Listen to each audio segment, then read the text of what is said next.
the night in the great world of American TV series. This video is purely for entertainment and does not infringe on copyrights or laws. The rights to the novel and image belong to the original author. We do not claim ownership. Don't like waiting and want to listen to this fanfic in full now?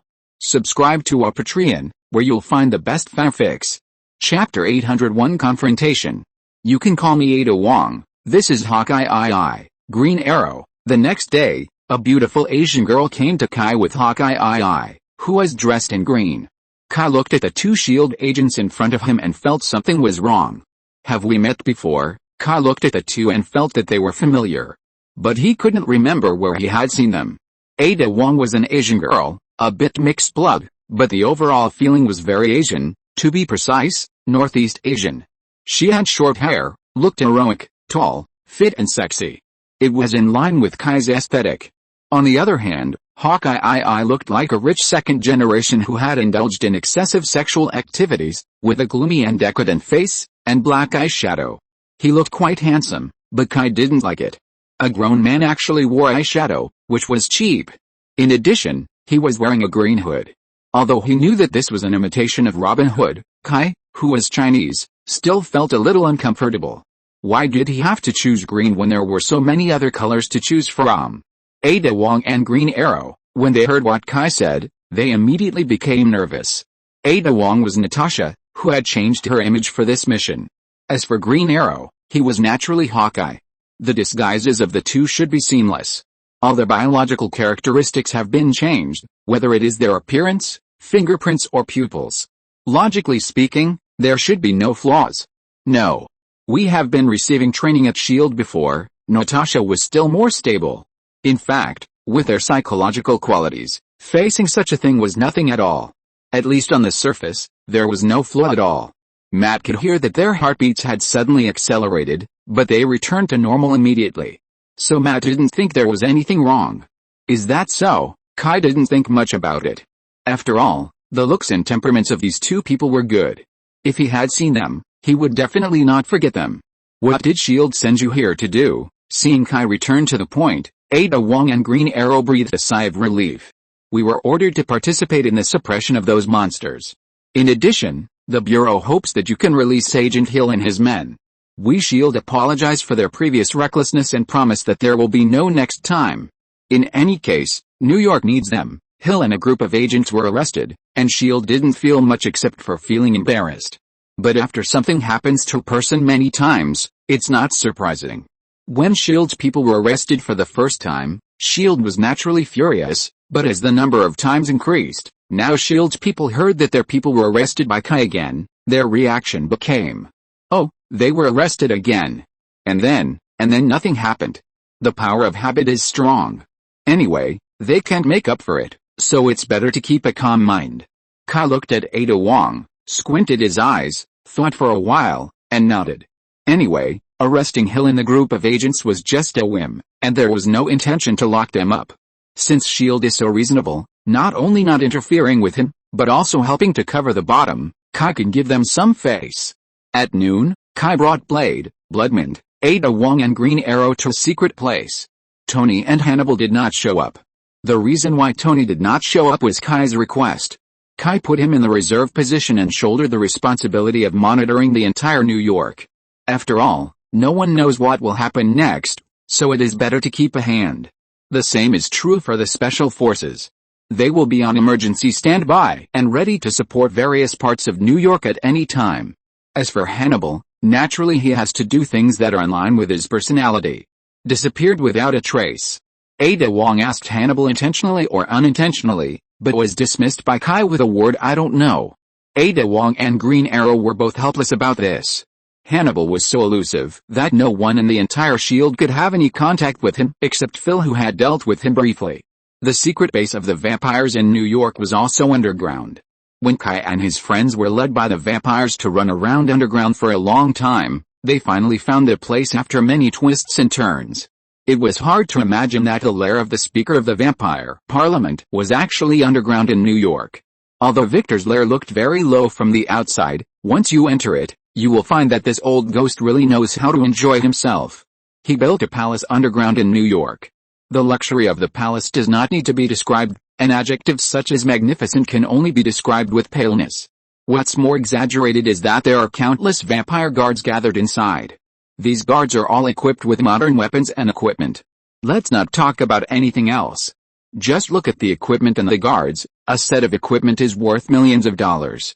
Kai looked at the decoration and various facilities full of modern science fiction style, and asked Ada Wong a little strangely. Do you, S.H.I.E.L.D., know that vampires have built a city under New York? Ada Wong's face was as gloomy as water. She didn't know. They, the people of S.H.I.E.L.D., have always believed that the sky's the boss, S.H.I.E.L.D. is the second, and the earth is the third, looking down on this and that. Before this incident, most people in S.H.I.E.L.D. didn't look down on vampires, thinking that it was just a minor disease and it wouldn't cause any big trouble. But now it seems that they really underestimated these vampires. Apart from anything else, the blood consumed every day to maintain such a vampire underground city is not a small amount. And where does this blood come from? It comes from humans. How many people have been killed because of this? After so many years of accumulation, what kind of horrifying number is that? But they, S.H.I.E.L.D., don't know anything about it. This is simply too embarrassing. An organization that claims to maintain world peace turns a blind eye to the crimes under its noses. Kai looked at Ada Wong's silent expression and probably knew that S.H.I.E.L.D. didn't know it all. Think about this group of people. They are all so busy all day long. They think they have made such a great contribution to the world and paid so much, but what is the reality? I don't know if those who died at the hands of vampires will agree with S.H.I.E.L.D.'s statement. Soon they were taken to Circular Hall. Victor was waiting there in a medieval robe. When Kai appeared with his men, Victor slowly turned around. He first glanced at Blade, and his greedy eyes were not concealed at all. Then he slowly looked at Kai, the leader. It must be said that Victor has lived for 2,000 years, and his momentum is really amazing. At least Ada Wong and Green Arrow felt the pressure. It's a pity that this thing has no effect on Kai at all. He also stared at Victor with interest, his eyes full of undisguised malice. Victor frowned. He has never been looked at like this in his life. Kai Wayne, human, you should maintain basic etiquette for an elder who has lived for 2,000 years. My courtesy is only to people, not to blood-sucking bugs, Kai confronted without hesitation. He was not used to being polite to a vampire. At this time, all the vampires on the side pointed their weapons at Kai. They wanted to teach Kai a lesson of courtesy. Unfortunately, Kai was much more unscrupulous than they imagined. Chapter 802 Acting. A flash of lightning flashed, and a battle axe flew towards the vampires holding the weapon. Under Kai's control, the battle axe turned around the entire hall and finally returned to Kai's hand. Then the vampires holding weapons against Kai turned into ashes in the lightning and wailing. Who gave you the courage to hold weapons against me? Bastards! The destroyer armor instantly wrapped Kai and gradually grew larger, turning into a giant of more than 4 meters.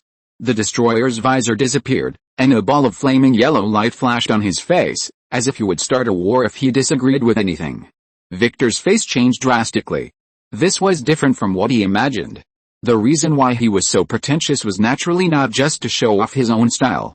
He was more than 2,000 years old, so it was naturally impossible for him to be so naive. He wanted to claim sovereignty and take the lead at the same time, so as to gain more benefits. But he didn't expect that the other party would not play by the rules at all. He was just pretending to be pretentious, but the other party actually took action directly. You know, there are a lot of harvesters outside. Once this thing runs to the ground, humans will suffer. Of course, Victor knows better that he will be the first to die before humans suffer. That's why he asked for help from humans. But he can't show this kind of thing. He must put the urgency of humans in front. The reason why he pretends to be cool is to give humans this feeling, so that humans have the illusion that they need him. But in fact, he is the one who is really in trouble. However, what Victor doesn't know is that Kai thinks the same as him. He must push back the vampire's power, so that he can take the initiative, instead of being controlled by the vampire. He doesn't know the grudge between Chad Norma and Victor, but he knows one thing, that is, whether it is Chad Norma or Victor in front of him, they are enemies of humans. Kai wants to wipe out Chad Norma, but he doesn't plan to let Victor go. It's a very simple truth. Since Chad Norma can create harvesters, who can guarantee that other vampires can't do the same? For example, Victor in front of him. So what he had to do was to eliminate all crises. And the premise of all this was that he had to ensure that he had the upper hand. Instead of being led by this old ghost, the huge destroyer walked in front of Victor in 2 steps, lowered his head, and the burning energy on his face almost ignited Victor's hair. Pay attention to your identity, bug. You are just a bait. If you don't have this identity, do you think you can live and talk so much in front of me? Victor is a proud guy, which can be seen from his life. He just wanted to satisfy his desire for conquest, so he fled from Macedonia to the border of India. You can imagine what kind of person this guy is, the king of conquerors. Is that a joke? It was the first time that Victor was despised so nakedly by Kai. When he was still a human, let alone the famous king of conquerors, he was almost the son of God. He was originally a prince, and after ascending the throne, he was even more soaring. He himself is the embodiment of pride. Everyone can only look up to him. Although after becoming a vampire, all this left him. After all, the power of humans is fleeting in the eyes of vampires. His transformation into a vampire is like deleting an account and starting over. He started from a very low point, and basically climbed up step by step from the bottom to where he is now. But even so, Victor has never been despised like this. Kai? Victor looked at Kai with anger. If it was the previous Victor, he might have retreated and pretended to be a coward. After all, it was not shameful to survive. But now he is different from before. Although he has no confidence in defeating Kai, he is confident that Kai cannot kill him. Father, at this time, Selena came to stop the conflict from continuing. Selena flashed to Victor's side, grabbed Victor and pulled him back. Victor didn't really want to fight Kai hard. He had a backup plan, but not now. At least before Chadnorma was killed, he would not turn against humans. So when Selena pulled him, he immediately went along with it, pretending to be reluctantly pulled away. I have to say that he really pretended well. If Selena hadn't been able to feel the strength in his hand, she would have thought that her father was really mad. Kai was not fooled, not because of his superb eyesight, but because he could see that Selena's strength was far inferior to Victor. If Victor really didn't retreat, 3 Serenas couldn't stop him. So Kai curled his lips in disdain and had an idea in his mind. Because he could see that Victor was obviously not afraid of him. But he still gave in. Why? There's only one possibility, that is, the threat of Chadnorma and the Reaper is more important to Victor. This only changed the behavior logic of vampires a little bit, but for Kai, it had a huge impact on the situation. It means that he can take the initiative. Selena pretended to persuade Victor over there, and Victor pretended to be very angry, and then sat on the throne with a reluctant look on his face. I'm sorry, Mr. Wayne, my father, he's a bit stubborn. He thinks he can handle this. He always thinks it's an internal matter of our blood clan. But, anyway, please forgive his rudeness. I'm willing to pay any price for this. Pay any price. Kai laughed and nodded. I'm waiting for this price to be paid. After that, Kai's body began to shrink, and finally the destroyer armor was recovered into Kai's body. You plan. Kai no longer wanted to play along with him. Selena didn't expect Kai to reveal this so easily. But anyway, this is a good thing. The deployment of the vampires is very simple. They will put out bait so that the Reapers can find this place. Chadnorma will not miss such an opportunity. Then the human side will set a trap here to catch all those monsters in one fell swoop. Vampires have a natural disadvantage against the Reapers. The Reapers are not afraid of silver and garlic. The means by which vampires can deal with the Reapers are nothing more than dismembering them or using ultraviolet rays. Let's not talk about dismemberment. With the absolute advantage in numbers, it is difficult for vampires to do this. After all, every time a vampire falls, there will be one more Reaper. The more Reapers fight against vampires, the more vampires will fight. How can vampires have the spare energy to dismember those things? Ultraviolet rays are very good weapons. Reapers are even less resistant to them than vampires. But the problem is that large-scale application of ultraviolet rays is also very unfriendly to vampires themselves. They have a full set of protective equipment.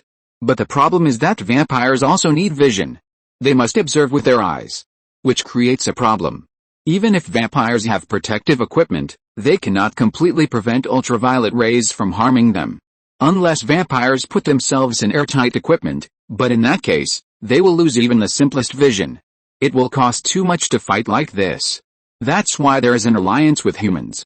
Chapter 803, Fate to the East and Attack in the West. Kai did not comment on this arrangement. Blade stared at Selena coldly throughout the whole process, as if he was going to kill her in the next second.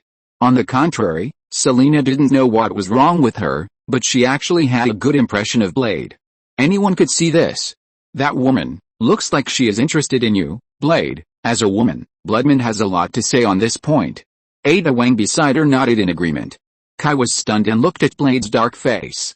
It's not discrimination, but anyone who sees Blade's face will feel like they owe millions of dollars, and there are people who like it. Why didn't I notice it? Kai always felt that Selina approached Blade with ulterior motives, and he didn't see it. Ada Wang rolled his eyes at Kai. It's strange that you can find it. This is a woman's intuition. Ada Wang is Natasha inside. Natasha thinks Kai is a fool. She has hinted it many times, but Kai can't see it at all. If it's because of her identity, please, everyone has a tacit understanding of this kind of thing. Kai didn't react to Ada Wang's complaints, but for some reason, Kai always felt that Ada Wang should know him and was quite familiar with him. Blade's face was as cold as a refrigerator, and there was still no expression. Vampires can't be trusted. Bloodmint shook his head. I can see that she really admires you. Don't say anything extra, Bloodmint. Blade obviously didn't want to discuss this issue too much. He was a man who didn't even have any friends, and suddenly told him that a woman liked him. He really didn't know what to do.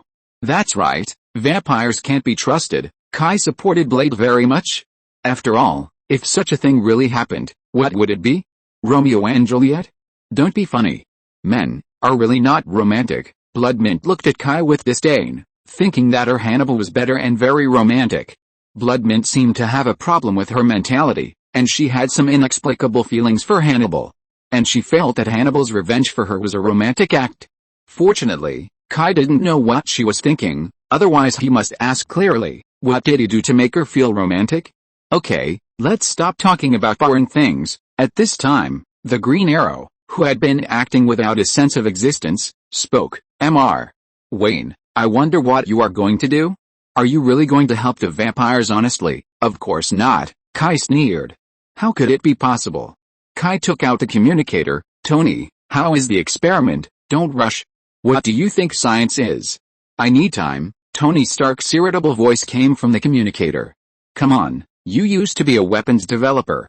A biological weapon, what's so difficult about it? Poach it. Tony cursed directly. Do you know how dangerous this thing is? I'd be crazy to agree to you. The beginning of this matter also started from Kai's previous thought that if those monsters ran out from the ground, it would definitely become a biochemical crisis. It was just a crazy idea, but Kai soon reacted. Yes, a biochemical crisis. He can create a biochemical crisis. Of course, the target cannot be humans, but those hateful vampires. Or those reapers. So he approached Tony. After all, among scientists, Tony was the best one Kai knew. Tony's major was not biotechnology, but what can I say? There are always people in this world who can subvert your cognition, and Tony is one of them. He is a person cursed by knowledge. Bruce Banner, the Hulk's original body, has 7 doctoral degrees, which is already very impressive. Tony only has 1 degree, but the problem is that he doesn't need a degree to prove what he knows. This guy is all round. Of course, it is indeed difficult for Tony to complete such a project in a short period of time. So Kai directly asked Kingsman's science department and the Star Laboratory in Los Angeles to jointly develop this biological weapon against the Reapers. In order to ensure that this biological weapon does not harm humans. So it is necessary to bind the genes of the Reapers, which increases the difficulty again. I need a timetable, Tony. I can't stand it. We were kidnapped by a group of vampires. And it was kidnapped with the entire population of New York City of tens of millions. That's too passive? When the Green Arrow heard about biological weapons, his eyes flashed immediately. This thing is strictly guarded both in the United States and internationally. But if it is used to deal with the vampires, maybe S.H.I.E.L.D. can start from this aspect. I'm trying. Really, big brother? I'm already trying. Tony couldn't give a specific timetable. After all, this thing is very accidental. At the same time, on the other side, Selina came to her father's side. Father, Selina looked at Victor staring at the painting, with mixed feelings. Victor turned his head after a long while and looked at Selina. We will succeed, right? Selina's face was complicated. She didn't know how to evaluate her father's plan. Creating a new race is very rare among vampires. Almost all vampires are arrogant and inferior. They have a long life, but they are far away from everything that humans are accustomed to. Sunlight, temperature, food, family affection. As the lifespan of vampires grows longer, they desire these things more. Victor wants to conquer the world, but he also wants to commemorate everything he has lost. Hiding in the darkness for a long time, the former conqueror has forgotten the pleasure of galloping and the impulse to keep fighting for his dreams. After he became a vampire, conspiracy, assassination, and suspicion filled his life. He used to be bold and open-minded, with great talent and strategy. His subjects looked up to him and admired him. But since he succumbed to the horror of death, he changed and became cautious, fearing that he would lose his life again. Since then, the conqueror king has died. His subjects refused to admit that he was the conqueror king who had come back from death, and raised their swords to expel him, the clown who pretended to be the great conqueror king. The reason why he was so obsessed with conquering the world may be because of his own desires. But Selina believes that Victor wants to find the conqueror king he once lost. However, Selina still expressed concern about this experiment. Will the tragedy of Chadnormer really happen again? But looking at her father, Selina couldn't say what was in her heart. Selina is not Victor's biological daughter, but his adopted daughter, but it is undeniable that Victor has poured all his emotions into Selina, which Selina knows very well because she can't say anything that will make her father sad. Yes, we will succeed, Victor said happily, as if he had received strength from his daughter. Yes, we will succeed. At the same time, Victor also noticed Selina's worries. He smiled and said, "Don't worry, my girl. Everything is under my control." As he said these words, the painting in front of Victor began to slowly move upwards to reveal a transparent breeding room. Inside, there were countless embryos in containers. Soon, Selina. We will walk under the sun again. Soon, Selina did not respond, but talked about their plan. Time passed quickly, and soon it was night. Because the harvesters are afraid of ultraviolet rays, they will not move during the day. Even if they are underground, they will hide in the dark corners of the New York sewers and stay motionless. But at night, they are like taking stimulants and start to look for prey frantically. This prey basically refers to vampires. Here they come. Blade leaned against the wall and suddenly spoke. Everyone else was convinced by Blade's judgment. After all, this is a real expert. There were rustling sounds around the palace, like the calls of insects, or the screams of a cat whose tail was stepped on, very harsh. At this time, a vampire man wearing a black protective suit and without a helmet strode into Kai's lounge. "It's your turn, superstar." The man had a rough appearance and was obviously different from other vampires, but his fierceness was visible to the naked eye. His name was Reinhardt, the leader of Wick's guards, a man from Germany. Blade looked at him coldly, then walked to the corner and picked up a box, took out a UV bomb from the middle, and threw it to him. Reinhardt took the thing and almost threw it out. "This thing is deadly to vampires." Kai smiled, then deliberately knocked him away with his shoulder. Blocking the way, vampire. After Reinhardt was knocked away, his pupils suddenly turned red and his fangs were exposed. "Reinhardt, stop it." Selina suddenly appeared and stopped the angry Reinhardt. "We are allies, at least for now." Kai smiled and said nothing. Then he led the people out in a line. Selina patted Reinhardt on the shoulder, then put on the helmet and followed Kai out. Reinhardt stared at the backs of Kai and Blade fiercely, took a deep breath, then took the helmet from one of his men and put it on his head, and followed him out. Just outside the palace gate, Kai saw a team of death walkers coming out. "What's wrong? You plan to go out with us?" "Of course, we are still allies, right?" Selina's voice was a little muffled through the helmet, but still clear. "Wow, if you weren't a vampire, I would be willing to have a drink with you." "Forget it, you're not my type." "But, Daywalker, can we have a drink after the battle?" Blade was still so cool. "I never drink with anyone other than my friends. Especially vampires." Reinhardt sneered. "You sound like you have friends." Selina raised her hand to shut Reinhardt up, and then said to Blade, "Vampires are also developing. Many of us drink bags of blood. I don't think we need to be so hostile. Maybe we can become friends and coexist peacefully." "Okay, the small talk is over. Those things are coming." With the roar getting closer and closer, Kai interrupted Selina's friendly communication. More than 1,000 monsters were huddled together inside, rushing towards them like a tide. Kai took the lead in attacking. He clenched his hands and the destroyer armor appeared from his body. In the blink of an eye, a huge metal giant appeared. Buzz! There was no passionate pre-war speech. Kai chose to start fighting directly. A beam of destruction swept across, and the reapers swept by the beam were immediately melted and finally turned into ash and disappeared. Next came the green arrow. He took out a square box from his waist and slapped it. The box immediately transformed into a bow and arrow. Then he muttered, "Ultraviolet explosive arrowhead." Then his quiver began to rotate, and a silver arrowhead was installed on an arrow without an arrowhead. Whoosh! The arrow hit the head of a monster. Then a dazzling light burst out from the monster's head, and the surrounding monsters were suddenly submerged by the light. When the light faded, there was nothing left except a pile of ashes left on the ground. But the next second, more reapers continued to rush up on the ashes of the predecessors. It was also at this time that two tall and agile figures rushed to the front. It was Ada Wong and Bloodmint. Bloodmint stretched her hands to her chest and pulled out two Japanese swords from it. What was puzzling was how she hid the thing in her chest. Then a wisp of black mist surged from her body, and then the black mist climbed onto the two swords. Swish! Where the two swords passed, the monsters seemed to be made of paper, and were easily chopped into pieces. It seemed that there was no resistance at all. King Ada's attack was relatively simple. She took out two things similar to long-handled flashlights in her hands, and then swung them out, two whips wrapped in electric current. Snap! The cutting ability of the whips was so strong that if they accidentally swept against the wall, they would immediately leave black and charred whip marks on the wall. As for the reapers swept by them, there was no need to mention them. Compared with them, Blade seemed extremely simple. He held a knife in one hand and a gun in the other.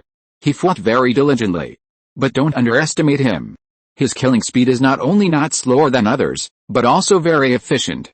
Wherever he passed, the reapers either turned into ashes or turned into broken limbs. His fighting skills were just like him, concise and clear, without the slightest drag. Every move was a killing move, without any unnecessary movements. Compared with a human team, the vampires seemed to be much weaker. They originally planned to compete with Kai and his team, but they found that there was no need to compete at all. They were too far behind. Kai threw out his ultimate storm, and the huge battle axe immediately rolled up a thunderstorm in the passage, and countless reapers were annihilated in the thunder. For a while, the reapers could not move forward. "Something is wrong," Selena, who had been shooting from behind, looked at the seemingly endless wave of reapers and felt uneasy. "Chad Norma didn't show up." "What do you mean?" Kai heard Selena's voice. At this moment, Kai's communicator rang. "Boss."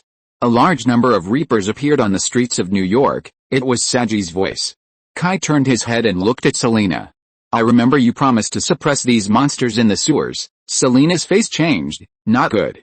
The defense line we set up has been breached." Kai was too lazy to continue questioning. After all, everyone had bad intentions. He was not unprepared. "Saji, prepare to attack. I will arrange people to help you." "Understood." Then Kai switched the channel of the communicator to Tony's channel. "Tony, get your mecha army out." "Oh, it seems that the vampires are really up to something. Stop talking nonsense."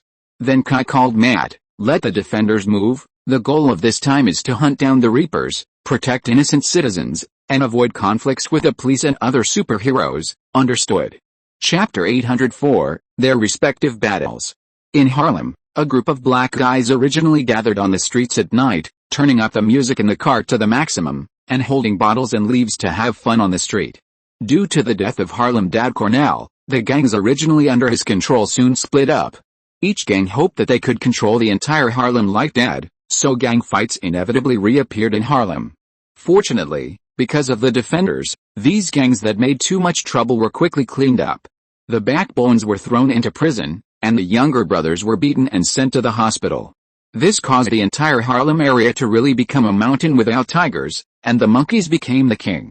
After the big gangs disappeared, those small gangs, well, can't be called gangs, they can only be regarded as gangs, that is, a group of young kids who are not very old and do whatever they want. These guys may not be as fierce as those gangs, but they are not light or heavy, causing trouble everywhere, which makes the public security in the market much worse. This group of kids is the same, having a party in the middle of the night in the neighborhood.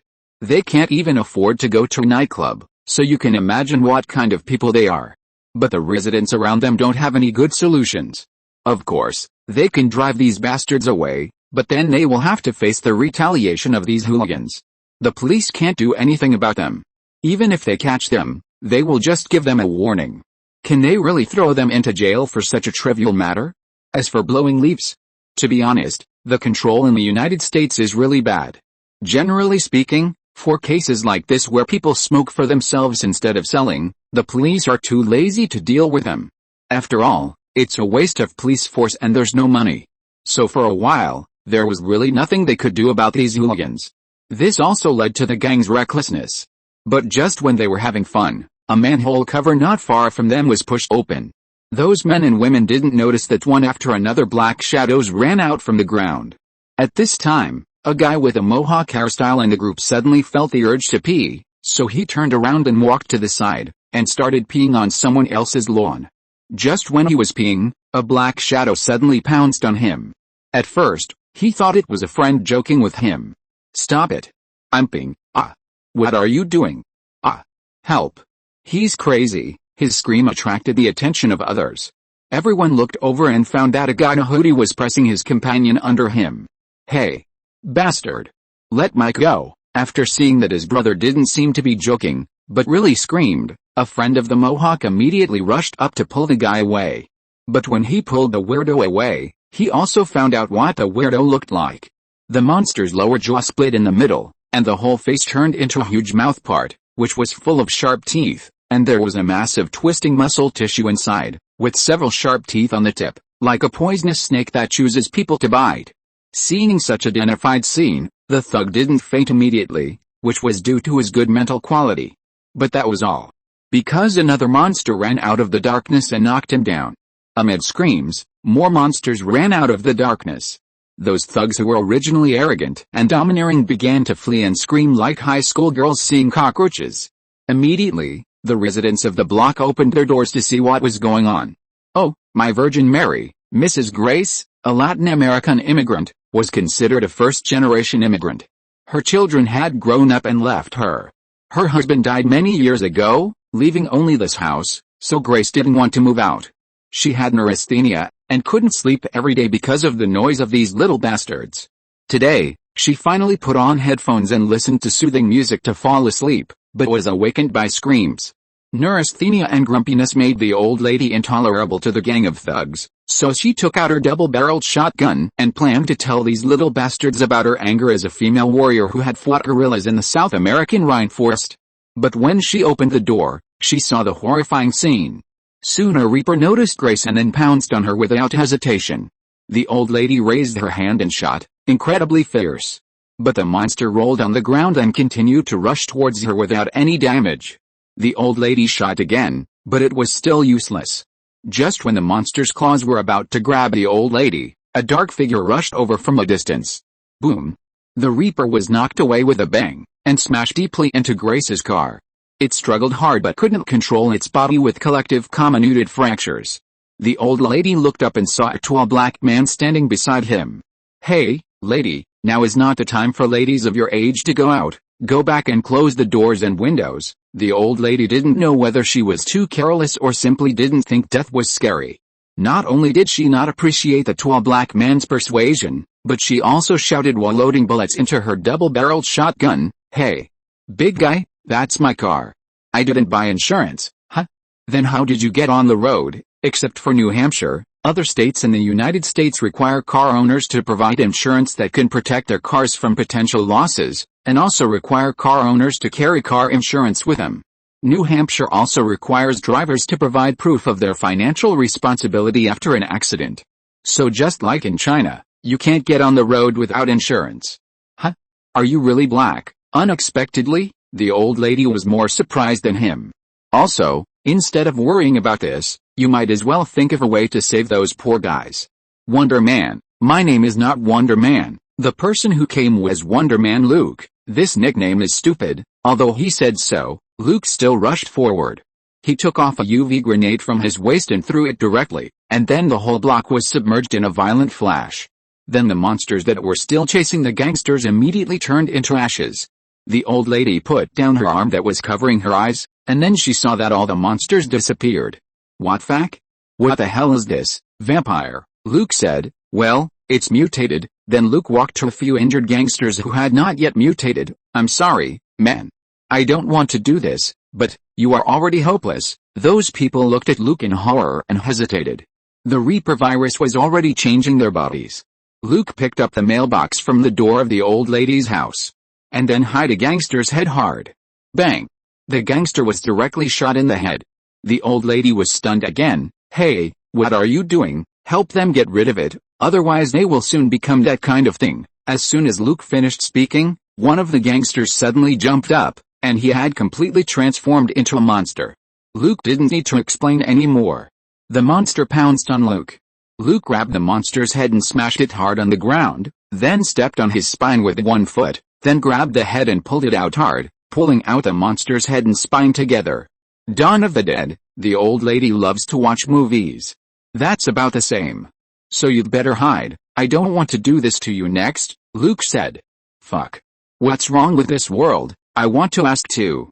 Outside an apartment building in Brooklyn, Susie, wearing a yellow tights, a navy blue belt around her waist, and a black cat mask, flew down, grabbed the fire escape, turned around, broke through the glass, and kicked the Reaper who had just broken into the house and wanted to bite people. The Reaper immediately flew back the same way like a broken sack. Susie then turned to the couple at the door of the bedroom and said, "Close the door and prop it up with something." As she spoke, she flashed out of the door, picked up the Reaper struggling on the wall, rushed out of the building, put it under her feet, and landed with a bang. This is the 7th floor. The Reaper's chest and abdomen sank into a pancake, and it twitched weakly twice. Then Susie chopped off its head with one claw, and then the monster was motionless. The young man and woman in the room, who were a little confused by the fear, blinked their eyes. "Just now, that was Hellcat, right?" The woman nodded blankly. "Yes, she has a great figure." Yes. The man nodded vigorously. "Susie's combat uniform, it really shows off her figure." The woman immediately gave a death glare, and the man immediately reacted, "Right. Hellcat asked us to close the doors and windows." Then he hurriedly closed the doors and windows. Then Susie outside the apartment heard a woman screaming, "We're done." Mike, Susie was stunned. But Susie quickly put this matter behind her. She threw out 2 anticoagulant darts and killed 2 monsters hiding in the dark. The surrounding area was finally cleaned up. Then Susie calmed down and used her psychic vision to look for the next target. Manhattan direction. "I saw dozens of robots in the sky with long flames passing through the sky. These robots looked a bit simple, with metal frames exposed. Then the robots that looked a bit like Terminators were scattered all over Manhattan. Everyone, please try to hide in a closed environment, block the doors and windows. Stay away from open places. There is an unknown danger attacking New York now, please cooperate." These robots turned on the loudspeaker to warn civilians, and tried their best to eliminate the Reapers. The robots raised their hands and continuously fired beams at the monsters. Once the monsters were hit by the beams, they would immediately turn into ashes. On the contrary, ordinary people who were hit would only feel a burning sensation on their skin. In the Queen's Botanical Garden, Jessica was flying in the sky and continuously detonating UV grenades, and her efficiency was also very high. In Jackson Heights, on 34th Street, Sage led a group of police officers to suppress a group of monsters and speed up the evacuation of the people. There were many monsters in Clinton District. Because of Tony's support, the 15th Precinct was very well equipped and quickly suppressed the harvesters in the area. The only fatal thing was that these ghosts didn't know where they would run out from in the next second, which made the police a little exhausted. Fortunately, Matt brought the people from the Wanderer Construction Company to help, otherwise it would be hard to say. The most intense battle was in Times Square. I don't know if it was intentional that there were the most monsters in Times Square, probably because there were the most wanderers here. The special forces were basically concentrated here. They tried to guide the flow of people into the subway station, and then organized defense around the subway station with limited manpower. The red-haired woman led the special forces to rely on the defense line composed of 7 or 8 police cars. She wanted to keep out a team of harvesters that emerged from the sewer. There are nearly 1,000 innocent civilians hiding in the subway station now. The Reapers attacked everyone they could see. Police, soldiers, and civilians were all within their attack range. The heavy artillery occupied advantageous terrain and used its firepower advantage to delay the Reapers as much as possible. Their ultraviolet grenades had been used up long ago because there were too many monsters. After all, No matter how powerful Stark's production capacity was, it was impossible to adjust the production line in a short period of time, so the ultraviolet grenades and anticoagulants provided to the New York police were limited. A large part of this was supported by SHIELD and NYPD's ISU, who deployed defenses around the sewers, otherwise there would not be so few Reapers inside New York City.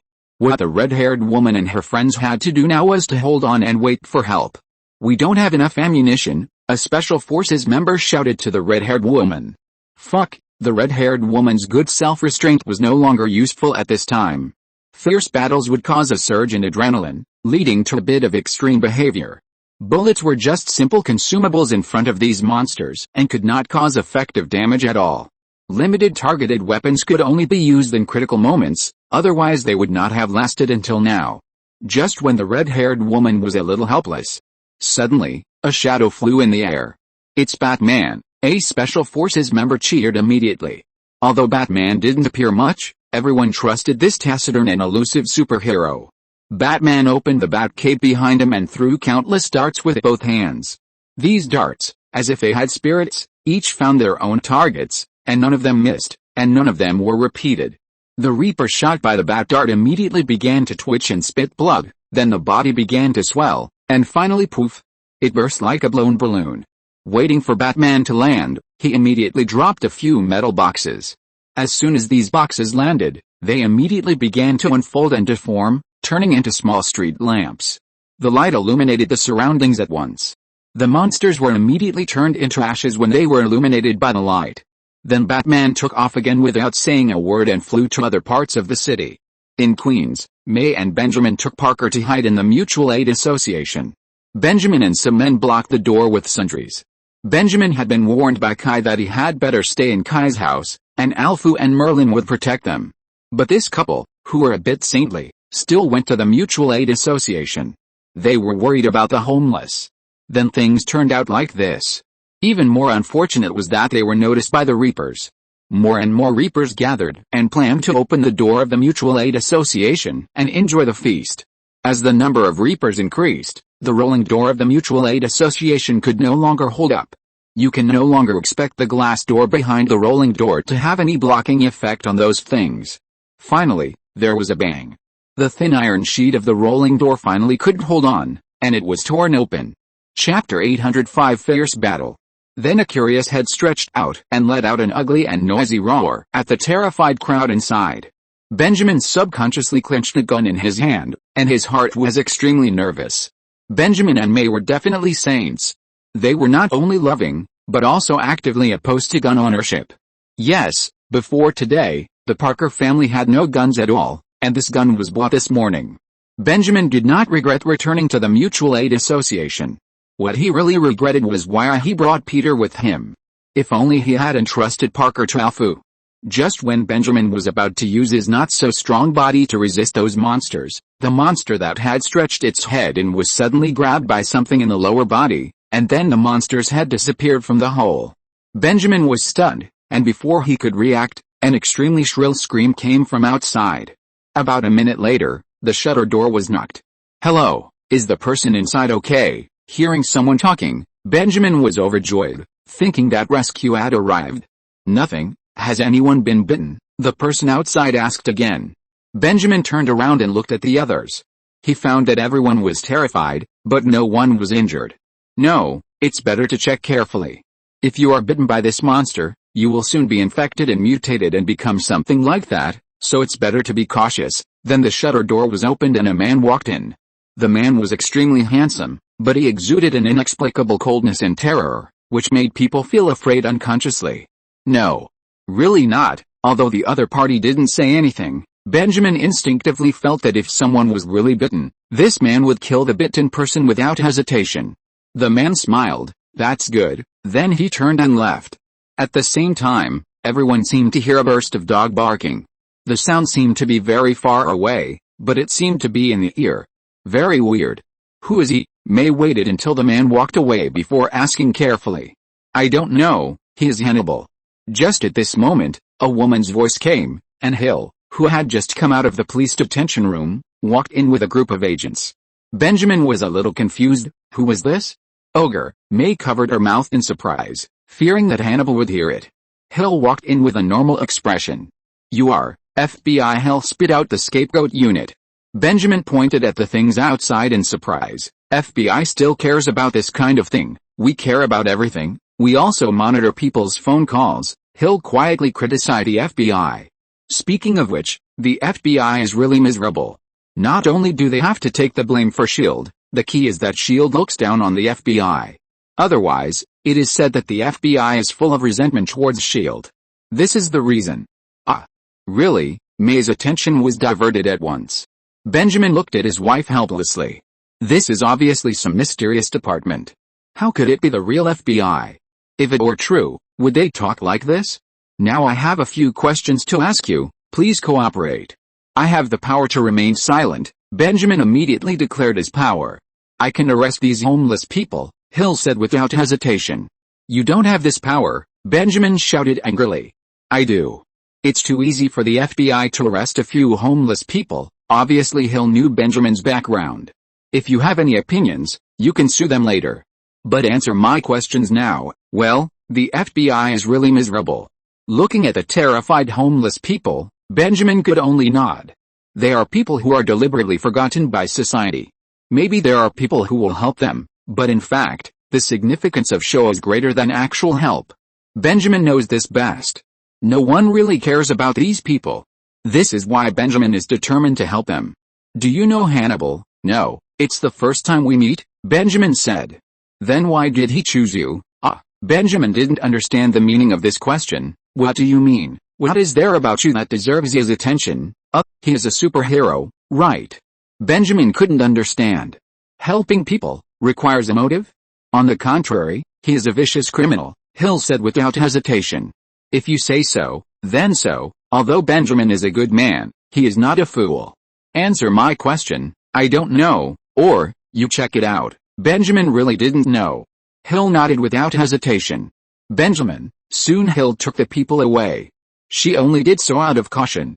She did the same thing when Hannibal rescued several waves of people before. As long as there is a chance, she will not let it go. But soon, she couldn't care less. Because they also encountered monsters. And there were a lot of them.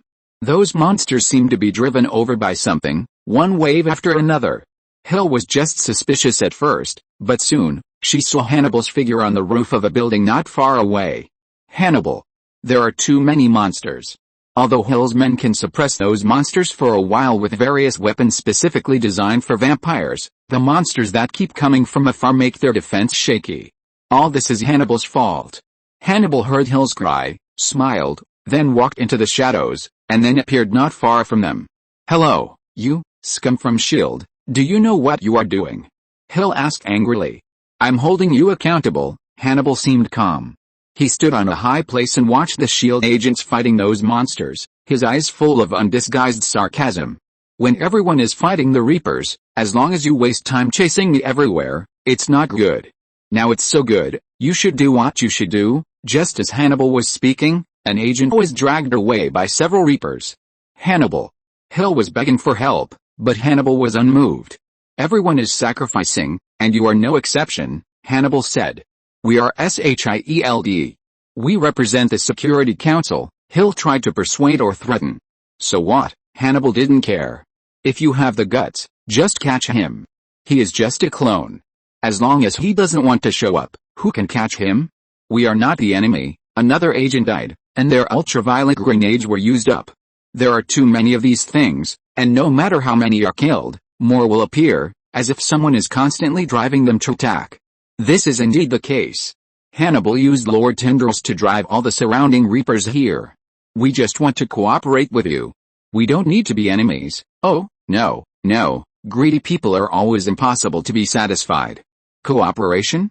Help you restore the youth of those in power who have been corrupted by power, and be sent to the laboratory by you?" Hannibal learned from Lord Tyndalis that a large group of S.H.I.E.L.D. agents were rushing here, and he knew that he should leave. It happened that most of the Reapers in the surrounding area were concentrated here. He needed to go somewhere else. A fly that is greedy for honey will drown in the honey. Work hard to prove your worth, Agent Hill of S.H.I.E.L.D. After that, Hannibal entered the shadows again and disappeared. Hannibal. With the efforts of a large number of police and SHIELD agents, as well as the fight of those superheroes, the situation in New York is getting better. But the situation in the sewers is not so optimistic. Green Arrow. Ada Wong's double whips were out of power. They were powerful and naturally consumed a lot of energy. SHIELD didn't have Tony's arc reactor, so endurance had always been a disadvantage. Less than 10 minutes into the fight, Ada Wong had to give up his double whips and start fighting with the multifunctional bracelets on his hands. This bracelet was very large and looked like a giant wrist guard. It could fire all kinds of bullets or release electric current. But it was obvious that this thing was seriously insufficient to kill the Reapers. So most of the time Ada Wong fought with the weapons provided by the vampires, which was a combination of a gun and an axe that could fire shotgun shells as well as chop.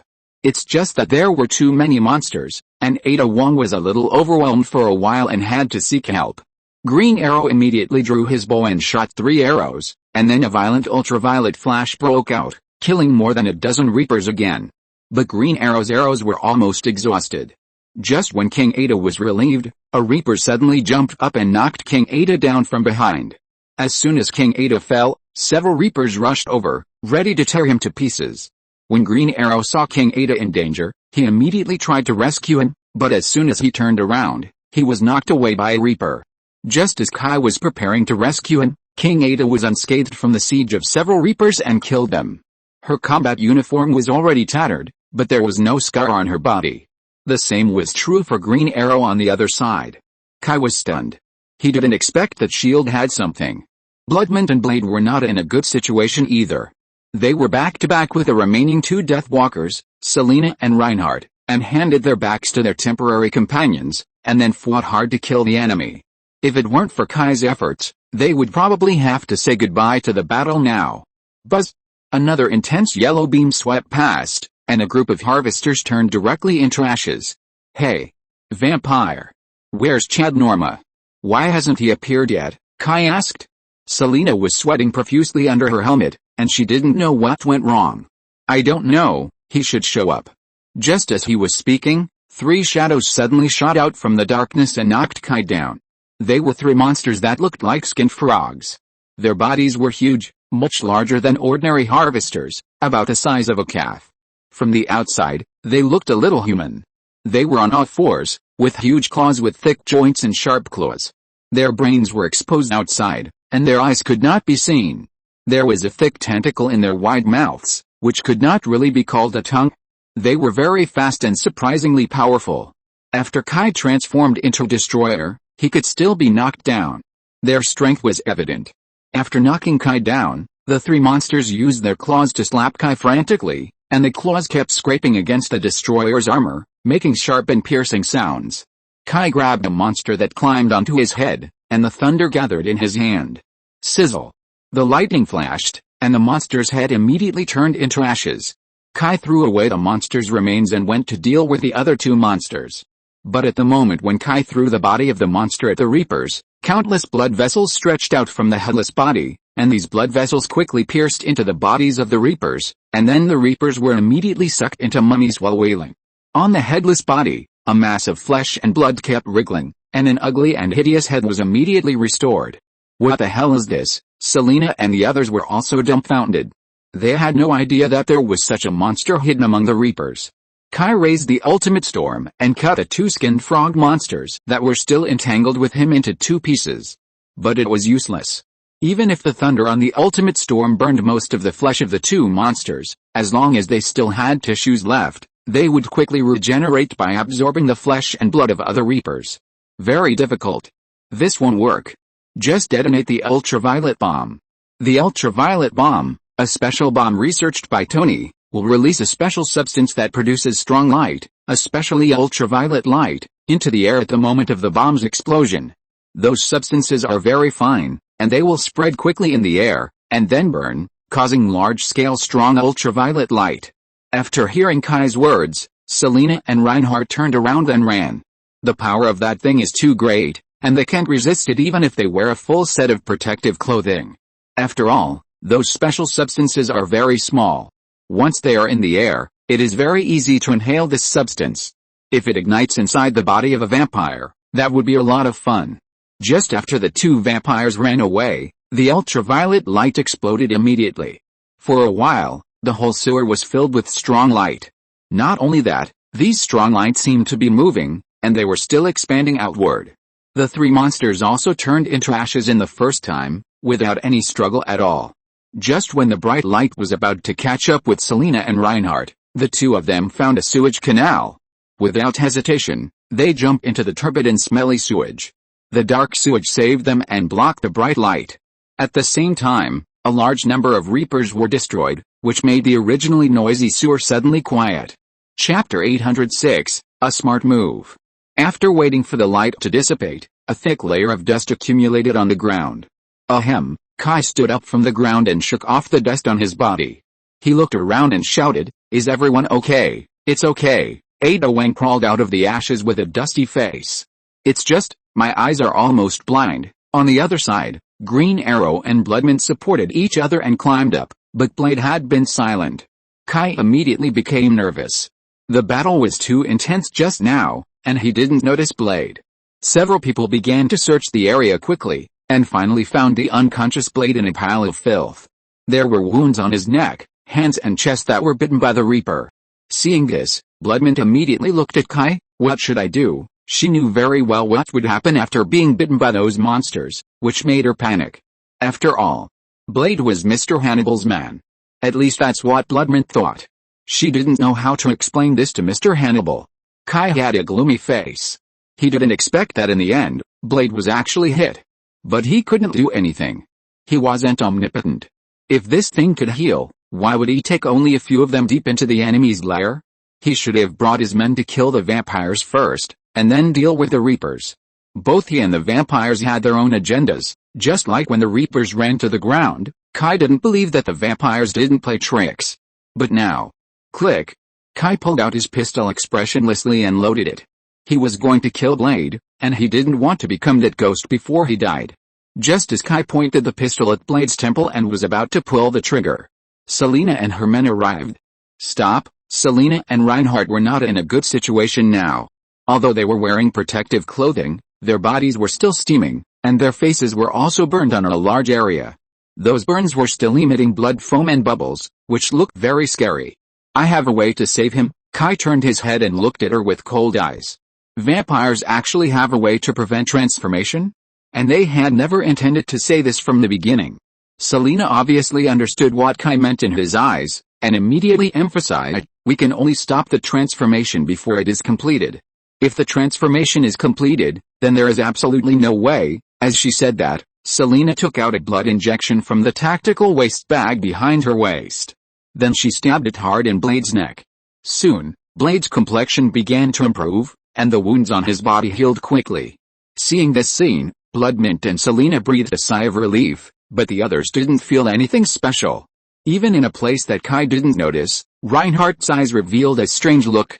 Blade woke up quickly, looking a little dazed, with a confused look in his eyes. Kai and the others didn't take it seriously, just thinking that he was still in a daze. Now tell me, where is that Chad Norma? This, Selina said with difficulty. This is our mistake, really, Kai said disdainfully, and then he felt a blade coming behind him. Kai didn't care, but just when Kai was about to continue to say something, a sense of crisis arose. Kai almost instinctively wanted to dodge, but his neck still hurt, as if he was pricked by a needle. Kai kicked the blade behind him away, and then quickly distanced himself from him while covering the back of his neck, but the next second, Kai suddenly felt the blood in his body running wild. Woo! He only felt that his muscles were out of control and his body fell down weakly.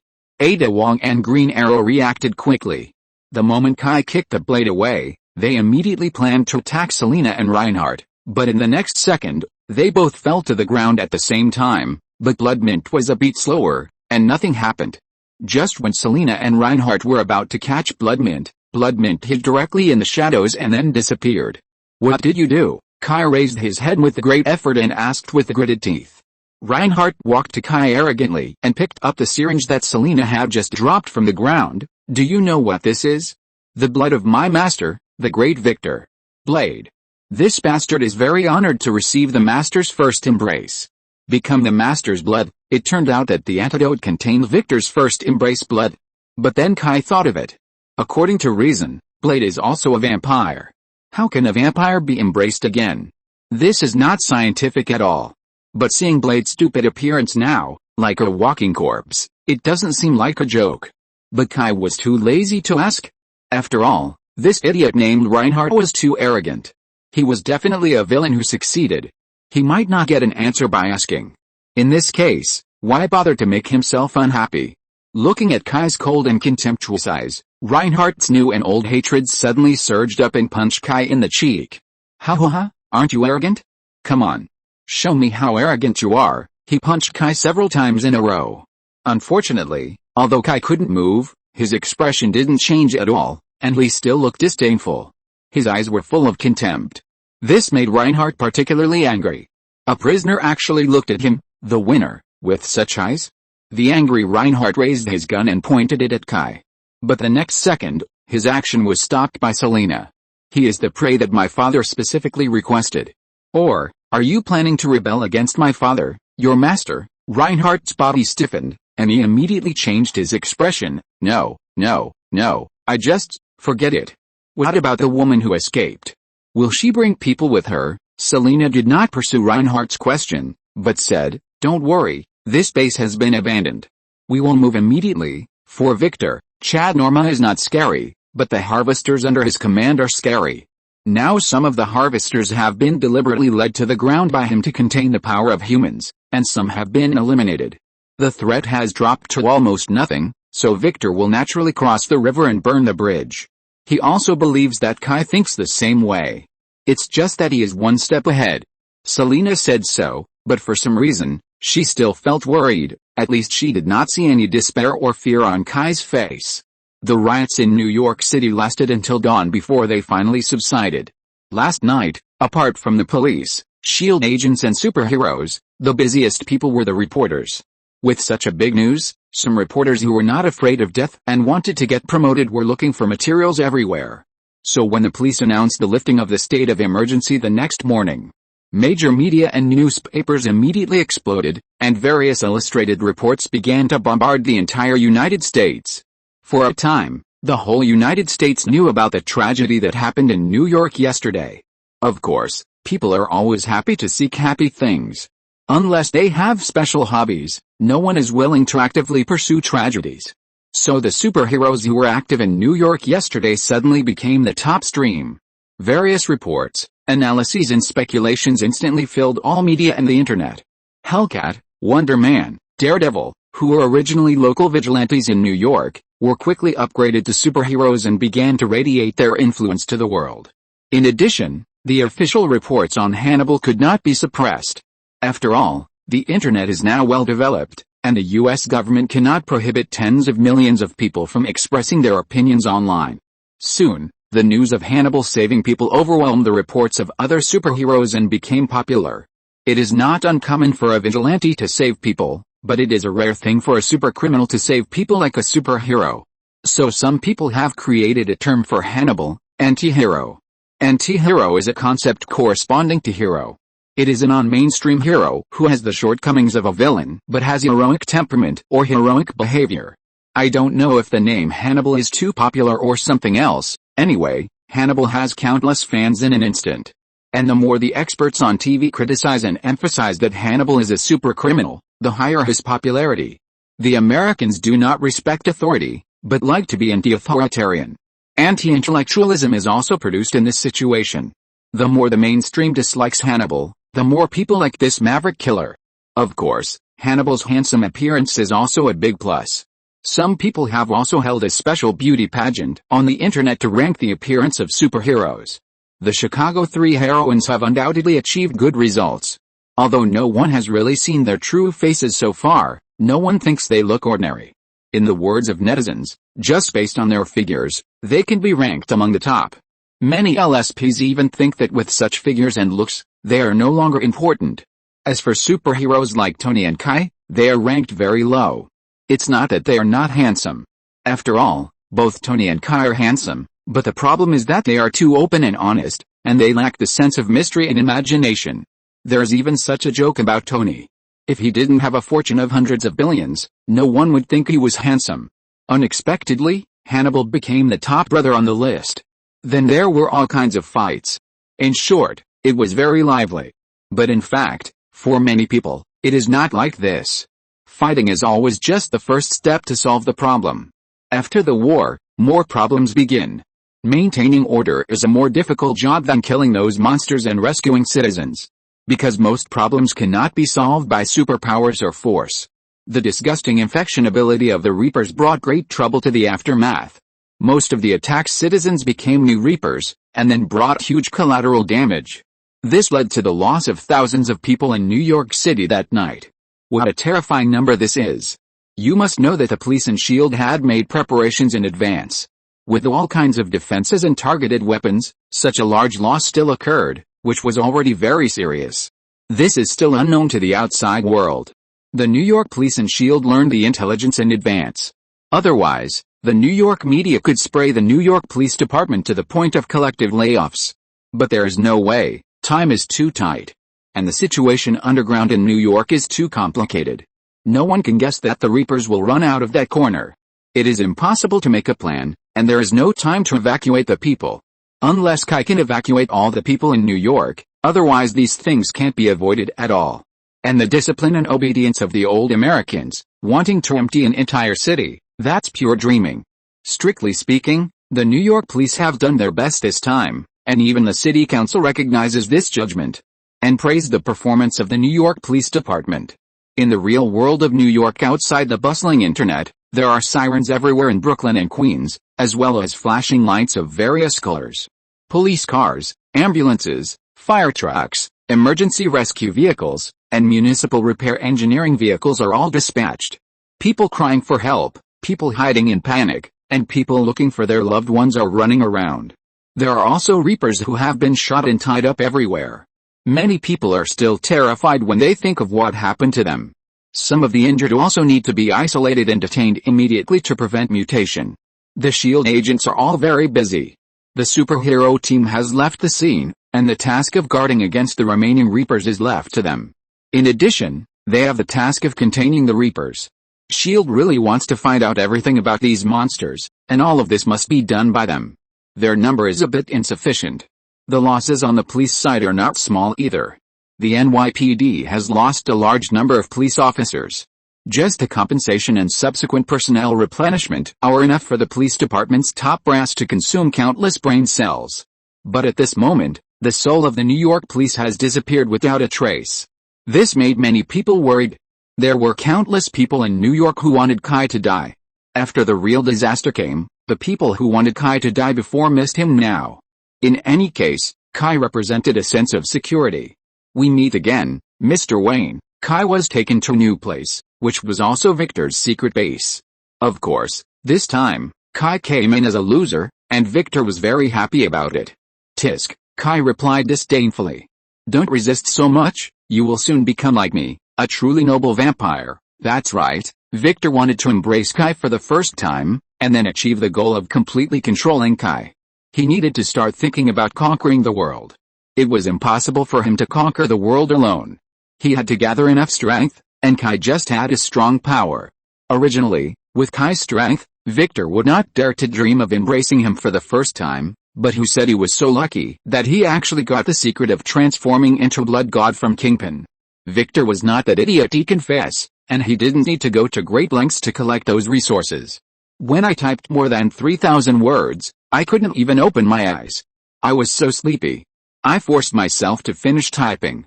As expected, I'm getting older and my energy is not as good as before. I wish I could be 18 years old forever. For Zaya Oak's sake, please give me more of your recommendation votes. That thing is free. Chapter 807 Playing Hard to Get.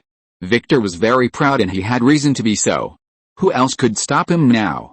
Those superheroes? Haha, maybe they were troublesome before, but now, he had Kai. As long as Kai was transformed into his own bloodline, everything would be fine. In Victor's opinion, among all the superheroes, Kai was definitely the strongest one except the Spirit Kai. Of course, the 3 Chicago women could also be good, but he still thought Kai was stronger, and with Kai, he would have the opportunity to catch the 3 women in one fell swoop, and finally use the 3 women and Kai to deal with the Spirit Kai. It was perfect. As an old ghost who took one step and looked 10 steps ahead, Victor planned to maximize his interests from the beginning. Dealing with Chad Norma? That was just an excuse. His real target was Kai and Blade. Blade could expand his population, and Kai could become his sharpest knife. Now both goals were achieved. How did you do it? Kai didn't care about Victor's invitation at all, but was more concerned about how Victor controlled Blade. Blade was a half-vampire, and it was impossible for him to receive the first embrace again. In fact, Blade was an outlier among outliers. According to common sense, he should be considered the blood of Dekenfils, but have you seen Dekenfils trying to control him? No. Do you think Dekenfils has never thought about it? Of course he thought about it, but it didn't work. But Victor did it. And he used that atypical method. This is very confusing. Victor enjoys Kai's puzzled expression, which is enough to prove his greatness. The desire to conquer is actually a very complicated feeling. The real pleasure comes from the fear, or confusion, anger and sadness of the enemy after being conquered. Victor loves this feeling. Even though 2,000 years have passed, he still misses it. Victor stretched out his hand, and without any movement, his arm suddenly turned into a ball of blood dripping to the ground. Blood god. Kai naturally knew this thing. That's right, Victor saw Kai's shocked expression and smiled again. I have become the blood god. Under this power, anyone who is stained with my blood will be controlled by me. On the contrary, you, Kai Wayne, are still awake, which surprises me. But it doesn't matter. You will soon be completely submissive to me. And I will usher in a new era.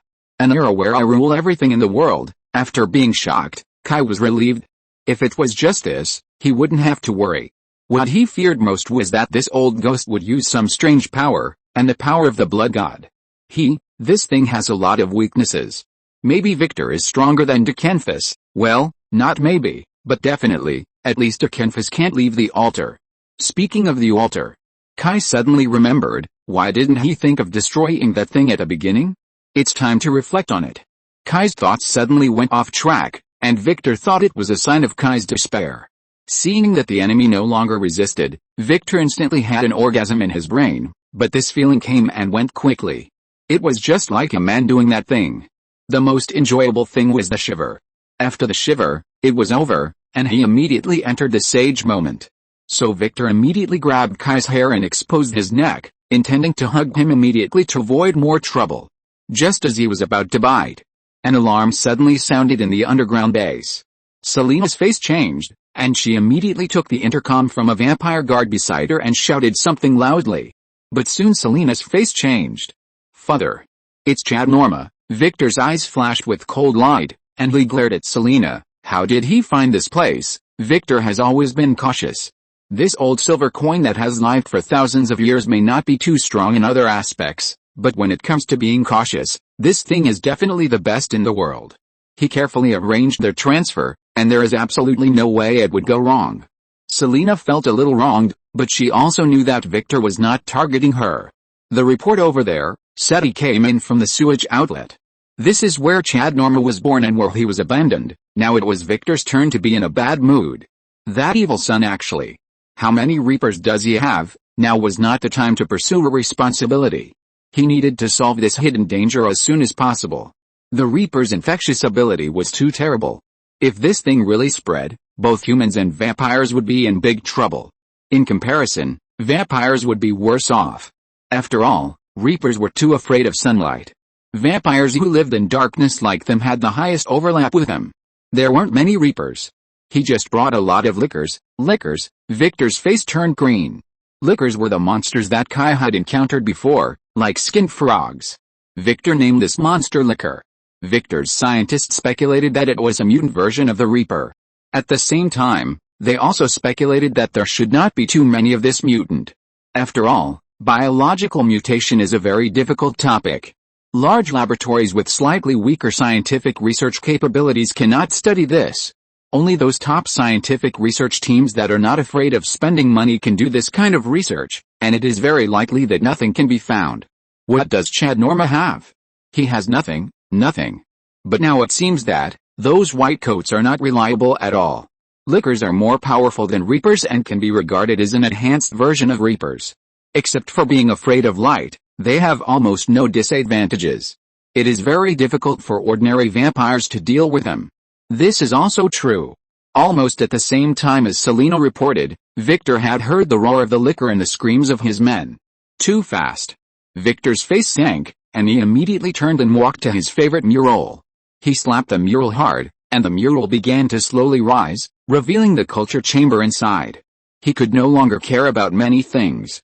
His body gradually transformed into liquid form, and then countless tentacles made of sticky blood shot out quickly and accurately hit the embryos in the culture chamber. He wanted to accelerate the catalysis of the new generation of test subjects. This was his ability after he became a blood god. Of course, this ability also had disadvantages, that is, those embryos were forced to mature, and they had never experienced growth and learning. Naturally, they did not have any knowledge or consciousness. They only had instincts, just like wild beasts, and would only obey Victor's orders. But now they were the only ones who could fight against those lickers. He couldn't let his last forces all fall here. The real new generation of vampires still needed time to grow, and he still needed those men. What is this old guy doing? At this moment, all the vampires ran to set up defenses, and no one cared about the prisoners. So I don't know when Kai, Ada Wong and Green Arrow actually gathered together in the corner. They didn't even know how these people moved. Kai still had handcuffs on his hands, but there was a cigar in his mouth magically, and he looked very leisurely. I don't know, and I don't care. Let's just watch them fight each other. Victor's transformation into blood god might be very powerful, but it has no effect on Kai. After the blood of the blood god entered his body, it was immediately burned clean by the divine fire in his body. No matter how powerful a vampire is, it is impossible for him to transform into a god. The reason why he pretended to be controlled was just to see what these vampires were going to do. Now it seems that the vampires have great ambitions. By the way, how come you two are fine? He was surprised by the performance of Ada Wong and Green Arrow. They were actually fine. Haha, since we have to deal with the vampires, we naturally can't be unprepared at all, Ada Wong said with a little pride. In fact, it was the nanorbits in their bodies that worked. Those nanorbits can not only help them repair their bodies, but also block and eliminate some harmful things to the body. Therefore, the blood of the blood god was expelled before entering their bodies. The reason why they did not resist before was that after losing Kai, they did not think that the two of them could break out of the siege. In addition, they were also looking for opportunities. As for what to do when looking for opportunities, they would adapt to the situation. Unexpectedly, Kai was also safe. On Victor's side, as the blood of the blood god was injected into those embryos, within 10 seconds, those embryos began to grow larger like inflation. The embryos became babies, then infants, then children, then teenagers, and slowly became young adults. Soon, adult vampires covered in mucus appeared beside the incubator. They looked different from ordinary vampires. First of all, their skin was no longer the ghostly paleness of vampires, but a light blue-gray color, and blue blood vessels were clearly visible under the skin. Their heads were a little pointy, without hair, and their ears were very long. The fangs in their mouths were also different from those of ordinary vampires. They were full of sharp teeth and their eyes were a strange blue-black. After these things opened their eyes, they immediately roared at the surroundings, and the sound they made instantly shattered the surrounding glass. Then the first few suddenly rushed towards Kai and his group like crazy. As a result, before they could get close, they were chopped into ashes by Kai's axe. Victor suddenly turned around and looked at Kai. His eyes were full of shock. Kai ripped the handcuffs apart with a slight tug of his hands, then he took off his cigar and blew out a puff of smoke at Victor with contempt. How could you? Kai gave him a middle finger. Go to hell, bastard. The other vampires also saw this scene and were almost scared to death. They had seen with their own eyes how strong Kai was. Now there were only harvesters and lickers outside. Now Kai and his two companions were out of trouble. They were trapped inside and outside. I dared not think about it. Kai? Help me. It would not be good for you if those monsters won. Victor was really shameless. He had tricked Kai before, but now he could still seek help as if nothing had happened. It was amazing. Kai held a cigar in his mouth and looked at him with a sneer on his face, and the disdain in his eyes was about to overflow. Victor wanted to use words to persuade Kai so as to achieve his goal of using Kai again, but unfortunately, he didn't have enough time. Boom. With a loud bang, several lickers knocked open the door of the laboratory. The vampires quickly opened fire. Unfortunately, for the lickers, the damage caused by bullets was not worth mentioning. They were too lazy to hide, and just carried the silver bullets to kill everywhere. These lickers were different from the reapers. They were more violent. The reapers hunted for food, but they were different. They hunted for hunting, so most of the vampires who died in their hands were torn into pieces.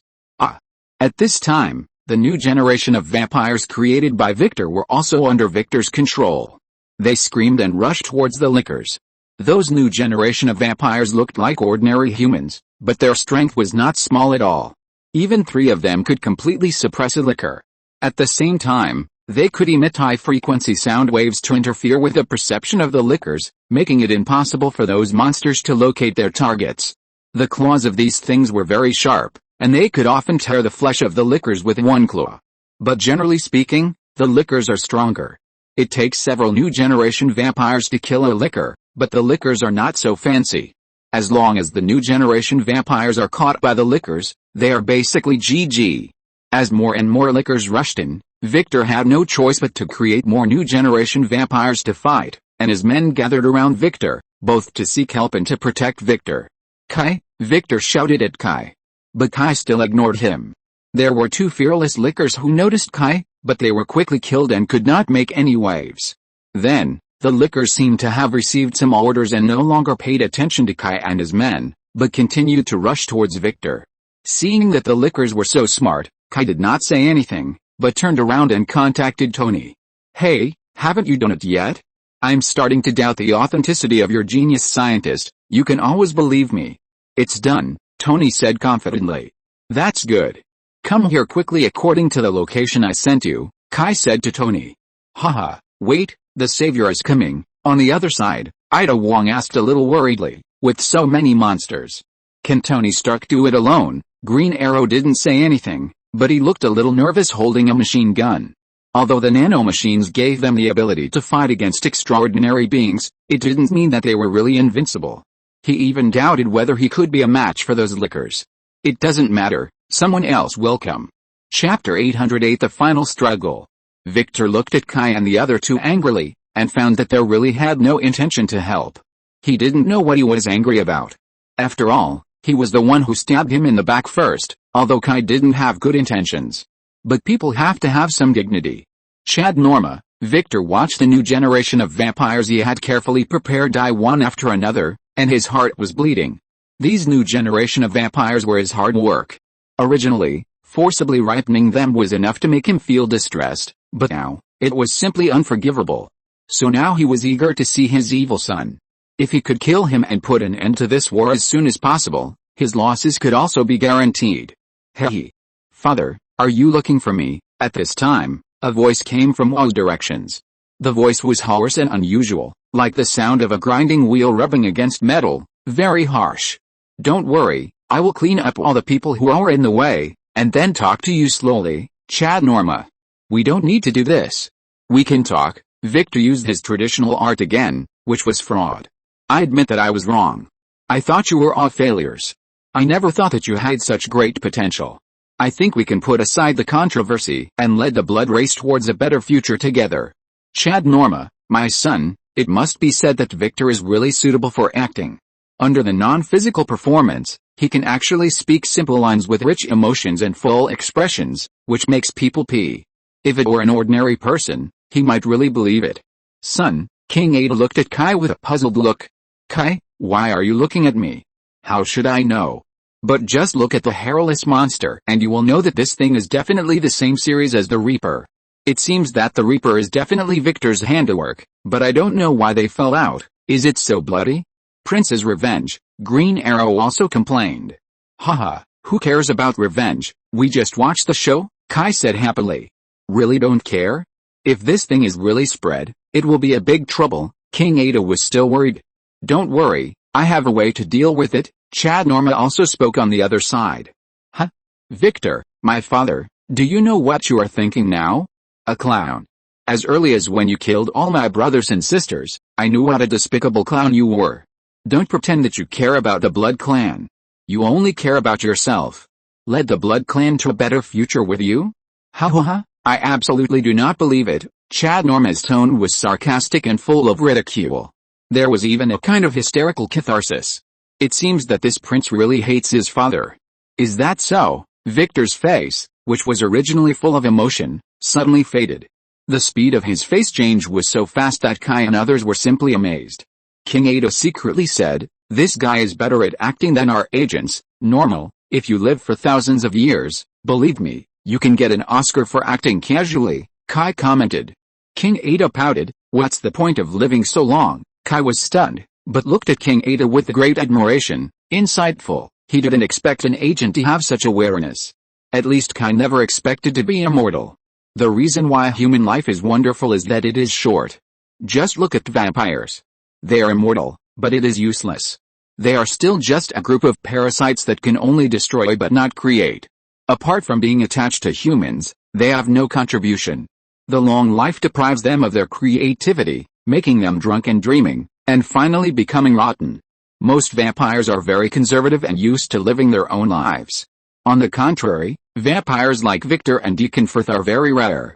Especially Victor, who has such a strong desire after thousands of years, it is too rare. While chatting here, the other side has started fighting again. There is no point in talking. Obviously, both sides have no idea of compromise except to kill each other. On one side, there are a large number of lickers with the newly transformed harvesters, and on the other side, there is a new generation of vampires catalyzed by Victor with his life. The two sides are fighting like thunder and fire. Lickers and harvesters are constantly killed, and the new generation of vampires fall faster. In less than 10 minutes, the whole hall was covered with corpses. During this time, Victor kept seeking Kai's help, but Kai remained indifferent. "You forced me to do this." Victor saw that his men were getting fewer and fewer, and his heart ached. These vampires were all good hands who had lived for hundreds of years. The death of one meant that hundreds of years of training would be wasted, and it also meant that the strength in his hands would decline again. If you waited for a new generation of vampires to grow up, he would naturally not feel bad, because he only cared about himself. But the problem was that the new generation of vampires had been catalyzed by him and had no chance to grow up. If all his original men died, he would really be alone. By then, think about what he had done. He could be hunted down to death by humans and other vampires. Although he had obtained the power of the blood god, Victor was still very sober. That thing was indeed very strong, but if he really thought he was invincible, then he would not be far from death. So he had to protect his men. As long as his power was still there, he could always make new test subjects. But if all his men died, he would be finished. He couldn't make those test subjects by himself. He couldn't do it at all. So, Victor pointed at Blade and said to him, "Go. Kill them." Blade walked towards the lickers like a puppet. "I don't believe you will watch him die." Blade has a special meaning to Victor, because Blade is the raw material base for the new generation of vampires. Without Blade's blood, the characteristics of the new generation of vampires that are not afraid of sunlight or silver are out of the question. In short, if it wasn't really a critical moment, he wouldn't give up Blade so easily. King Uther saw Blade rushing towards the lickers and immediately looked at Kai. No need." Kai shook his head. "He will be fine." But, just as he was talking, a shadow suddenly appeared behind Blade, and then several tentacles stretched out from the shadow, rolled up Blade and dragged him into the shadow. Blade just disappeared into the shadow. "I thought you would be faster." Kai turned his head and said to one side.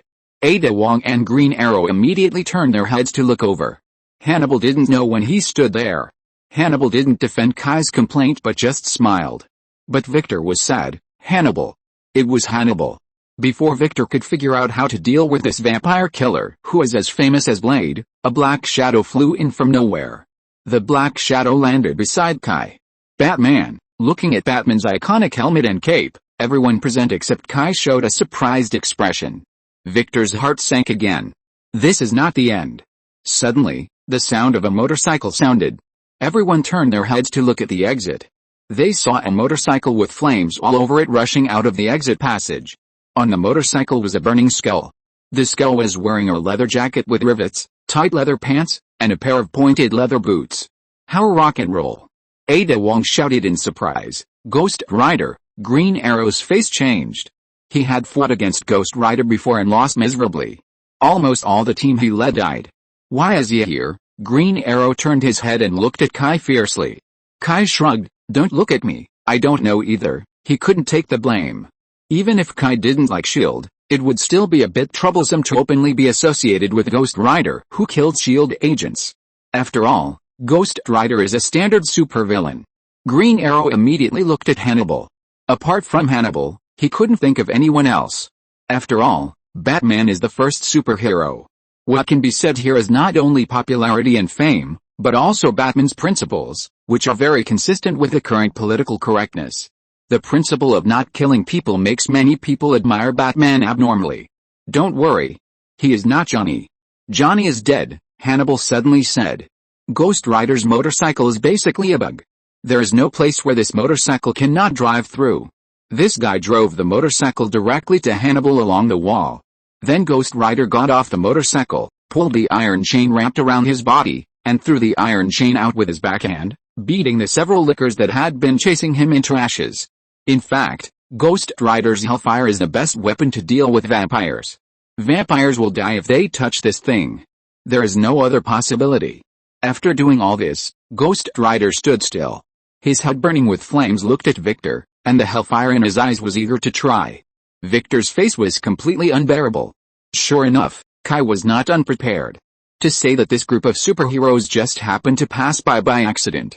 Even if Victor's brain was full of shit, he couldn't believe it. Others were already prepared. Even looking at Kai's state, he had been acting him from the beginning. Despicable, this was the most true portrayal of Kai in Victor's heart. Unfortunately, Victor seemed to have forgotten that he did the same thing, and he did it first.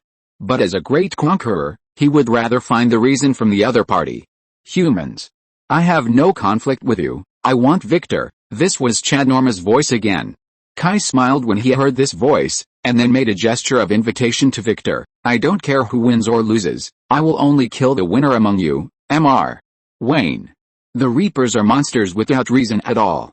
If you cooperate with them, you humans will definitely suffer in the end. You don't want New York to become a ghost cave, right? I can assure you that as long as you help us, we can leave New York. Selina couldn't help it at this time and shouted loudly. Unexpectedly, Kai remained unmoved, but smiled and shouted to Chad Norma, you can start your performance. Victor's face was gloomy, and he stopped Selina, who was about to say something. No need to say, Selina. Apart from fighting, we have no way out. Chad Norma wanted him to die, so did humans hate him less? Even compared to Chad Norma's Reapers, humans wanted to kill him more. The reason was simple. Although Chad Norma's Reapers were terrifying, human technology could deal with them. After all, the Reapers were afraid of light and could not compete with humans for the land under the sun. But what about Victor? He created vampires that were not afraid of the sun or silver, which meant that he wanted to compete with humans for the living space under the sun.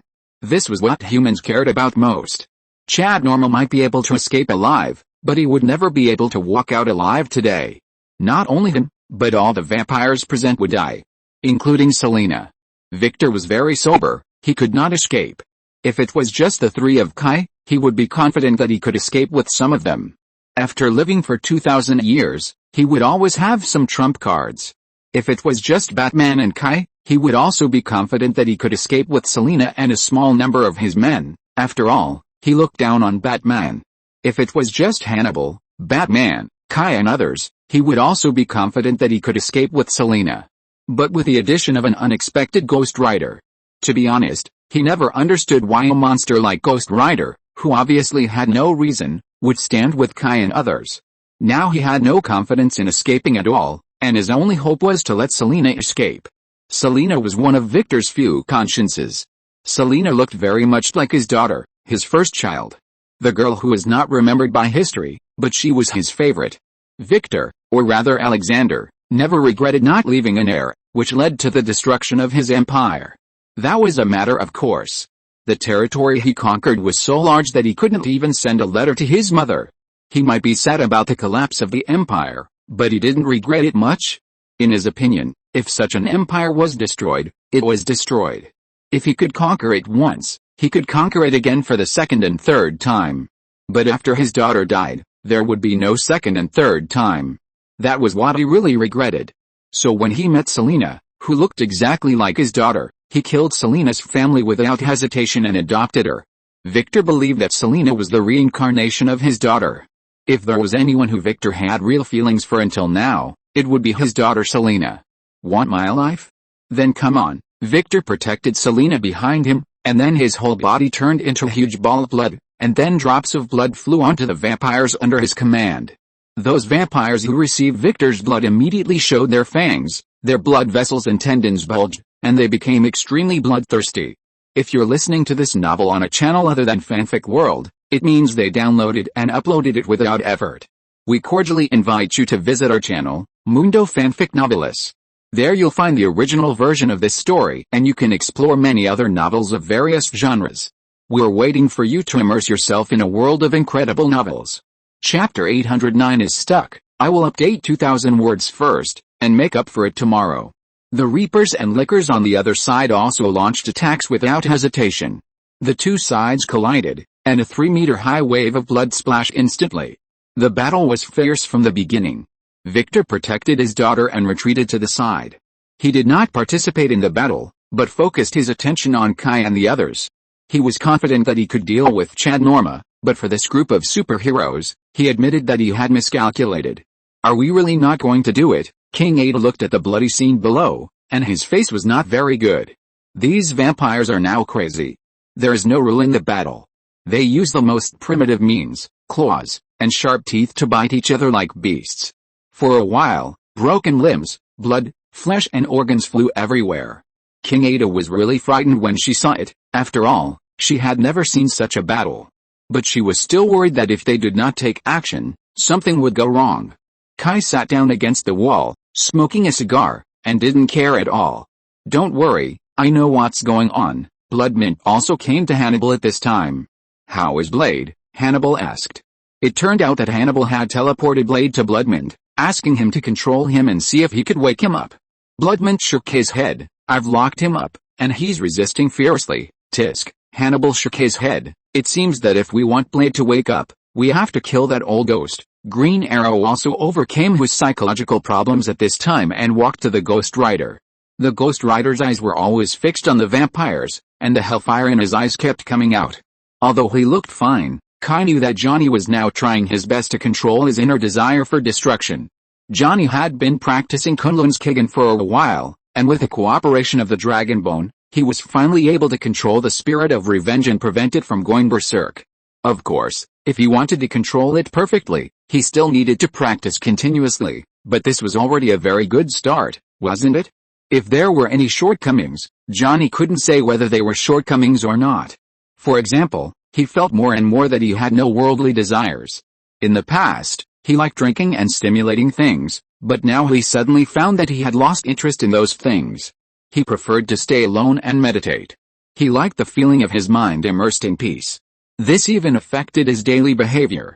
In the past, he did things vigorously, but now he has become very calm. Of course, this is nothing. More importantly, he seems to have lost interest in women. He once thought that this thing was similar to chemical castration, so he asked Kai for advice. As a result, Kai told him that this was the reason why he was more and more in line with the practice. This practice emphasizes the word quiet. When you practice to the extreme, your heart is as clear as ice, and you will not be startled even if the sky falls. You are still calm in the face of changes, and your mind is happy and your breath is calm. You are not stained by dust and dirt, and you are not stained by worldly things. I heard that it is the realm of immortals. Once you reach that level, you will be able to transcend. As for women will only affect the efficiency of his practice. Although it feels weird, Johnny feels that it seems. There is nothing wrong with it. Practicing is much more interesting than women. So Johnny really looked like a master now, but of course it was hard to tell with a burning skull on his head. Ghost Rider, Green Arrow called carefully. He didn't know the name of Ghost Rider, so he just used his nickname instead. Anyway, anyone with a brain would understand. Then Green Arrow was horrified to see a burning skull staring at him. The skull was not scary, and the fire was not scary either. But the combination of the two was a bit scary. Can I call you that? Johnny had no objection to this. He could now look at the change of his identity normally. I want to know, aren't you dead? Green Arrow was very concerned about this matter. After all, he saw the skull die with his own eyes that day, and even the ashes were scattered. Ghost Rider stared at Green Arrow for a few seconds, then turned his head and continued to look at the battlefield. It's not that Johnny was aloof, but he really didn't know how to say it. Since practicing that magical kung fu, he is no longer used to lying. So he simply didn't say anything. Green Arrow didn't think it was excessive. In his psychological expectation, if this guy didn't suddenly burn himself to ashes, it would be a very friendly performance. Green Arrow asked a few more questions in succession, but unfortunately, he didn't get a response. So he stopped pestering. He did this just to find out some information, and sometimes not answering is also a kind of information. It should be Hannibal's doing. Green Arrow secretly glanced at Hannibal not far away, and attributed the resurrection of Ghost Rider to Hannibal's doing. The reason is very simple, which can be seen from Kai's attitude. Although the relationship between S.H.I.E.L.D. and Kai is not good, they still believe in Kai's integrity. It is definitely not an exaggeration to say that he hates evil as much as he hates it. Since Kai chose not to take action when he saw the Ghost Rider, there is only one possibility, that is, Kai believes that the Ghost Rider is not a threat, or at least someone has guaranteed him, making Kai believe that the Ghost Rider is not a threat now. But for Hannibal, S.H.I.E.L.D. has a skeptical attitude from top to bottom, and even has a certain degree of malice. This kind of thing is very funny. Logically, Kai is the one who offends S.H.I.E.L.D. the most. On the contrary, Hannibal has no conflicts with S.H.I.E.L.D. except for the time when he pitted Hill. But S.H.I.E.L.D. treats Kai and Hannibal differently. This is the difference between a good reputation and a bad reputation. Kai has a huge force behind him, he is rich and powerful, and even the media has to give him face. Naturally, Kai has a good reputation. But what about Hannibal? He is alone and has the name of an ogre, so no one will speak for him. The world is so real, which is why Kai uses a vest. Some things have to be done by someone, so why not let a vest take the blame? Green Arrow looked at Bloodmint and Ghost Rider, worried. What exactly does Hannibal want to do by gathering these criminals? Kai gathered a group of superheroes, and no one thought there was anything wrong, but Hannibal recruited a few brothers, and Green Arrow began to worry. It once again shows the reality of the world. At this time, a sudden burst of intense rock music BGM sounded. A group of people looked towards the exit with strange expressions. This kind of behavior with its own background music. Only one person can do it. Sure enough, a long flame flew out from the passage. The hero makes a shining appearance, the flashy golden and red mecha, coupled with a high-profile appearance. The whole world has only Tony Stark. Chapter 810 First Update. Hello, how are you? Tony landed next to Kai and greeted everyone around him. Woohoo, except for the time in Los Angeles. This is the first time I have seen so many people gathered together. Are you waiting for me, Tony?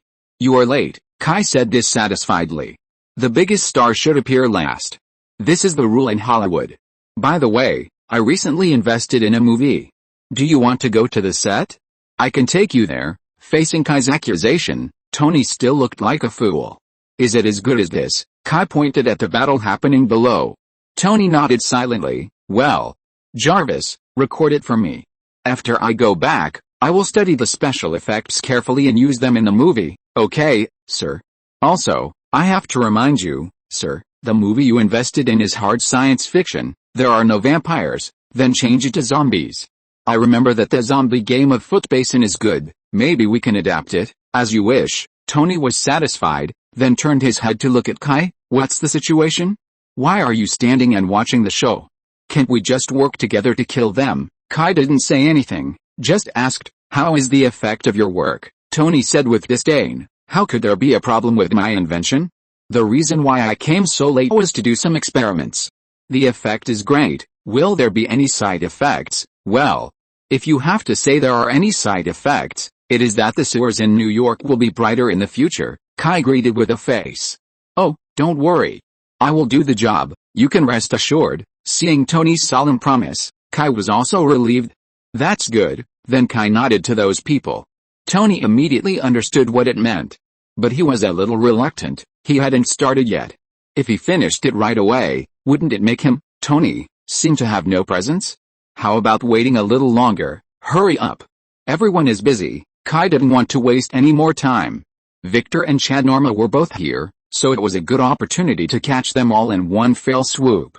To avoid any trouble later. Okay, Tony said reluctantly, and then took out a sealed test tube from his mecha, which contained a blue, viscous liquid. Tony didn't do anything, just threw the test tube down. The test tube fell to the ground and broke. But the monsters under Chad Norma or the vampires around didn't notice such a small change. These guys were still fighting each other. Victor and Selena noticed it, but they didn't think it was a big deal. Poison? Are you kidding? Vampires can't be poisoned to death except for a few kinds of poison. After all, they are still limited to the thinking of vampires. They didn't consider Tony's character attributes at all. Would a great scientist be so stupid as to get involved with a group of vampires? Using your brain is what scientists should do. So the two of them didn't pay attention to them, because they had more important people to pay attention to. Chad Norma. That man appeared. When he appeared, Kai and the others were also attracted by his appearance. It's not that the guy has an outstanding temperament or outstanding appearance. It's completely the almost crazy aura on him. He looks ordinary, even ugly, with a pale face and no blood. There are ugly blue blood vessels on the exposed skin. He is wearing a very worn hoodie. The original color of the clothes can no longer be seen. There are dark red blood stains everywhere. This shape is like a scavenger. And he exudes an unpleasant stench. But the madness that emanates from him all the time is extremely eye-catching. Chad Norma. Victor looked at his son coldly. The test subjects born with Chad Norma were all modified based on Victor's genes, so they are indeed Victor's sons. But Victor had no feelings for these test subjects. They were just tools for him to fulfill his wish. In order to win them over, Victor would naturally pretend to be nice to them and play some good father games with them. But once he determined that these test subjects could not meet his expectations, Victor turned his face so quickly that Chad Norma and his brothers could not believe it. Until the moment they were killed, they did not understand why their father became like that. This is also the reason why Chad Norma became so crazy. He thought he was Victor's pride and his favorite. At least the young and ignorant Chad Norma did think so at the time. They were all test subjects and stayed in the laboratory since birth. There was no chance to contact the outside world at all. There was only Victor in their world. So how deep the love is, how deep the hatred will be after betrayal. Chad Norma actually has no ambition, and he is not evil at the same time. Everything he did was to kill Victor. This is also the reason why the Reapers did not really attack humans. He was too simple, and simple people are often not too bad. Victor, the moment he saw Victor, Chad Norma could no longer bear it. His jaw suddenly split open, and he instantly turned into a hideous monster.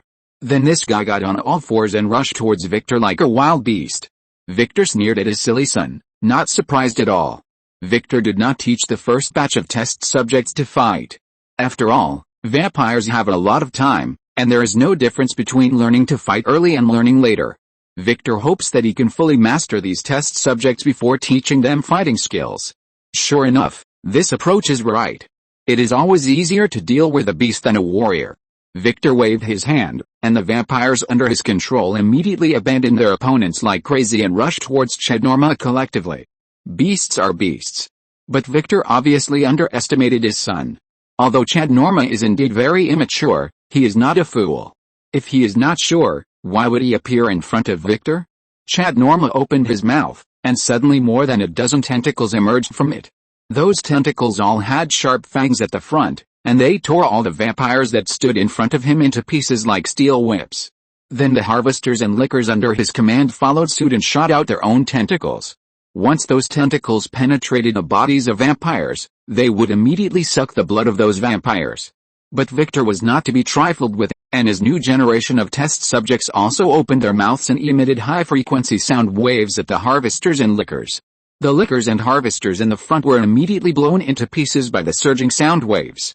Just when everyone was focusing on this final decisive battle, fluorescent patches appeared on the bodies of the harvesters at the outermost edge.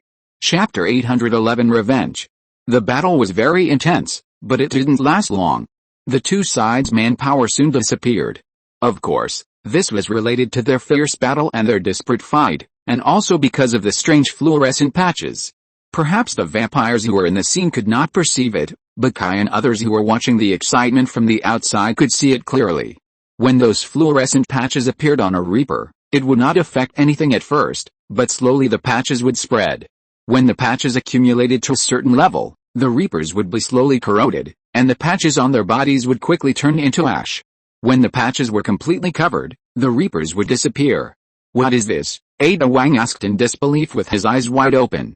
Tony's personality of showing off naturally did not hide it, But he said very happily, "This is the biological weapon I prepared specifically for these monsters." Ada Wang's face changed immediately.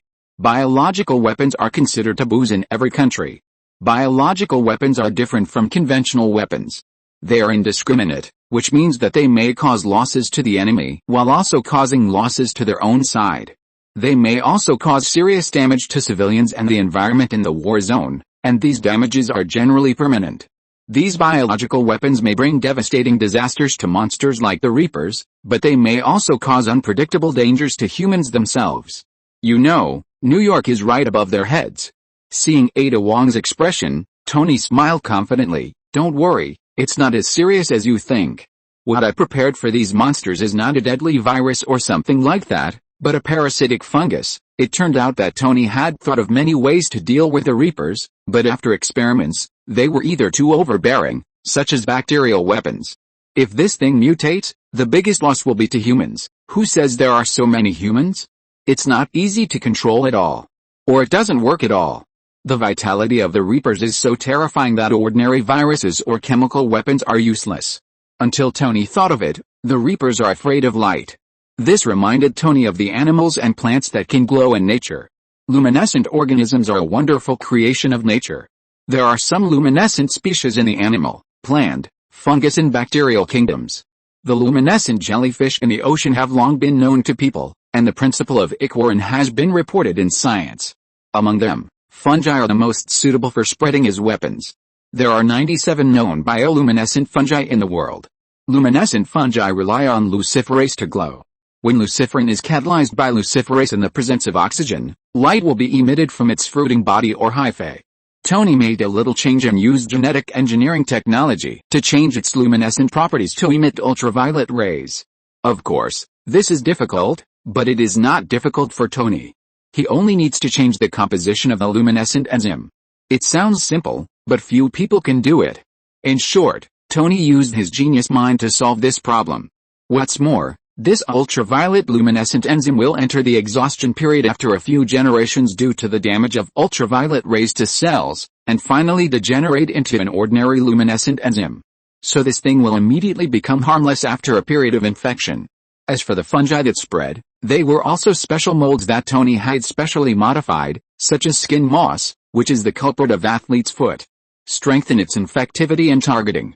In short, this kind of fungal weapon has little lethality to humans. At most, it can cause skin diseases or athlete's foot, the kind that glows. Just apply some dermatitis. But this thing is a real poison to the Reapers. The ultraviolet rays emitted by this mold are not too strong, so if you are only infected a little bit, it is not a big deal, but this thing is powerful because of its reproduction speed. These ultraviolet rays accumulate little by little, which is enough to be fatal to creatures like the Reapers. Thanks to Chad Norma's many men, they finally died together with the vampires under Victor. When only Chad Norma, Victor and Selena were left on the field, Chad Norma's lickers and harvesters had all turned to ashes. But this did not bring any comfort to Victor. On the contrary, now Victor only felt a chill on his scalp. The biological weapons Tony brought are indeed only effective against Reapers and lickers, but the problem is that this thing is artificially made. Today it only targets Reapers, but what about next time? Can't Tony Stark make a little change? By then, vampires. Victor realized that the real threat to vampires is not a powerful superhero like Kai, nor a ghostly guy like Batman, but Tony Stark. Think about it, the people who kill the most in this world are definitely not generals or murderers, but scientists. Think about it, one atomic bomb goes down, and hundreds of thousands of people die directly. What kind of efficiency is this? Just as Victor sighed, Chad Norma finally stood up.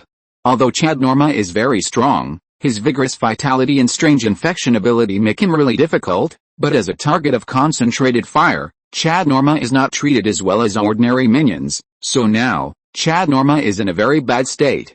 Although Chad Norma is the ancestor of the Reapers, he has not deviated from the category of Reapers. Reapers have advantages and disadvantages, and he has none of them. The extremely high metabolism requires Chad Norma to eat frequently. And now, he is already hungry. And what's worse is that fluorescent spots also appear on his body. Victor looked at Chad Norma in front of him, his eyes full of disgust and contempt. Victor, Chad Norma didn't care about the things on his body at all. He rushed towards Victor like a beast that had reached a dead end. Victor's face sank, and he stopped Selena from trying to stop Chad Norma. He took a step forward, and saw Victor's figure came directly in front of Chad Norma as if he had teleported, grabbed Chad Norma's neck, and threw him to the ground fiercely.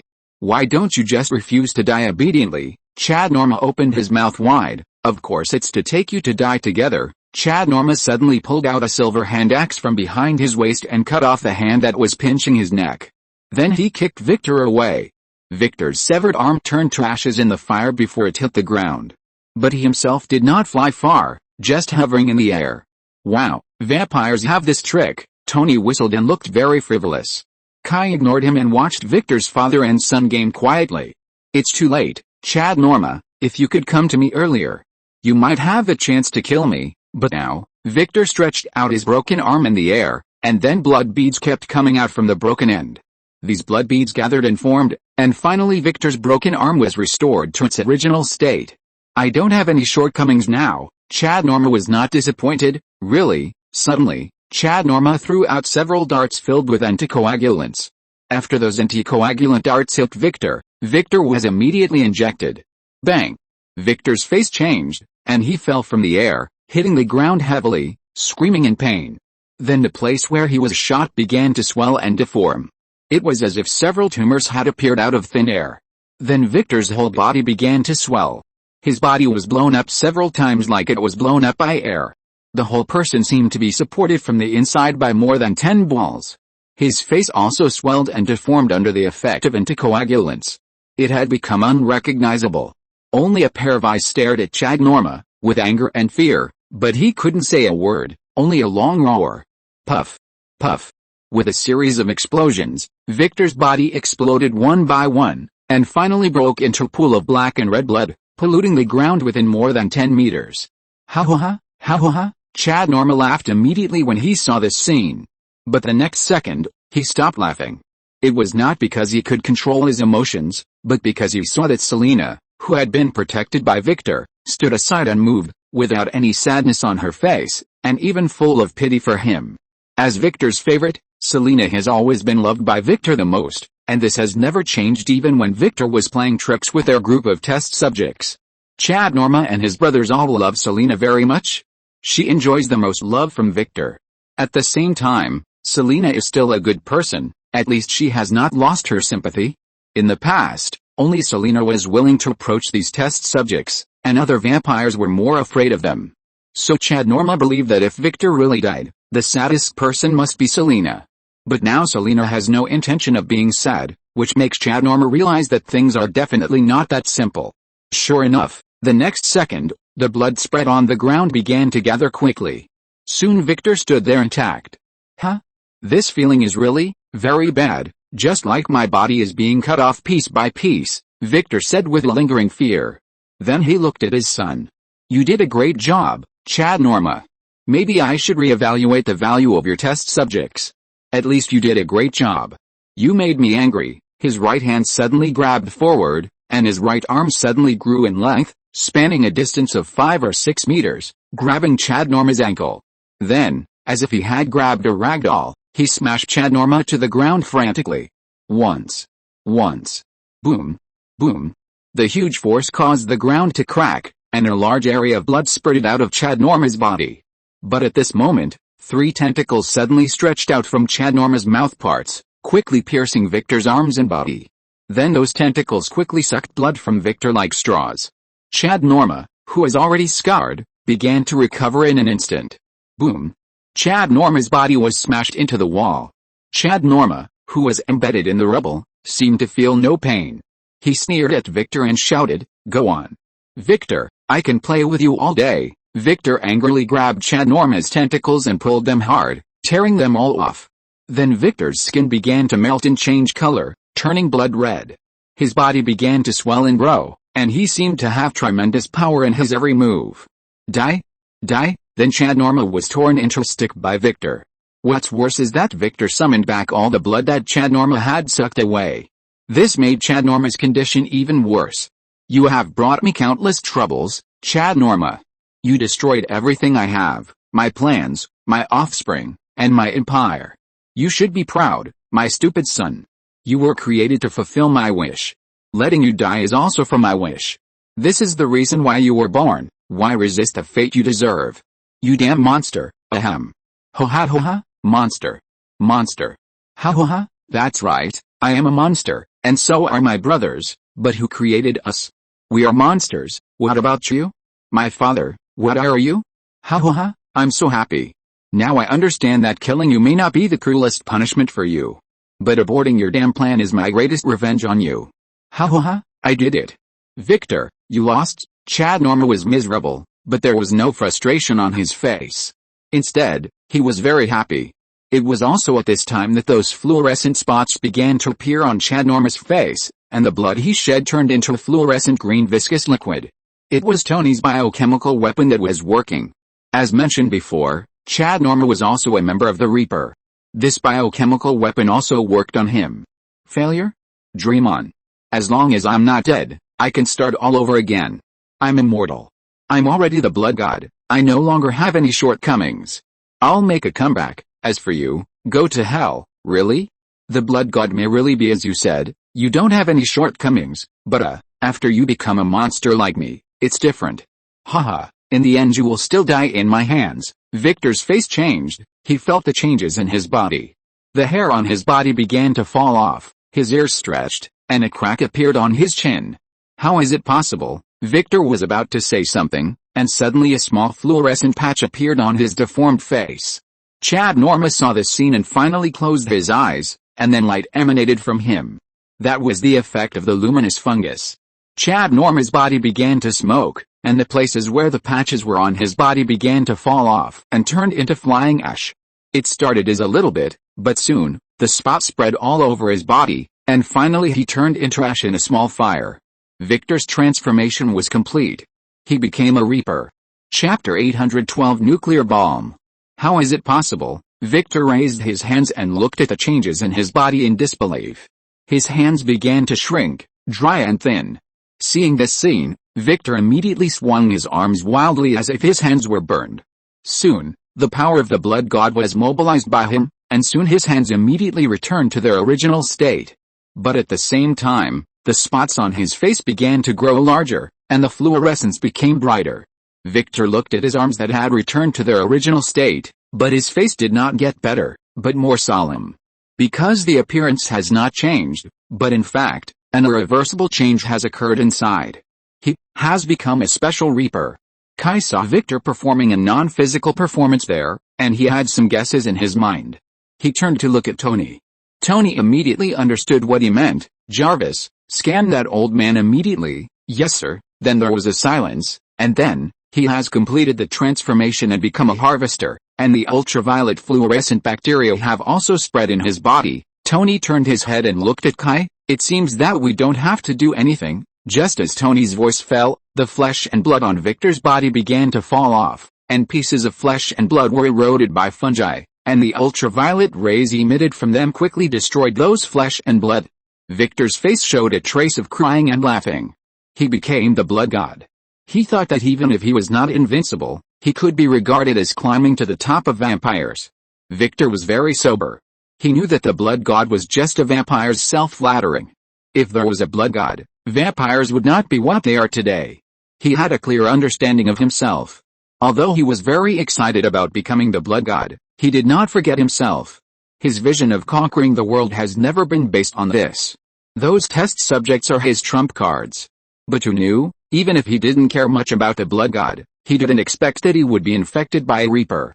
To be honest, the blood god is better than the defective product of the Reaper, right? But it was so tight, he was still infected. Feeling the changes in his body, Victor didn't say anything nonsense, but turned to Selena. Selena had been looking at her father worriedly. She didn't quite understand what happened to her father. After all, the blood god was not afraid of the sun, and was even immortal. But what happened to Victor made her feel bad. Father, Selena, at this point, Victor didn't have any special feelings, and didn't think there was anything to be afraid of in death. After all, his life was too long, and he had walked long enough in his life. It was not unacceptable to stop now. The only thing he couldn't let go was Selena. Victor himself felt ridiculous. He actually had someone he cared about. He adopted Selena because she looked like his daughter, and adopting her was just a consolation. Maybe I'm going to die soon. Victor thought so. He didn't look at Selena again, but turned to Kai and the others. Let her go. Kai shook his head. Impossible. Anyone who might know about your experiment must die. Kai couldn't let the information of such a dangerous test subject be obtained by vampires. If another vampire knew about it, that would be dangerous. Unexpectedly, Victor took out a remote control. I put a nuclear bomb underground in New York. Victor raised the remote control and said directly to Kai. Let her go. She doesn't know about the experiment and can't reveal anything. Otherwise, I will take the whole of New York with her. Father, Selena screamed. Shut up. Live well, Victor scolded rudely. Kai was stunned. He turned his head to look at Ada Wong and Green Arrow. Is S.H.I.E.L.D. a shit-eating agency? They actually let vampires have this thing, and it's even underground in New York. Ada Wong and Green Arrow's faces turned green. If it's true, then S.H.I.E.L.D. is really derelict in its duty. Kai couldn't possibly go to gamble. If he lost, the consequences would be too serious. U.S.H.I.E.L.D. Is this true? Kai asked with a grim expression. Ada Wong and Green Arrow swallowed their saliva. They didn't know. But they didn't dare to gamble either. I'll go and confirm it. Ada Wong immediately went to the site and connected Nick Fury's phone. Nick had been waiting for Ada Wong and Green Arrow's report. He was very interested in the things that vampires did. If S.H.I.E.L.D. could control a force full of people similar to Blade, the benefits are beyond words. Of course, even if it was a Reaper, it would be acceptable. It's just a tool anyway. For Nick Fury, weapons have always been divided into useful and unuseful. As for danger, if it's not dangerous, it doesn't need to be called a weapon. Ada Wong, how is the situation? Nick asked directly. Ada Wong immediately told the situation with a sullen face. Then Nick's dark face became even darker. Nuclear bomb. Shit. He didn't know. If it was true. S.H.I.E.L.D. Nick Fury had already imagined what the White House would look like. Wait for me. Nick did not answer immediately, but called Alexander immediately. Is it true that vampires have nuclear bombs? Nick Fury asked directly without any greetings. Alexander was sleeping at this moment. He was very upset after being woken up, but Nick Fury's questioning immediately made him sober. How is it possible, Alexander, really knew about this matter? The reason is still the part of Hydra. In World War II, Hydra was defeated. The remaining forces were roughly divided into 4 parts. One part came to the United States with a paperclip project, a plan by the United States to absorb German Nazi scientists after the end of World War II. At that time, the United States transferred a large number of German technical experts and high-level researchers to the United States by competing for Nazi German technical experts. Among them, Howard Stark also participated in this plan and was a supporter of this plan. At the same time, it was also because of this plan that Hydra was reborn inside S.H.I.E.L.D. The second part was absorbed by Britain and France, just like the United States. The third part fled to South America with many Nazi remnants. The fourth part fled to the Soviet Union. The Soviet Union was in chaos at that time because of the war. Although it defeated Germany, it could not sort out its own territory well for a while, which gave Hydra an opportunity. In addition, the Soviet Union also secretly accepted a lot of Hydra scientists. This part is also the source of Hydra in Eastern Europe. Although they are all Hydra, they are independent of each other, and there is no saying who leads whom. Moreover, during the Cold War, Hydra lacked contact with each other. It was only after the end of the Cold War that these separated Hydras finally combined to form the current situation within Hydra. And that nuclear bomb was sold to the vampire by Hydra. At that time, the Soviet Union collapsed, and Hydra in Eastern Europe did a lot of such things for funds and some other things. Perhaps after being in the Soviet Union for a long time, they also got some of the bear's situation and style. Let alone nuclear bombs, what can be sold? Now I sprained my ankle. Wait a minute, I'll go check it out. Alexander could only seek information from others. Less than 30 seconds passed. Alexander told Nick Fury.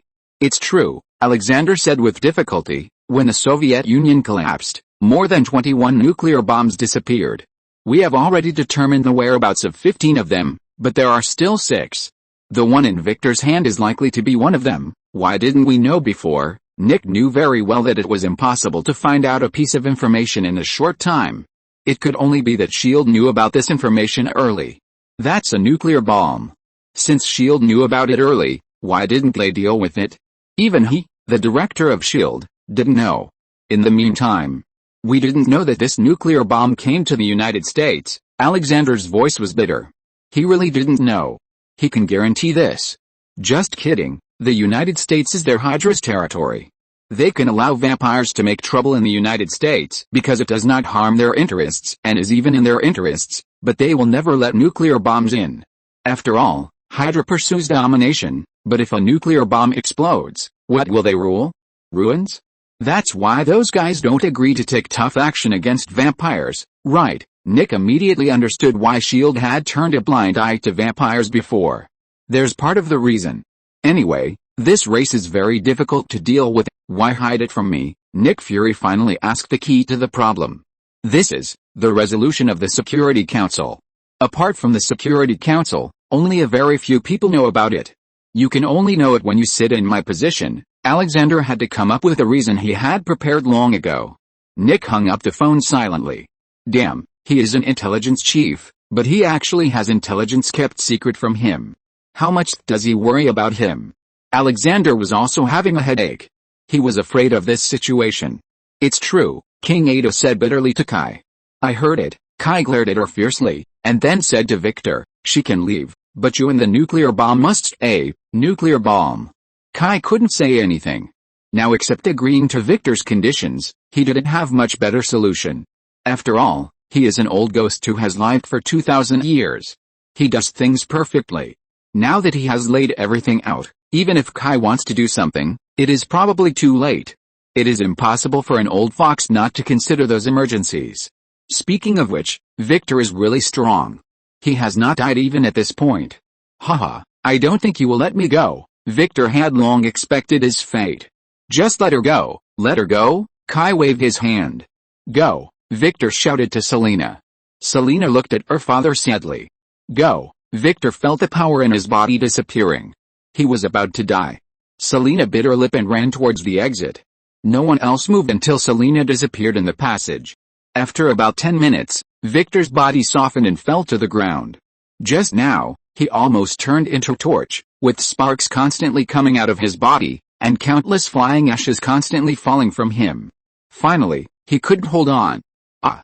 What a pity. I don't know what he was regretting. Then Victor turned into flying ashes. A generation of vampire heroes died in such a cowardly way. Indeed, it was cowardly. He originally thought that he would fight Kai and his team for 300 rounds, but a bunch of superheroes just watched the show for a long time and did nothing, and he was defeated. It was inexplicable. Now think about it, people's fate is really wonderful.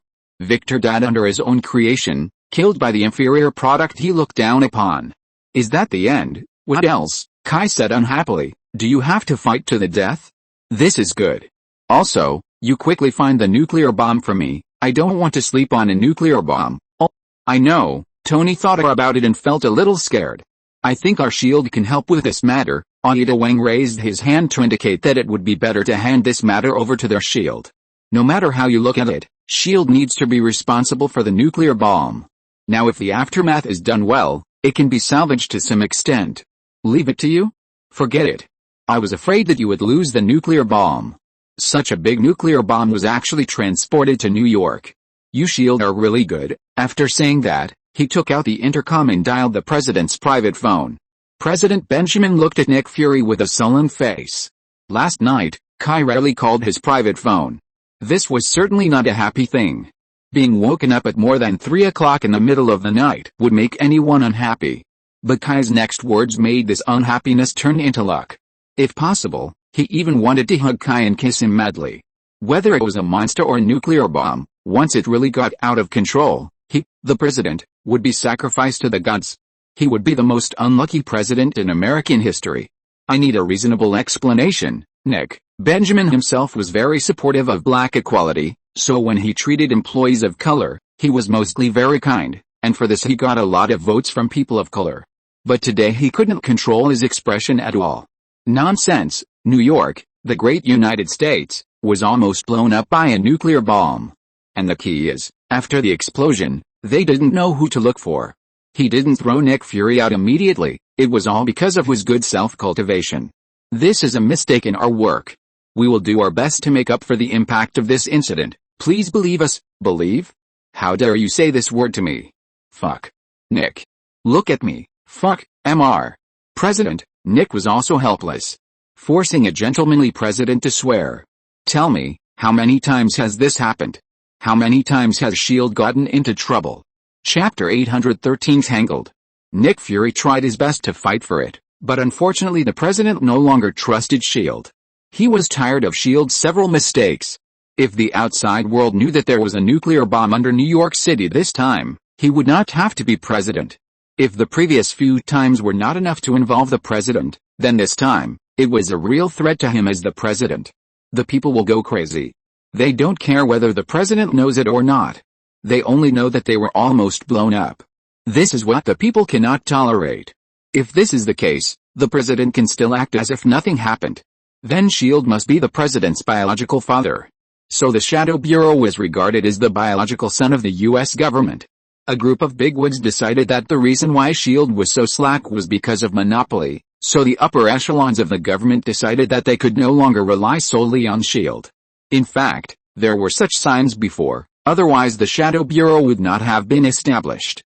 It's just that the disaster this time was too big, which greatly accelerated the process. So the Shadow Bureau received greater support. At the same time, the FBI, CIA and other large institutions also received support. The Americans like to play balance the most. They like to divide power into many pieces, even if it will lead to waste of resources and a lot of duplication.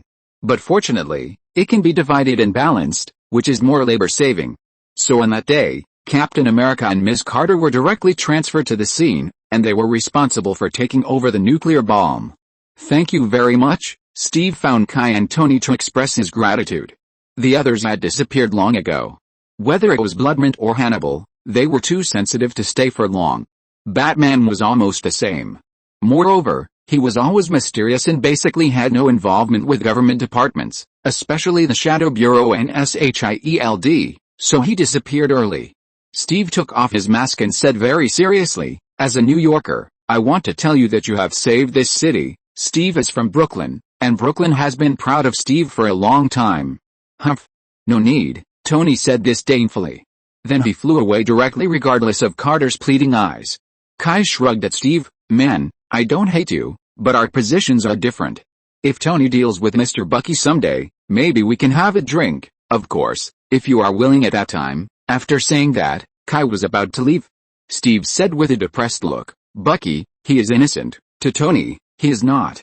He is the murderer. When he sees him and thinks of him, he can see how his parents died at his hands. Steve, this is not something that can be solved by just saying innocent. People are always like this. They prefer to believe what they believe. You believe Bucky is innocent and think he is not responsible. But Tony also believes that he is the murderer, and the facts are so. There is no solution. I can convince him, Steve, as long as he gives me a chance. Kai turned around and said angrily and amusedly, have you been flattered and forgotten, Captain? What do you have to convince him with? Your big principles? There is a saying in China that makes a lot of sense. I'll give it to you, don't persuade others to be magnanimous without experiencing their suffering. You stand from your perspective and tell Tony that you want to give up hatred and embrace a new future? Don't make me laugh. Tony is the victim. Only he can decide whether to forgive or not. What gives you the right to make decisions for him and act like you are doing it for his own good? Kai took a deep breath. To be honest, I don't hate you, Captain. But, when you said this, it was really disgusting, which is why Tony didn't want to communicate with you. You used your feelings as the truth and forced Tony to accept your so-called correctness. This is even more fascist than fascism. I just want to ask one question. Why? Steve may be a good person, but too much flattery really made him a little bit arrogant. He felt that he was the truth and he was righteous. This mentality can't be said to be bad, but it is definitely not good. The Nazis didn't run to rule the world at the beginning. Their original intentions were all good, but the question is, can their crimes be denied if their original intentions are good? Steve's original intentions were of course good, but can this wash away Bucky's crimes? Can it bring justice to the Starks? People, never think too highly of yourself. After saying that, Kai left directly. Steve, standing there in a daze, he had nothing to say. "Don't worry, I know Tony is a kind child, he will understand," Carter comforted. Steve smiled bitterly. "Peggy, I'm not a child. Although I haven't had much contact with him, I can probably guess what kind of person Tony is. Is Tony kind? It depends on one's opinion. How kind can a capitalist be? But he can still see his willfulness and stubbornness. We are already stepping up our efforts to find Bucky. As long as we find Bucky in advance, then we can hide him." Steve smiled bitterly again. "What the hell is this? Bucky is a hero, but he has to live an anonymous life. And Tony will definitely go to war with us, right? That's basically certain." "Leave it to me then," Carter said confidently. "I'm his aunt." But in fact, Carter didn't have any confidence at all. She could only say that she was his aunt in front of others. If she was in front of Tony, she couldn't say it at all. When she chose to help Steve, she let Howard down and let Tony down. "Thank you, Peggy." The two of them sprinkled dog food without paying attention to others. But both of them knew in their hearts that this matter had no solution. "Why haven't you left yet?" When Kai came out of the sewer, Tony was eating and drinking a cup of iced cola and a cheeseburger. Tony didn't say anything, just quietly sipped the cola. After finishing the cola and the burger, he said to Kai shyly, "Thank you." "What?" "Thank you for supporting me. People always have their own positions." "Who told me that I am more familiar with you?" Tony threw the garbage into the trash can, and then said in a depressed mood, "Do you think what I did is really right?" "What?" Kai didn't quite understand. "Revenge," Tony said softly. "Then give up," Kai asked tentatively. "He is not Howard's person. He helped Tony out of friendship. There is nothing else." If Tony gave up, he naturally had no objection. After all, the revenge for the murder of his father and mother was not his. He didn't need to be so excited. "No," Tony said firmly, "the hatred for parents is irreconcilable. Although foreigners don't say this, the meaning is similar. How many people can face this kind of thing calmly? Of course those with broken brains are not included. There are indeed some. I remember a news report, a rich woman's house was robbed, the robbers killed her parents, maybe?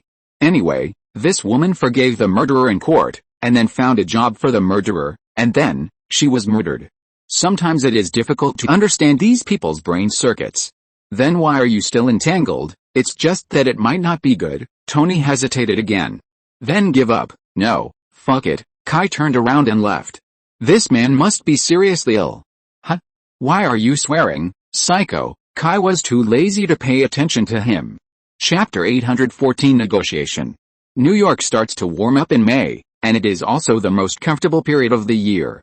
It is not too hot, but the summer in New York is still very hot. The weather is cool and there is not much precipitation. It is the most comfortable period overall. The disaster that just passed did not cause much panic in New York. People have begun to get used to some problems that appear inexplicably in New York.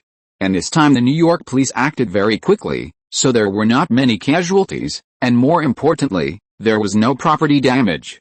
For the Americans, human life is actually not worth much. In the Western concept, everything is valuable. For example, in the West, if a person causes death by accident, as long as the victim's family accepts compensation, in their logic, this is acceptance of settlement.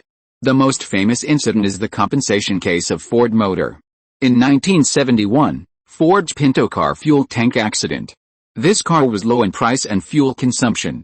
It was very popular when it was launched. But it didn't take long for everyone to find that the fuel tank design of this car was problematic. Once it was rear-ended by a car behind, it would easily cause the fuel tank to explode, seriously threatening the lives of the people in the car. In 1972, a 13-year-old child had another accident. He suffered severe burns on 90% of his body, lost his nose, left ear and most of his left hand. In the following 6 years, he had to undergo more than 60 facial repair surgeries. This accident completely ruined his life. The driver died on the spot. The angry parents took Ford to court. The lawyer provided sufficient evidence to prove that all this was due to the design defects of the car. What people did not expect was that Ford admitted that they had already discovered this design defect and had a remedy, but this remedy cost money. Ford's cost department made precise calculations and found that this design would only lead to the death of 180 people, 180 burns, and the burning of 2,100 cars. The compensation money was far less than the money for setting up the remedy. So they decided to let the car owner die and we would pay the compensation, because that would be cheaper. The lives you see have already been calculated by others. And Americans agree with this view. At least most of them agree. For example, some time ago, Black Lives Matter was a big deal, but later it became a blood-eating bun. The family of the black man who was crushed to death, even a newborn baby, had a fundraising account. In short, if the New York incident happened in China, it would be a big event, and a lot of people from top to bottom would lose their jobs, and they might even go to jail. But it's not like that in the United States, because the U.S. government has no obligation to protect the people's own safety. After all, the Constitution clearly states that the people have the right to bear arms and protect themselves. So when the New York government paid compensation, the matter disappeared. People are still talking about those monsters the most. Of course, it's not that no one is talking about the victims, but Kai went to the scene once. How to say it? Kai finds it hard to imagine why Americans can make everything a show. They go to mourn the victims, so they can mourn, but why are they dancing on the side? They really dance separately. Some celebrities also participated, saying high-sounding words, but the showmanship was simply unbearable to watch. But the people below didn't care, they just wanted to have fun, which made the merchants who sold alcohol and rented audio and record companies nearby make a lot of money. The key is that this kind of party was held for several days in a row. Kai has seen many such things, but he still can't get used to it. Those are their compatriots. That's not all, there are even people who openly take drugs and weed there. It's amazing. A group of demons are dancing wildly. As time goes by, most people forget about this matter, and life is still going on as usual. Only some people continue to work hard for this matter in secret. Nick Fury. You crossed the line, an old man with a rotten smell said coldly to Nick Fury across the screen. You crossed the line first. Reapers, new vampires. Haha, what are you going to do? Are you going to exterminate humans and become your own masters? Nick Fury was not at all intimidated, staring coldly at the screens opposite him with his one eye. Those are vampire leaders from all over the world. Vampires and humans coexist. We can't do such a thing. That's all Victor's wolfish ambition. It has nothing to do with our entire tribe, no one knows whether it's related or not. These old silver coins are so cunning that it's really hard to catch their tails. To say that they don't know anything, that's too much of an underestimation of them. These guys are much better at internal fighting than humans. No one knows whether there are any of their people around Victor. But to say that they know, again, there is no evidence. You say it's okay? Can Victor do such a big thing alone? I don't believe you don't know anything at all, of course it's impossible. But some things are better known by everyone. Keeping them in your heart and bringing them out is a bit unkind. No one wants the balance to be broken, which is not good for anyone. The old vampire who spoke turned his head and looked at the person who had been sitting next to Nick Fury. Ms. Carter, do you think so too? Nuclear bomb. Carter spat out a word coldly. In New York. It almost exploded. Hearing these words, a bunch of vampire bosses were speechless with the same guys. Nuclear bombs are really a weak spot. The problem is that they were caught. If Victor was still alive, they would probably want to squeeze Victor's juice and drink it. You must pay the price for doing wrong, this is Carter's request. Several vampires were silent for a long time and finally said, what do you want? America doesn't need vampires, Nick Fury said coldly. Interestingly, when Nick spoke, he didn't look at Ms. Carter at all. Ms. Carter's performance was similar. Impossible. We can't give up our homeland, that's human, and it has nothing to do with you vampires. Bullshit, then you can try not to leave, Carter suddenly said softly. Now it's not just us, the president, Congress, the military and those vigilantes all hate you to the core. Believe me, many of them are willing to go to war. Several old vampires were choked. Come on then. Don't think that we only have nuclear bombs as our trump card. Once a full-scale war begins, it will not be good for you. Yes, we are willing to pay compensation, but it is impossible for us to withdraw from the United States. Yes, we will never surrender. Carter sneered and didn't want to argue at all. If these old ghosts really didn't want to give in, they wouldn't be bluffing here. Then prepare for war. Nick Fury announced coldly. A group of vampires didn't know what to say all of a sudden. Carter. It was the contract you signed with us back then that we could coexist, but not this kind of coexistence. You are just parasites, and I have never given you power over us. Do I need to tell you what you bastards have done? The contract has long been in name only, Carter said disdainfully. The tacit understanding between vampires and humans cannot be constrained by a contract at all. When humans are strong, vampires will naturally behave well. If S.H.I.E.L.D. doesn't try to constrain them, these guys will naturally let loose. So it doesn't matter whether there is that thing or not. Anyway, no one really abides by it. The vampires were indeed in the wrong, but that was not the main point. The main point was that they were no match for humans. The more technology developed, the weaker the vampires became. Without strength, it was useless to say anything. No one wanted to bother with them before, so they could get away with it, but this time, it really touched the nerves of humans. Nuclear bombs, and they were placed in New York. It would be strange if the US government was not crazy. So they were all prepared to bleed, but they didn't expect the other party's appetite to be so big. No room for negotiation. Room? Yes, all vampires must register. Must follow the new regulations, Carter said with a smile. The faces of the vampires immediately turned black. What's the difference between this and handing their lives to them? Isn't the reason why vampires can survive until now because they hide well? If they are all exposed, what's the point? Just wash your neck and wait for death? Is this really what the people behind you mean? No need to test it. No one dares to speak for you this time. By the way, your lackeys in the political arena will also be cleared out. This time the federal government is serious. You have threatened the fundamental interests of the Federation. So either go to war, or lie down and accept supervision, or all die, Nick Fury said coldly. If anyone has the greatest resentment towards vampires, it is undoubtedly Nick Fury. These bastards, when Carter and Alexander were the directors, were honest as hell, but when it came to him, they kept making trouble for him. Now such a big pot has been made, causing the federal government to be deeply disappointed with SYNOPSIS, and the funding for the next fiscal year has been directly cut by 30%. 30%. That's not all. These funds have also been allocated to the Shadow Bureau and other similar institutions. This is using their money to support their competitors. It can be imagined that if this continues, the interests of SYNOPSIS will be divided more and more. Nick Fury doesn't know what to say now. Is it his fault? No. He doesn't know these things at all. Alexander, the bastard, never told him. Carter knew it too, but he never told his junior. Looking around, he found that everyone was targeting him alone. Damn, it was too difficult. So in the past few days, Nick Fury didn't treat Alexander well.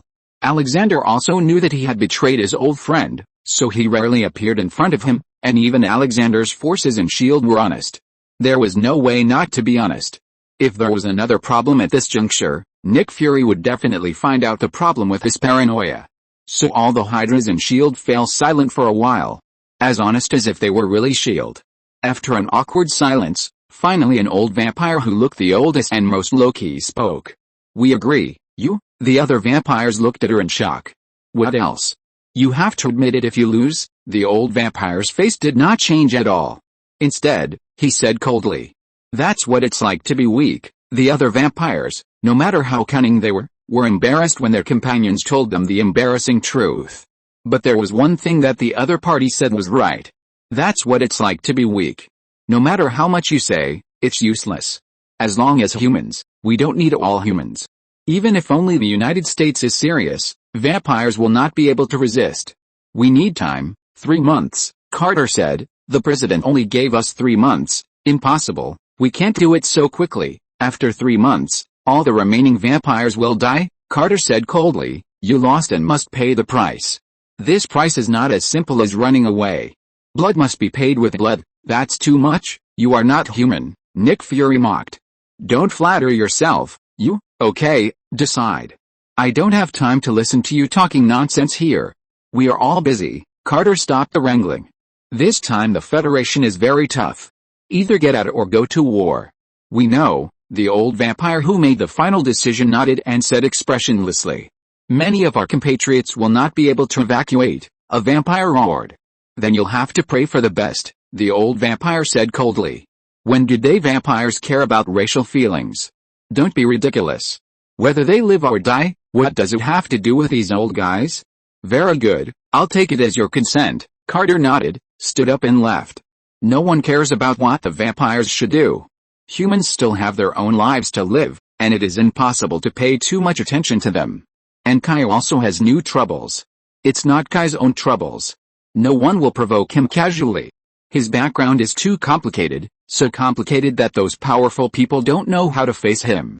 Fortunately, Kai has always been more cooperative, so those people above are not in a hurry to target him. The real trouble comes from Tony. Or rather, the mechanical army and biological weapons he developed against vampires. In this monster incident, Tony himself didn't actually do much. But he once again let the world see how powerful a smart brain can be. Why would the vampire give in? It's not the threat of the federal government. Vampires know humans too well. Humans are never united creatures. Humans are the kind of race that can fight each other for no reason. What's more, this is America. With America's political system and political atmosphere, if it weren't for the position of the world hegemon and the common interests, it would be a loose country. Any country in the world that learns from the American political system is in big trouble, with only one exception, which is America itself.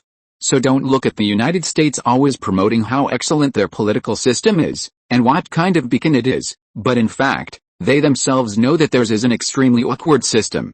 They say it is democratic, but what is the reality? Are they really democratic? Do their people really have the right to vote?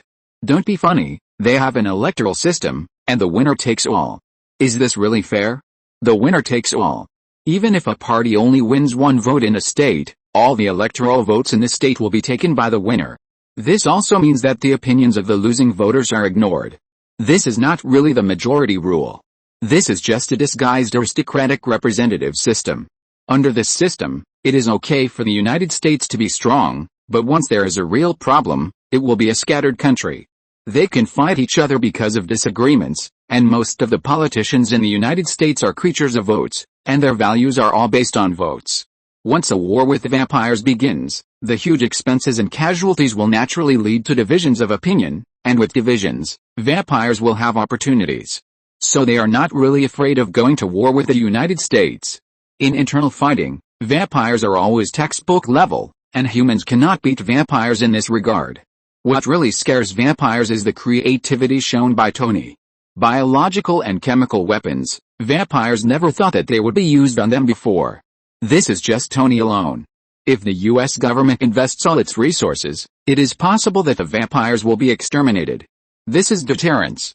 The government also feels a little tricky in this regard. Damn, this guy privately makes biological and chemical weapons. How to do this? Chapter 815, Being Tricked. Biological weapons have always been taboo, but it's not that they can't be used. Of course, it's okay for a country to use them. The 5 major gangsters are the countries with the most biological weapons in the world. But for a private person to use them, that's too much? Of course, this is nothing. As long as this kind of thing is not exposed, there will be nothing wrong. The key is the mechanical collar. This thing is a big killer. If it is promoted to the entire US military, the strength of the US military will increase. So the US military began to put pressure on Congress, hoping to obtain the technology of the mechanical collar. This thing must be mastered. As for biological weapons, that thing is just a gimmick, a tool they use to put pressure on Tony. So a heavyweight lobbyist appeared in Tony's home.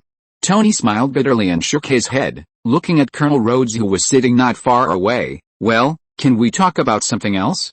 Can you not come to me for this kind of thing? Colonel Rhodes, formerly known as James Rhodes, is a colonel in the US Air Force. He is also Tony's good friend. It is hard to imagine that a soldier would become friends with someone like Tony, but fate is so wonderful. Colonel Rhodes and Tony met when Tony was in college. Once, Rhodes and several of his comrades went to a bar near Tony's university to drink. Tony was there too. Everyone knew what kind of person Tony was. He had a foul mouth. So in the bar, he had a conflict with a group of bikers for a girl. His mouth directly made the bikers go crazy and almost sent him to see God. It was Rhodes who saved him. So a wonderful fate unfolded. They became friends. At that time, Rhodes didn't know that Tony was the heir of Stark. So their friendship was very pure.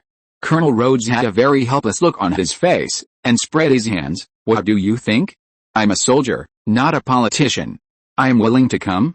But now I am standing here, aren't I? Tony was also helpless. He grabbed a bottle of wine, carried it over, and poured a glass for the two of them. To be honest, I don't really want to talk about these things with you. Can we be simple? Don't ruin the scenery for those idiots. Rhodes took the glass and gulped down a big gulp. I also want to kick the ass of those idiots, but there is no way. They are the boss and don't need to ask for my consent. I have to come even if I don't want to. Tony took a sip of wine with sympathy on his face, and now I have to help them wipe their asses. Maybe you, the Colonel, have become toilet paper. Rhodes was speechless. Isn't he just a roll like toilet paper now? And it's for both sides, Tony and those politicians. Both sides want him to wipe their asses. Damn it, he can't be used like this even if he is a piece of toilet paper, right? Tony put his arm around his shoulders and patted him. Don't think about it, just say you can't control it. Otherwise, how can you have an easy life in the future? Those politicians will annoy you to death. Rhodes was stunned for a moment, and then he understood. He couldn't have a decisive influence on Tony Stark, and seemed incompetent. But it saved trouble in the future. But if he succeeded, then whoever wanted to deal with Tony in the future, the best way would be to figure it out from him. This is what those big guys are best at. The easiest way to control someone is to control what he cares about, such as family, career, money, and friends. Tony didn't dislike this. He was a member of this rule and a beneficiary, but he didn't have many friends. He didn't want his few friends to get involved. That would not only complicate their friendship, but also put Rhodes in trouble. If possible, he would imagine Batman more. Why does Batman make many big guys feel difficult and helpless now? Because he doesn't care about anything, or what he cares about is not a specific one, such as the citizens of New York. Batman cares about the people as a whole, not a particular person. This is what scares those big guys. Just like some people who care about peace, what they do is completely different from normal people. Although Batman has always appeared as a protector of the people, rather than those peace lovers, for the big guys, this is more terrifying than peace lovers. Because peace lovers can also be used, and can even be used by the United States. Batman has nothing to use at all. Do you want the people to use their votes to elect Batman as president? On the contrary, if those big guys stand on the opposite side of Batman, they are not sure whether Batman will fight back. Once Batman fights back, the big guy will immediately become a villain in the minds of the people. This is absolutely unbearable for those big guys. They can do this and that in private, but once it is exposed, they must be unlucky. This is the rule of the game. What's worse is that Batman does not need to produce evidence like the police or prosecutors, because the people believe in him. Things that are free to be convinced cannot be distorted at all. This is what they are afraid of. In the past, they treated others the same way, but it was the other way around for Batman. How could they accept this? What was even more frightening was that everyone had different class positions, and no one thought that Batman would not do this. At least, except for Tony, Batman never seemed to take care of the rich. Rhodes muttered a few words, and he was still a little hesitant. Rhodes was a patriot in every sense, and he still hoped that Tony could make some contributions to the country. But Tony had already handed him a telescope, so, this matter has nothing to do with us, unless you want to take Batman's place. Come, take a look at the beautiful scenery, you will feel better. Rod took the telescope with a puzzled look on his face. What for? Tony hugged him, turned slightly, and raised his hand to indicate. The weather in New York is getting warmer now. Look at the roof over there. Rod put the telescope in front of his eyes and looked in the direction pointed by the young master. In less than 2 seconds, he exclaimed, "This is so cool. Is this why you bought this building? Next door is the rooftop outdoor swimming pool, and there are a lot of bikini hotties having a party. This feels damn wonderful." Tony shrugged. "I'm just bored. You know I'm very loyal now." Rod wanted to make a sarcastic remark, but thinking of Tony, who has almost no scandals in the past year or so, and even no suspected scandal photos, he was speechless. The New York media now thinks Tony is boring. Compared with Iron Man Tony, they now miss Playboy Tony. While looking through the telescope at the cool and hot girls in the rooftop swimming pool more than 100 meters away, he casually said, "You are so loyal. Shouldn't I get married and have kids and go home to take care of them?" Tony stroked the beard on his chin. "In that case, you are indeed old enough." Rod put down the telescope and rolled his eyes. "You are still living like a baby. You have the nerve to say I am old." Tony shrugged. "I am called young and energetic. You are prematurely aged. How can you compare?" Rod made the necessary international gestures. "Okay, you arrange it tonight. I want to see hot girls, preferably in bikinis. Tony raised his eyebrows. Do you really want to, or do you want those people to know that you have been bribed by me, Rod? Both. Otherwise, do you really think I am old? I can make a lot of girls laugh with a joke. Tony, are you talking about the joke about carrying a tank, flying to the general's house, and throwing it in front of him? Rod, that's not a joke, okay? Tony shrugged, tilted his head and sighed. It seems that you, an old man, really need some hot girls to make yourself hot. At this point, he paused. In order to make your performance more realistic, I can only reluctantly throw you a grand party. Rod glanced at him sideways, showing a boss's eyes. Are you sure you are not using my name because you are afraid of being criticized by Pepper? Tony, if you can't talk, just talk less, then you will definitely be a general. Speaking of youth, Tony suddenly thought of something. He said again, by the way, do you want to go to Morocco with me? Why go there? I'm an active military officer. It's very troublesome to go abroad, and it's not during the vacation. Huh. You want to convince me? This is work. Rod, what the hell are you thinking? Do something exciting. What? 5 formula. I decided to participate. Rod immediately lost interest. I'm a pilot. Do you think that slow thing running on the ground can attract me? Rod is an ace pilot and has flown all kinds of aircraft. I don't yearn for FI as much as ordinary people. Don't look down on FI. The feeling is completely different from flying a plane. Okay. Go and Call of Duty. Kai didn't know that Tony was going to Morocco to hang out, and he had a lot of things to do now. First of all, he had to deal with a wave of resignations. There was a considerable wave of resignations among NYPD police officers, and the response to the newly recruited police officers was very poor. The number of police officers who died in New York in several attacks really scared too many people. The police officers were not afraid of dealing with some gun-wielding gangs, but no one had the confidence to deal with those monsters and superhumans who appeared inexplicably. For example, this time, more than 80 police officers died in New York. The number of police officers who died was less than 1% of the total number, but with the resignations, the reduction in personnel reached 10%. In fact, in the previous incidents, many police officers were a little discouraged, and this time it was just an outbreak. The general administration had to relax the regulations on police recruitment, lowering the cultural level to high school graduates and the minimum age limit to 17.5 years old. Because at the age of 17.5, you can spend 3 months in the police academy for training, and then be a trainee police officer for another 3 months, and become an official police officer at the age of 18. In this way, the recruitment of police officers has finally returned to the right track. For many young people, even if being a police officer is dangerous, it is better than having no job. Most people have no other choice except praying that they will not encounter superpower events. Attacks are not every day and night, but the pressure of life exists all the time. It is not easy to live in New York. Let's not talk about the consumption level in New York, just refer to Beijing, Shanghai and Guangzhou. A young man without a job, if he has no job, or even a better job, he can't stay at all. Although being a police officer is dangerous, due to Kai's efforts, the salary level of the entire New York police has been driven. After all, Kai's salary and benefits in the 15th bureau are so good. If other police stations can't keep up, there will really be problems. In the past, the salary of New York police was almost a median income in the United States, about $60,000, but now it has reached $80,000. This is definitely a very attractive salary. Of course, this also brings a troublesome problem. That is, a large number of police officers retired, and new recruits were still being recruited, so the manpower could not be supplemented, resulting in a shortage of New York police and a decline in the efficiency of police officers. That's not all. It can be expected that in about half a year, the overall quality of New York police will continue to decline.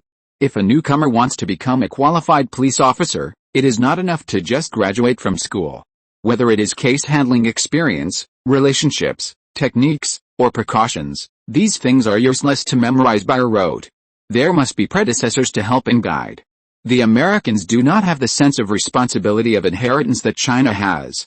In Chinese police stations, old police officers will automatically and consciously take on the responsibility of helping and guiding, and will also form a special culture like master and apprentice, but the Americans do not pay attention to this. No one will put down their own affairs for no reason and help others for free. So they can only break up the old combination and let the old police lead the new police officers. This invisibly consumes the originally small police force, which reduces the efficiency and ability of case handling. As a result, most of the areas without benefits will naturally be abandoned. It has been said before that a large part of the police funding is determined by the economic situation of the local jurisdiction. This is also the reason why the security in the rich community is good and the security in the poor community is poor. This will undoubtedly make the overall security situation in New York worse, but there is no way to change it. The salary of tens of thousands of police officers increases by thousands of dollars every year, which will cost hundreds of millions of dollars a year. Where does this money come from? The government's financial support is actually not much. Even if the current mayor is committed to changing the security situation, it is impossible to really come up with a big hand to support the police system. Fortunately, the 15th precinct is not under much financial pressure because of the free KI. But there is still a shortage of manpower. What should other precincts do if they are short of people? Naturally, they will find rich precincts to transfer. No matter how awesome KI is, he can't stop the general administration from exercising its regular power, right? So, in order to support other precincts, a large number of elite police officers from the 15th precinct were transferred to support other precincts. Of course, the general administration dare not just let the horse run without letting the horse eat grass. Therefore, the strength of the 15th precinct's manpower replenishment is the greatest. But a bunch of rookies.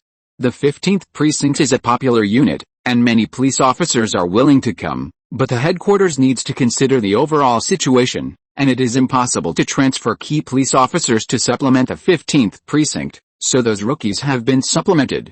This has led to the fact that the overall quality of the 15th precinct has inevitably declined, even though it has sufficient personnel. For this reason, KI had to get busy. If he was just a police officer, it would not be his turn to worry about such things, but he is the director. It is impossible to really throw everything to George. In this way, KI has been busy these days. When he finally had some free time, he saw it on the news. Tony had an accident in Morocco. He was attacked by a Russian terrorist. He almost died. Why do I see something on that guy's chest? It looks so similar to your arc reactor. Anyway, KI and Tony are friends, and as usual, he still has to express his condolences. Then KI asked about a detailed broadcast on the news. If someone else asked, Tony would never talk about it. That guy's father is a colleague of my father. According to him, the design of the arc reactor was his father's invention. My father stole his invention. Although I think it's nonsense, this guy said it as if it were true. In other words, he has mastered the technology to manufacture the arc reactor. Yes, this guy made the reactor he was wearing in an underground workshop. I have to say, this guy is quite capable, just slightly worse than me. Where's he? He was caught. Who? It seems he was extradited to the United States. Really? Then I wish you good luck. What do you mean, idiot? Hey. What do you mean? Don't you understand? You've been tricked. He's a Russian who committed a crime in Morocco, but was extradited to the United States. You're stupid, fuck. They've set their sights on the reactor technology in that kid's hands. Not only that.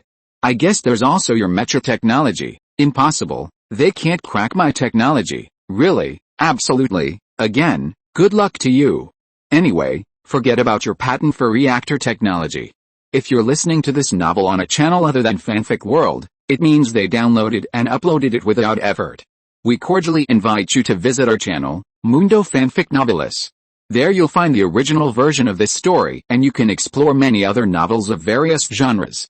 We're waiting for you to immerse yourself in a world of incredible novels. Chapter 816 Compromise. Never overestimate the integrity of a country, especially the United States, which is a country that takes pride in cheating and deceiving. They worship victory and only worship victory. As for the means, they don't care at all. Don't look at these guys shouting "Shus who's all day long. But in fact, the United States is the country that supports the most dictators and warlords, and is also the country that subverts the most regimes. Look at South America. Once a tough guy appears in any country and intends to save his country, the United States will use coup d'état, assassination and other dirty means to overthrow that tough guy. For the US government, it is not uncommon to hack Tony Stark's patents in order to obtain reactor technology. As for the means, really don't use too many. Even Tony Stark can't fight the US government on this. Rod? That bastard. No wonder he wants to take the Russian back to the United States in person. I thought, Tony is very smart, but at first he didn't think that the US government would be so shameless. But after being reminded by Kai, 99% of the US government will definitely do this. And, have you really forgotten who that Russian guy is? Who? Tony asked in confusion. Tisk, Kai has always been troubled by Tony's bad character. Forgotten? Last time in Los Angeles, at the premiere of the movie you invested in, it was this guy who attacked you. Can you please give him a little respect, Los Angeles? Wait? Fuck. Shouldn't that guy be in jail? Tony finally remembered who that guy was. It was this Russian who attacked him last time, but Batman took away the reactor on his chest at that time, leaving the government with no reason. As for later, he was naturally thrown into jail, and then Tony completely forgot about it. I really don't know what he was thinking. Maybe he thought that the reactor at that time was too rubbish? Not worthy of his attention? I don't remember that guy looking like this. By the way, I forgot what he looked like. Fuck. Someone must be messing with me. Kai remembered that the Russian was called Anvanko. Kai did not follow up on what happened afterwards, as he thought Tony would be able to solve it. Wait, I have to come back quickly. I can't let these people ruin my invention. Tony immediately thought that it would be a long time before the Russian came out of prison. It's useless. Kai was very calm.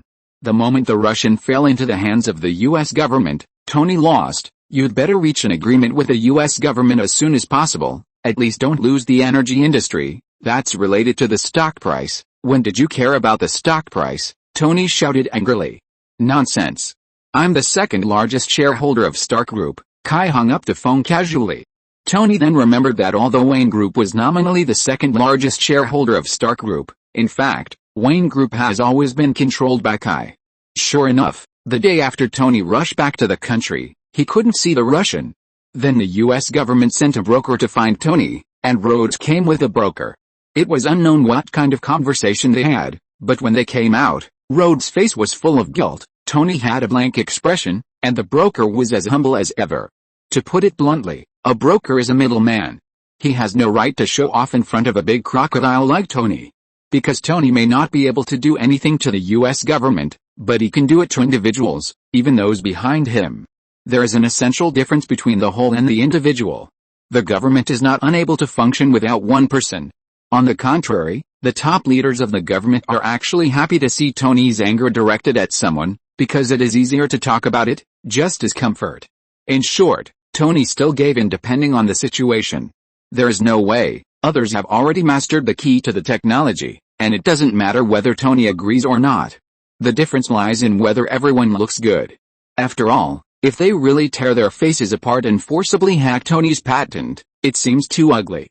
The day after this incident, another arms contractor of the US military, Hammer Group, announced that they had officially signed a contract with the military, and the military would inject funds to officially launch the Iron Warrior project.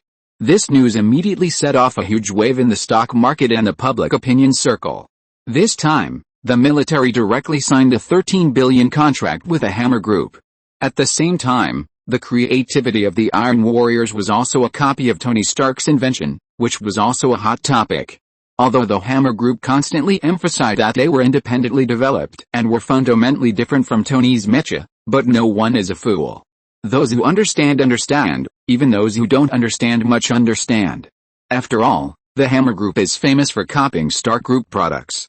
On the contrary, the Stark Group did not comment on this, which was equivalent to tacit consent. On the contrary, the Stark Group placed a publicity center at the expo that was about to open. The expo has been talked about for several years and is finally going to open. The Stark Industrial Park in Clinton District was used as a branch venue for private invention exhibitions. There was no way. The specifications of the expo were too high, and the construction of Clinton District had only started for more than a year, so it was not so fast to come up with such high standard conditions. The supporting facilities were not perfect at all. So it was only assigned a private invention exhibition. This private invention exhibition, to put it bluntly, is to give those civilian scientists some stage to show off. More importantly, for the sake of excitement and novelty, truly shocking inventions will not appear here. Exhibits of large companies will be in the old campus of Stark Group in New York, which has been renovated a long time ago and was delivered a month ago. That is where Tony's father held the first expo. It can also be regarded as a kind of commemoration. The first industrial expo was held by Tony's father in 1974, and the second was held in Chicago. The third was originally planned to be held in Los Angeles, but the Battle of Los Angeles resulted in the abandonment of the Los Angeles headquarters of Stark Group, so they had to move back to New York. It happened that New York City hoped to hold the third expo and offered many preferential conditions, so Pepper decided to hold the third expo in New York. More than a month later, in July, the expo officially began. After the successful promotion of the Chicago Expo, the Stark Industrial Exposition has become famous, and there are more exhibitors. All of whom are high-tech companies from all over the world. It has become a world-class platform. To describe it in martial arts, this is a technological version of the World Martial Arts Conference, and everyone competes for attention with their own skills. During the 1.5-month exhibition, most of the venues will also be adjusted with the changes of participating companies. The exhibition time was extended this time. The last one was only held for a week. But because the communication effect was very good, more companies and more products were willing to be released at the exhibition, so the exhibition time had to be extended. This made the New York City government very happy. They wished that the exhibition time would be longer, preferably for a whole year. Clinton District is a paradise for self-employed people. It can even be said to be a funny invention award. In the self-employed exhibition area, as long as they pass the inspection of the exhibition management department, those individual inventors can also put their own weird things on this world-class stage and show them for a day. Many people go to the self-employed exhibition area if they have time. Maybe they can meet fun little inventions. It is more like an amusement park. Unlike those big exhibitions that require invitations or even tickets, here you just need to buy a $2 ticket outside the gate and you can play freely. So many local New Yorkers are happy to come here. This makes the merchants in Clinton District very happy.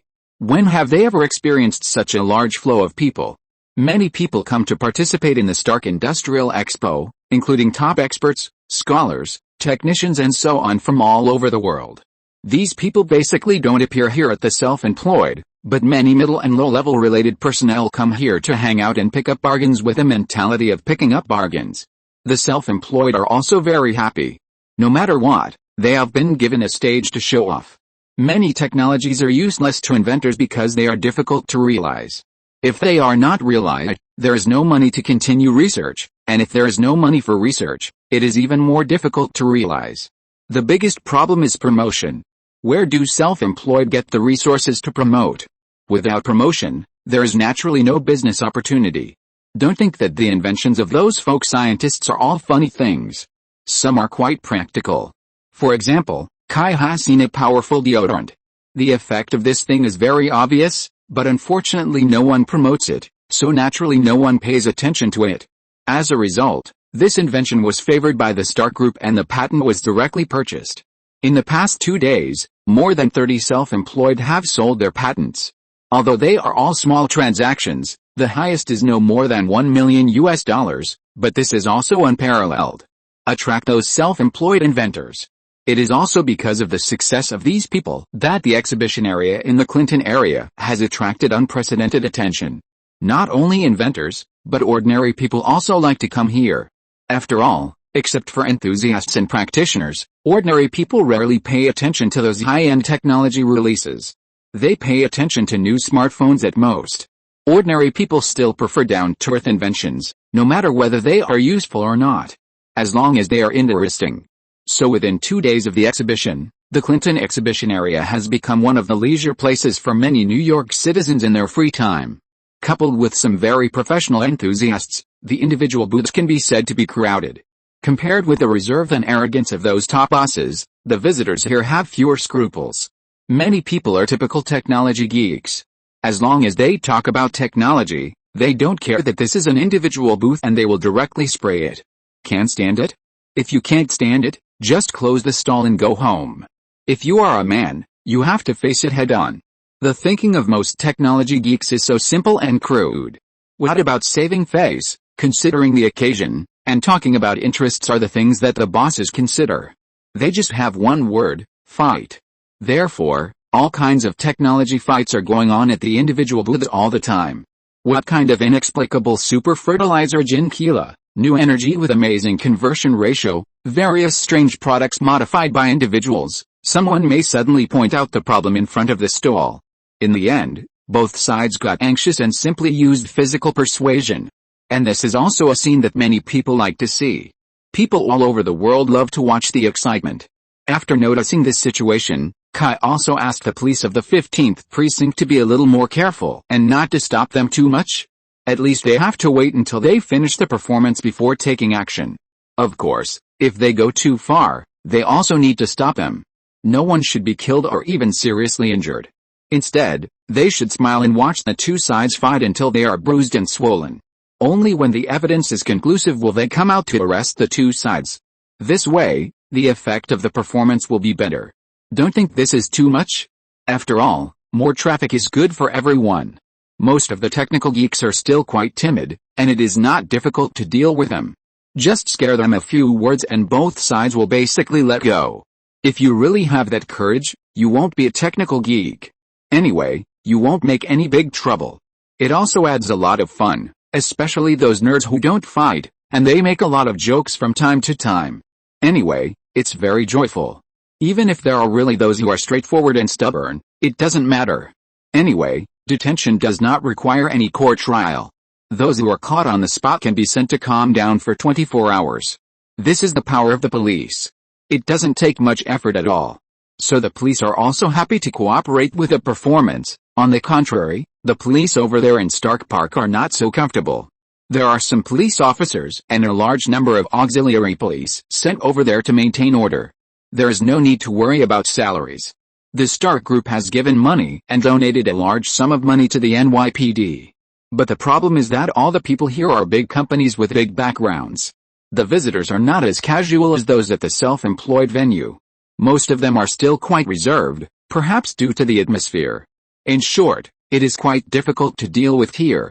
There are a lot of things that need to be paid attention to, for fear of being complained. After all, the police can't know whether there will be any hidden bosses among those visitors.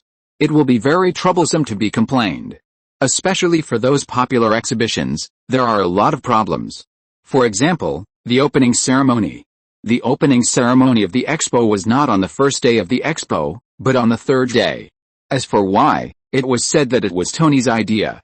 He felt that the opening ceremony was very important, and he needed to warm up in advance to get people into the state, and then have a big party. No, it was a big show, which would be more attractive. After all, the opening ceremony was to be broadcast live, and the live broadcast rights were sold at a sky-high price. As for the real reason, actually, Tony was drunk when he held a party for Rod more than a month ago, and agreed to too many people's request to perform at the opening ceremony. There were too many beauties that day, or maybe it was too long since he had been drunk and had sex. He was a little bit arrogant. As a result, the originally scheduled opening ceremony performance was seriously over time. It was necessary to make a choice. Who to choose and who to give up was a troublesome matter.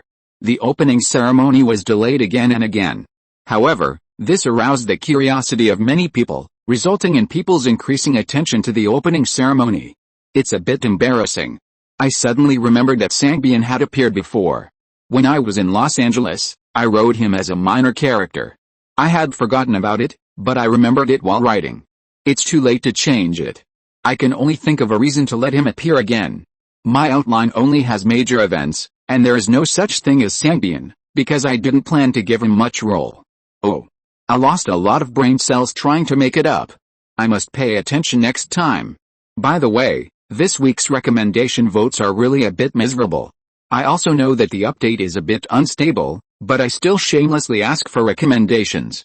It's Friday, and my recommendation is only 200. Chapter 817, Surprise Change at the Meeting Venue. The official opening ceremony of the Stark Industries Expo will be held at 7 o'clock tonight, with a large-scale performance. It is now 5 o'clock in the afternoon, which is the peak time for admission. All kinds of people and cars are turning this place into a noisy ocean. The temperature in New York in May is not high. It is only 11 degrees at night, which is still a bit cool. But the atmosphere near the venue has become as hot as a furnace. The closer you walk to the performance venue on the side of the venue, the hotter the air becomes. The people walking beside you are no longer adults as before, but groups of young people laughing and laughing, gathering at the performance venue. This is more like a concert than the opening ceremony of an expo. Everyone knows that Tony Stark is not the kind of person who follows the rules. Wherever he is, there is definitely fun. Those young people are here for tonight's performance. And the performers of the opening ceremony have been announced long ago, absolutely big names. Many current affairs commentators are joking, why does the opening ceremony of an expo with high technology as the main theme have a star lineup comparable to Hollywood to help? You have to know that those so-called stars don't know what technology is at all.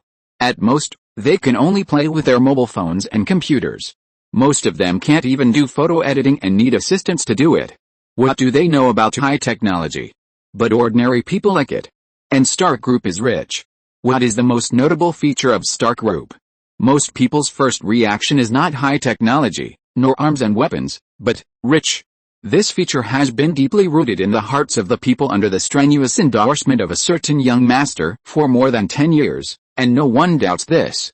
In fact, many people sometimes suspect that this is a publicity strategy of Tony Stark. After all, when the concept of Stark's wealth is deeply rooted in the hearts of the people, everyone naturally thinks that Stark Group has strong capital. This impression is very important because this thing itself represents wealth. This is also the reason why Stark Group stock has been high. And this big show of Stark Group is purely, a certain young master is happy. Top singers, top dance troupes, top magicians, and top acrobatic troupes are all available. The young master will never invite performers below the first-class level, because he can't afford to lose that person. This is a super carnival organized by the Stark Group. It is definitely more attractive than the one in Chicago. No wonder the broadcasting rights and live broadcast rights of the opening ceremony were sold at a sky-high price of several $100 million. The warm-up began at 6:30 in the evening.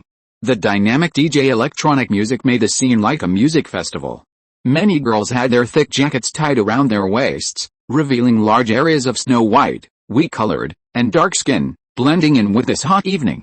At 7 o'clock in the evening, the stage was silent. The lights went out, even the lights in the venue went out, and only the mobile phones in the hands of the audience formed a piece of starlight. At first, tens of thousands of people at the scene were silent because of this, but the audience immediately thought that the opening ceremony was about to begin. Then everyone started cheering. Then a shooting star suddenly appeared in the sky. The cheers became even more enthusiastic. That was Iron Man. As the cheers reached a climax, the stage lights suddenly turned on, and dynamic music sounded. On the stage, a row of more than 30 beauties in tight performance costumes began to dance the cancan to the music. It was the kind of dance where you kick your legs with your skirt. The hot bodies, coupled with the tempting costumes, immediately made the scene feel like you were back to the decadent life of Broadway or the Moulin Rouge in the 1960s and 1970s. The scene exploded instantly. Countless people began to shout frantically, and they didn't even know what they were shouting. Anyway, the atmosphere was there, so they just shouted. Then Iron Man appeared above the venue. It was at this time that the dancing girls suddenly tore off their clothes. The red and gold clothes inside were revealed, which were not much more than bikinis, and there was a round red light in those huge chests. They were cosplaying Iron Man. Sexy, gender transformed. It was also at this time that Tony landed on the circular platform in front of the stage with a bang, and then the platform began to deform, and mechanical arms stretched out to help Tony take off his iron armor. Tony, Iron Man. Iron Man, I love you, Tony. There was a thunderous cheer from below, and then Tony waited until the applause and cheers subsided a little, and then he started to show off. While he was showing off, a Russian guy with a face full of flesh and a bad look was watching the live broadcast through a small TV with a toothpick in his mouth. Ivan Vanko. Have you finished the final debugging? Tomorrow is our debut? A handsome man with a bit of vulgar temperament rushed in and shouted to the Russian. Ivan Vanko ignored him and continued to stare at the TV. Ivan Vanko, the son of former Soviet nuclear physicist Ivan Vanko, is also a physicist and mechanical engineering genius. After his father's death, he developed a micro-arc reactor and power suit on his own. Although he and his father can both be called geniuses, their situations are completely different from those of Stark and his son. Ivan Vanko had never been trusted by the Soviet Union because he had joined the United States and even worked in S.H.I.E.L.D. Since he left S.H.I.E.L.D. and returned to the Soviet Union, he had been under surveillance. The Soviet Union did not trust this traitor at all. Even when the Soviet Union collapsed, Russia did not trust him. It was also because of this reason that Vanko and his son lived in poverty all their lives. Ivan could not even go to college because of this reason, because of his bad political background. He was obviously a genius, but he could only stay in a car repair shop as a mechanic, and his father died of poverty and illness. The father and son blamed Howard Stark for all the suffering they encountered. Ivan was jealous of Tony, very jealous. He was indignant that his situation was so different from Tony's. He wanted to prove that he was better than Tony. He wanted to prove that Stark and his son were both liars and thieves. Ivan, the wretched man, was Justin Hammer, chairman and chief scientist of Hammer Industries. This guy is just an academic hooligan. He has some ability, but who can he compare with? He is at most a good scientist, and he is not the top among ordinary people. But he likes to learn Tony Stark's style and make himself a technology tycoon like Stark. He even wants to learn Tony's Playboy style. Unfortunately, he failed to draw a tiger and ended up with a dog. In the eyes of many people, he is a clown. No one likes him, except those in the military. Of course, those people like him, but they just use him as a white glove. Do you really think the military is stupid? Knowing that Hammer Industries products are poor, they still choose this company.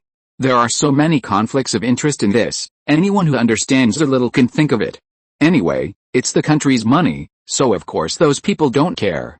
I don't know if it's because he pretends too much, he is too involved, and he really believes that he is the second Tony Stark. So his arrogance is 100%. He can't stand Ivan, because the way Ivan looks at him is the same as the way Tony looks at him. Just like looking at an insect. Hanmo felt insulted, and said to Vank with a cold face, "You have to respect me. It was you who insisted that I bring you here. You have to find your place." Vank glanced at Hanmo, tilted his head indifferently, and said, "You can fire me." Seeing Hanmo speechless, Vank grinned and showed an ugly smile, staring at Stark on TV and said, "Hello, Mr. Stark, we are about to have the third round of competition. After that," he said with a look of disgust, "only the finishing work is left, and there will be a big show tomorrow." "Really? That's good. That's good." As he said this, his eyes revealed a sinister look. He wanted to get all the praise. Then, this Russian guy doesn't need to show up.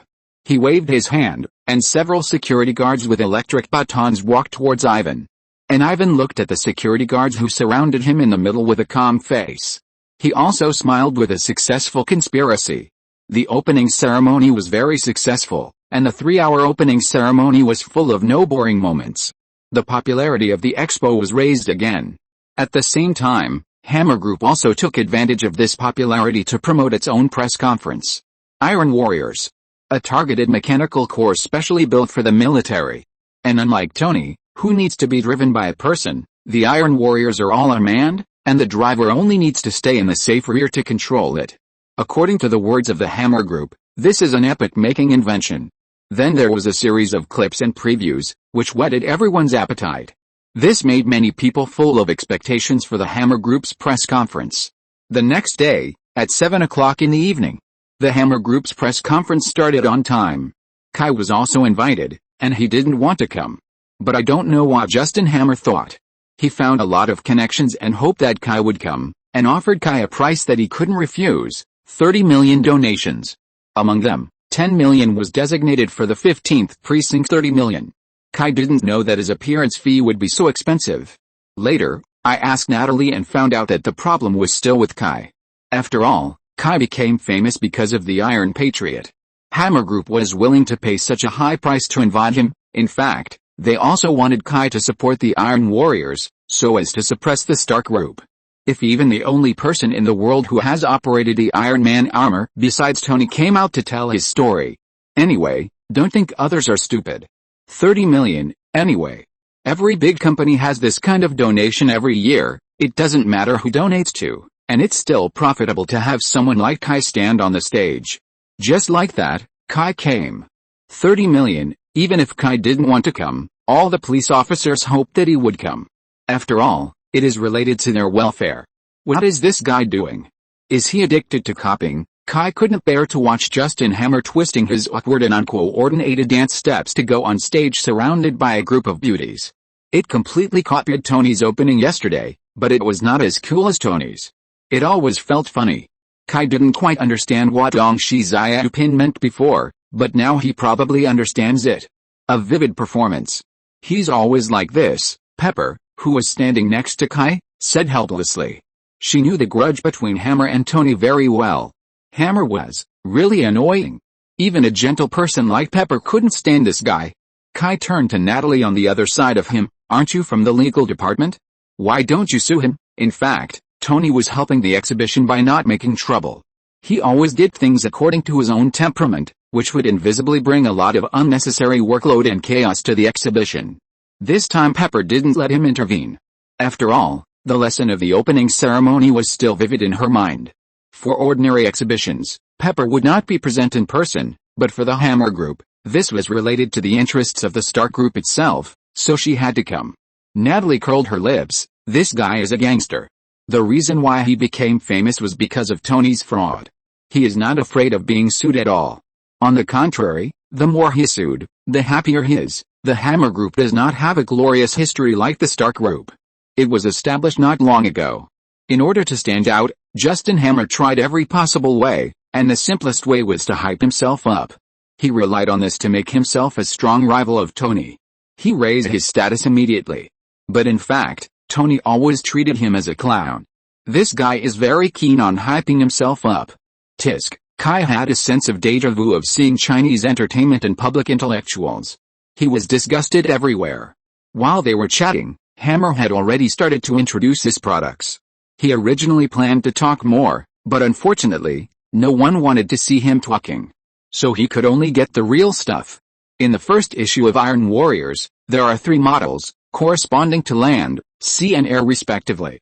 Compared with Tony's steel armor, Iron Man Warrior is more bloated and huge, and because it is still an old model of palladium reactor, the energy supply is not as powerful as Tony's newly developed new element reactor, so many ion beam weapons are reduced, and live ammunition weapons are used, such as adding Vulcan cannons and shoulder cannons. In order to increase combat endurance, the body needs to store more ammunition, so the volume can only be increased. At the same time, because Tony's new magnetic ion thruster cannot be cracked, the device will apply a magnetic field to make plasma particles shoot out from the back of the rocket, and due to the conservation of momentum, push the aircraft forward. The flight system of the Iron Warrior can only use the more backward pulse shock engine, and liquid fuel is also needed, which requires the body to make room for the fuel. Therefore, the body of the Iron Warrior is 0.5 times larger than the Iron Mech. However, in terms of appearance, it looks pretty good, which is more in line with Kai's aesthetics. It is tall and majestic, and looks strong. But in fact, the armor of this kind of mass-produced thing is actually quite ordinary. The attack method and flight endurance are very poor. But there is one advantage, that is, it is cheap. And it looks pretty good, and the people below also think it is good. But just when Hammer was passionately introducing it, suddenly all the Iron Warriors were all activated. Hammer didn't understand what was going on at all. He looked behind and found that the staff who controlled the Iron Warriors in the background were all panicked, because it was not turned on by them. Kai was not far from them. Looking at their situation. Is it going to roll over? But Kai knew immediately that this was not just as simple as rolling over. Suddenly, several Navy Iron Warriors raised their hand cannons and aimed at Pepper, who was watching the show. Boom. Fuck. Kai immediately rushed over and hugged Pepper and Natalie in his arms, and at the same time began to transform and summon the destroyer armor. Block the attack with his back. Chapter 818 Mayozi. Boom. To be honest, Justin Hammer may be a clown, but the weapons he made are really powerful. The huge explosion directly turned the place where Kai and the others were standing into ruins, and the staff who were originally working there were directly killed. Pepper and Natalie survived because of Kai's timely protection, but the huge explosion still made the 2 girls dizzy, especially Pepper, who was bleeding from the mouth and nose due to the aftermath. Are you okay, Pepper? Natalie saw Pepper's situation and immediately went to check on her. Pepper was a little confused by the explosion, and her head was buzzing. Natalie shouted several times before she finally responded. She is not in a good condition now, take her away first. Kai handed Pepper to Natalie and asked her to leave quickly. Although he didn't know what happened, he saw those Iron Warriors raise their arms again, and Kai knew that the war had begun. Natalie is not an ordinary woman, so she will not yell in panic and do some meaningless things. She picked up Pepper and disappeared from Kai's side in a few jumps. Kai was stunned when he saw Natalie's amazing bounce. Although Natalie was stronger than ordinary people, was she really that exaggerated? Kai fell into deep thought when he saw Natalie going away. But soon, a huge explosion brought Kai back to his senses. Several iron warriors flew up, and it seemed that they were going to chase Natalie and the others. "Don't ignore me, bastard!" Kai summoned a huge ultimate storm, and the huge battle axe flew into the sky with a whistling sonic boom. Boom boom boom.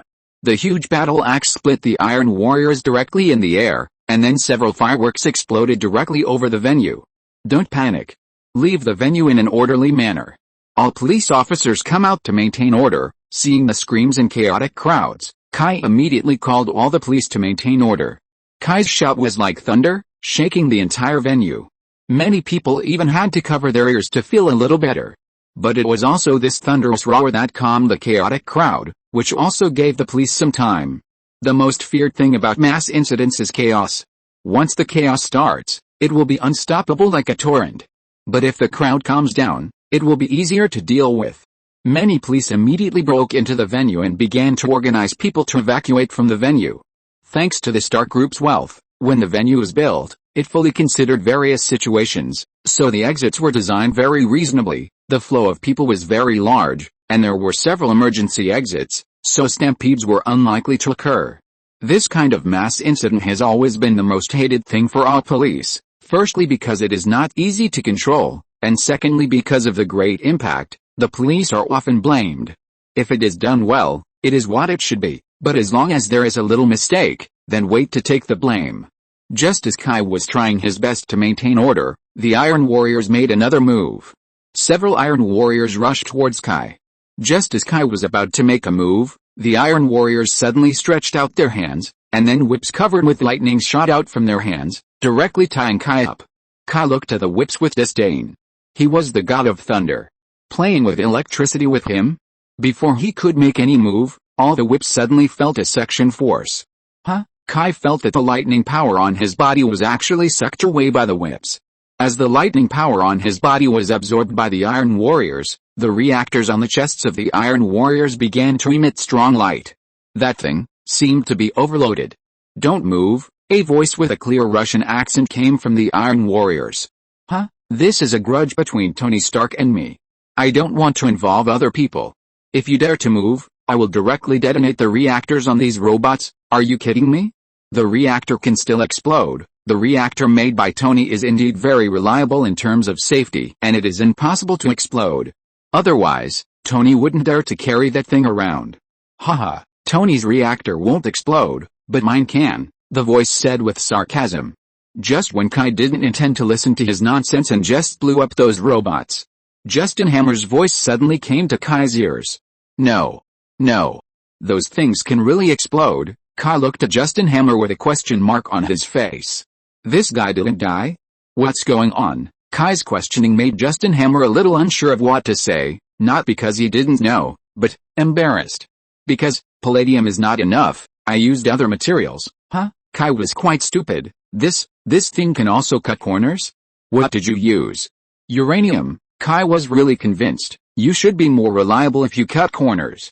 You mean, you are holding a press conference here with small nuclear bombs? No, just a few of them. Palladium is not abundant in nature and is expensive. On the contrary, uranium is easier to obtain and cheaper. Therefore, Hammer Group has long planned to use uranium to replace palladium. Uranium is widely distributed in nature. The average content of uranium in the Earth's crust is about 2.5 parts per million, that is, there are about 2.5 grams of uranium in each ton of crustal material, which is higher than the content of tungsten, mercury, gold, silver and other elements. Hammer Group is best at cost reduction. The price of radioactive materials has always been very expensive. Of course, they are willing to use cheaper uranium to replace palladium. As for safety? That thing is a fart. Capital cares least about human life. Kai was completely speechless. You wait to be sued, and you'd better pray that no one will get radiation sickness because of this thing. Otherwise, your grandson, will be killed. Kai is now glad that he didn't take office, otherwise he would have to take the blame no matter what. Damn, capitalism is ugly. Dare to use anything, and don't be afraid of blowing yourself up. No. No. We have very strict protection measures.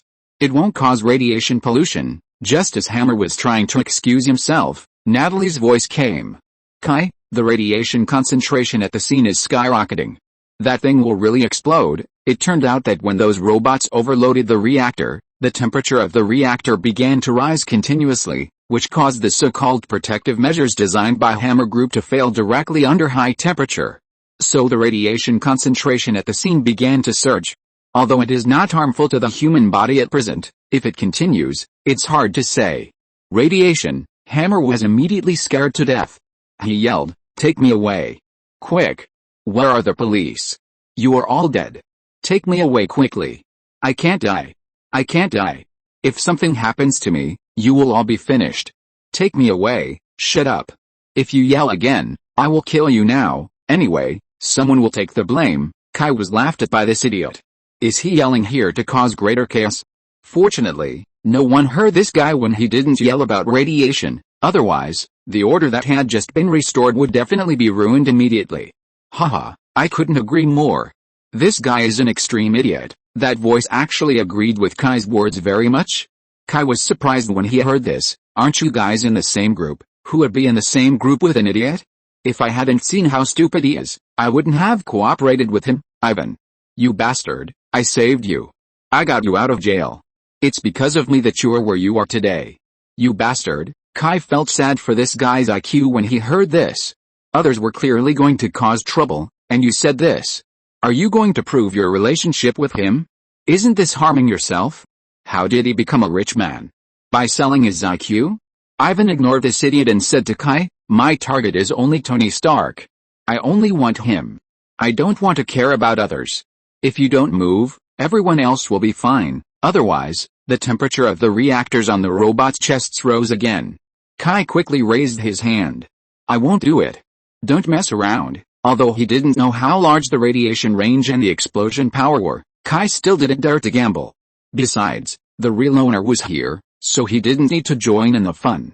In the distant sky, a shadow was stepping on two streaks of light and heading straight for the performance venue. Ha ha ha, finally here, except for the robots watching Kai, the other Iron Warriors pointed their weapons at the newcomers. Boom. Iron Man fell from the sky. Where's Pepper? Tony came here because he heard that someone attacked Pepper. Although it was not nice to say so, in Tony's eyes, Pepper was indeed more important than everyone else here. She's fine. Well, at least her life is not safe. Kai originally planned to be fine, but thinking that Pepper was still a little injured, he used a more rigorous term. At this time, another flame appeared in the distant sky. Another male protagonist has appeared, Kai said. Boom. Another mecha also landed on the stage. Wow. Not bad. Kai couldn't help whistling when he saw the mecha. Because this thing really fits Kai's aesthetic. It is full of edges and corners, and the body is thick. No matter how good the protection is, it looks like it can withstand a beating. The design of the machine is simple, without so many streamlines. It looks simple and clear, without so many fancy things, and looks full of power. It is equipped with shoulder cannons and hand cannons, adhering to the principle of more is better, and big is beautiful. Full of firepower. No Chinese soldier can refuse this design. Hey. I'm still standing here. Tony was very dissatisfied with his friends surrendering to the enemy. Humph. You have vision. Americans like those sissy guys. This is a man's mecha. Almost instantly, Tony's eyes met with a newcomer, and the two of them spoke almost at the same time. Tony Stark, Ivan Vanko. The two opened their visors at the same time, just like a cowboy duel in a Western movie, and they had to introduce themselves at the beginning. But Ivan's style is much tougher. This guy directly grabbed his helmet and crushed it. So tough. Real men never wear helmets. In a certain case human empire, the strong don't wear helmets, and those who wear helmets are weak chickens. Ivan looked at Tony Stark and laughed, but his face was very stiff, like a fake face from a failed plastic surgery. Even when he smiled, it was a fake smile. A long scar under his left eye made him look even more ferocious. Sukabuli, here it comes, the traditional art of the Russians. Hearing this war cry, Kai almost danced with 2 bottles of vodka. Along with the war cry, the short stick-like objects in Ivan's hands suddenly extended rapidly, and in less than 2 seconds they turned into 2 long whips. At the same time, The whips were shining with blue and white electric light, and countless tiny arcs of electricity burst out from them. Then he raised his left hand and swung it violently. Tony had seen the power of this whip in Morocco, so he quickly dodged it. Crack! With a crisp sound, a deep crack appeared on the stage floor, emitting faint heat. The metal around the crack melted, and drops of molten iron kept dripping. A big hole appeared on the ground, and an unpleasant smell of burning came out. The audience who had not left the venue could not help but exclaimed in unison, making a huge sound. Kai's face turned black. At this time, he was not in a hurry to escape, but was still interested in watching the excitement. Should we say that New Yorkers are really generous? There were indeed many fools who stayed where they were. In their opinion, since the superheroes were here, they should be safe, right? Some even started a live broadcast on the spot. Tony Stark, do you know? Your family are all thieves and robbers? Ivan walked towards Tony slowly. Crack! Another whip was lashed at Tony, who was slowly retreating in front of him. Tony stepped back and dodged the whip again. The curtain wall behind him suffered and was directly cut into a large piece. Everyone in the audience screamed in unison again. But there was not much panic. Instead, it felt a bit like watching a horror movie. They were worried about the protagonist, but they all knew that the protagonist would definitely be fine. It was just the atmosphere. Strong onlookers. Tony fought back with a palm cannon, but the mecha designed by Ivan for himself was really fucking hard. It was fine after being hit by 2 shots, only the surface paint was burned black. His mecha armor is not as high-tech as Tony's, but it is very thick. It is indeed a Russian product. Simple and crude. If the defense is not enough, I will just pile up armor. As long as the armor is thick enough, even God can't penetrate it. The Russians have always been thinking like this. If there are no conditions, just pile it up. The most famous example is the MiG-25 fighter. In the 1970s, the U.S. military developed 2 famous high-altitude and high-speed aircraft, the SR-71, Blackbird, reconnaissance aircraft, and the XB-70, Valkyrie, bomber. These 2 aircraft greatly stimulated the former Soviet Union.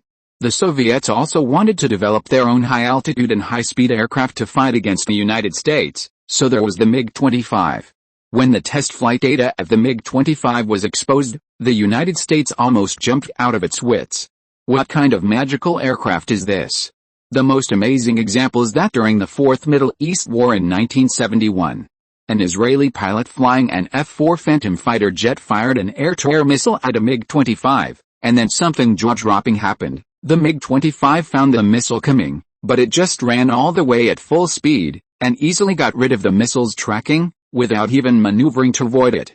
This incredible move shocked the Israelis, and the MiG-25 became famous in one battle. Missiles couldn't catch up. It was not until later that it was decrypted. This thing is a plane made of stainless steel. The deadweight reached a terrifying 29 tons. It is in line with the famous saying of the Russians, as long as there is a powerful engine, even if you are 85 bricks, I will push you to the sky.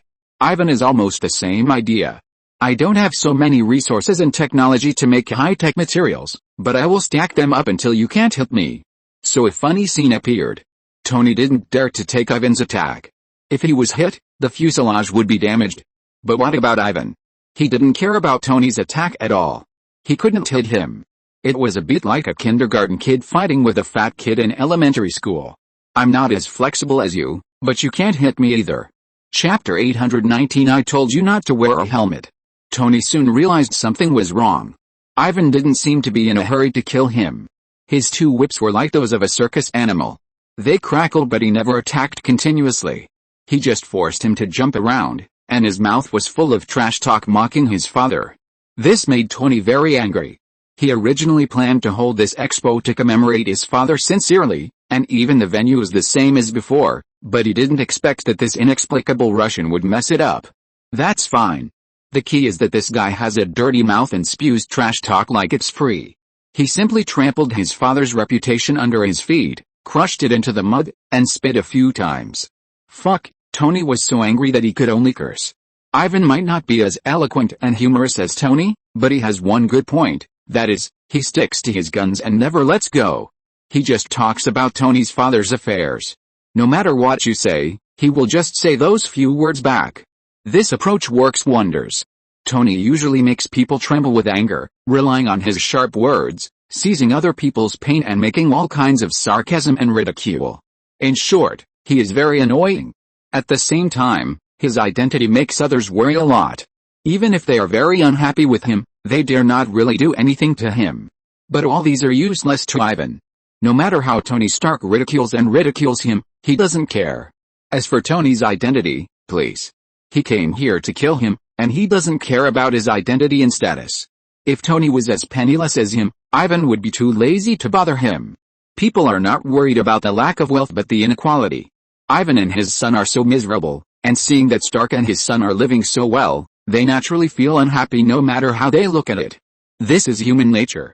In short, Ivan and his son attributed all their experiences to Howard Stark stealing his inventions and driving him out of SHIELD. Although no one knows what the real situation was at that time, if you simply attribute your life failure to one thing, that kind of life itself is a failure, and it is very sad.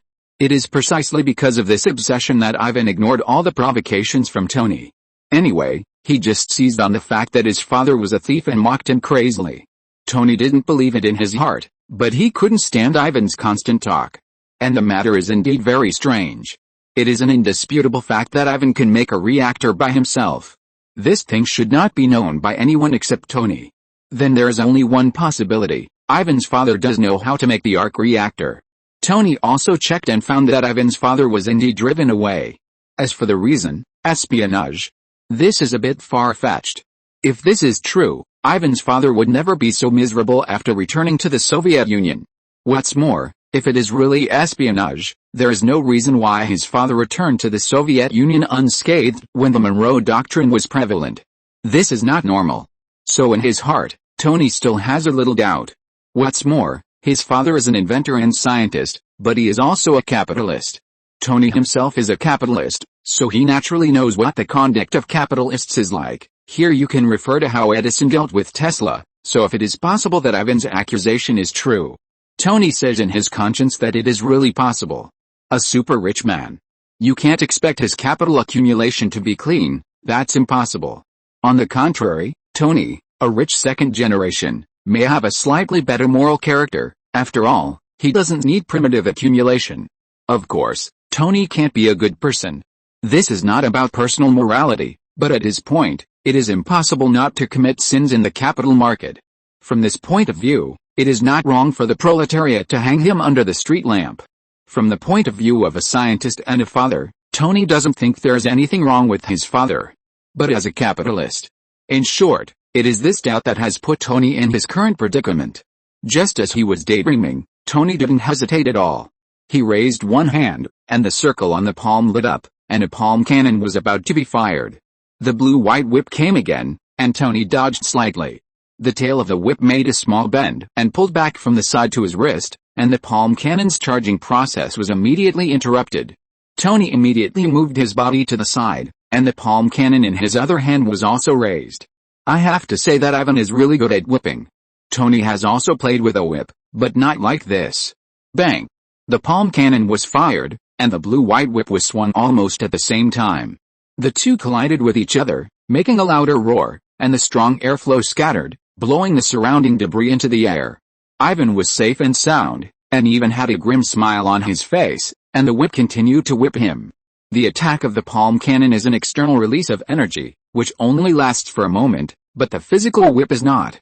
After the whip was deflected by the energy, Ivan's hand shook, and the whip that was deflected actually swung in the air and flew towards Tony again. Tony was caught off guard and was entangled by the whip. Jarvis's reminders kept ringing, and the internal system was also extremely unstable. This whip is very unique. The energy is converted into ionized plasma flow by it. Ordinary objects will naturally be cut into two pieces with one whip. Especially metal materials, which are particularly restrained. Tony's iron armor is not so fragile. Even the most fragile Mark V can temporarily resist the damage of the iron whip. What's more, the armor on his body is a high-end product with Asgard technology. However, after Ivan was taught a lesson last time, he obviously upgraded the iron whip. Not only is it more powerful, but it also interferes with the iron armor. The power output of the Mark VI is extremely unstable, so Tony cannot immediately break free from the iron whip full of plasma. At the same time, Ivan's other whip was waving behind him casually. The bullets fired by Stark's security guards and police officers who came to help deviated as they approached, and flew to who knows where. Apparently, this whip also has a pretty good protective function. The attacker's armor was not fully equipped, perhaps because his most important means of protection was not armor. Tony tried to stand up, and the screen in front of him turned red. It was so bright that his eyes were dizzy. As the outermost layer of armor was melted by the ion current, the internal structure of the mecha began to be affected, causing problems with the transmission system. The knee that he had just stood up fell to the ground again. Seeing Tony suffer, Kai was also thinking of a way. Although it was fun to see Tony suffer, he couldn't really let him die, right? Natalie, can't you think of something? Natalie's heart tightened when she heard Kai's communication. Did Kai want to break the tacit understanding between them? Some things and some words cannot be said openly. Once they are said, they are no longer tacit understanding. Fortunately, Kai relieved her the next second. Is Tony the only scientist in your start group? That's too bad, isn't it? No one knows computer technology or anything? Now that Ivan is here, can't you hack into the Hammer Group's system and directly control those robots? In fact, Natalie is already doing it. Soon. It will be done soon. Our colleagues in the technical department are cracking the Hammer Group's protection network. How long? Natalie immediately looked at her colleagues in the technical department. A few minutes, the other party gave an answer immediately. Oh, I'm afraid Tony will become a roasted pig in a few minutes. You don't want to be unemployed, right? Kai looked at Tony's condition and felt that he should not be able to survive these few minutes. But the Hammer Group's protection network, the technicians over there were also very anxious. That was their boss. But this thing is not something that can be done with determination. Hammer Group is a large company after all, and it is definitely the best in network protection. I'm telling you, are you stupid? Isn't that idiot Hammer right beside you?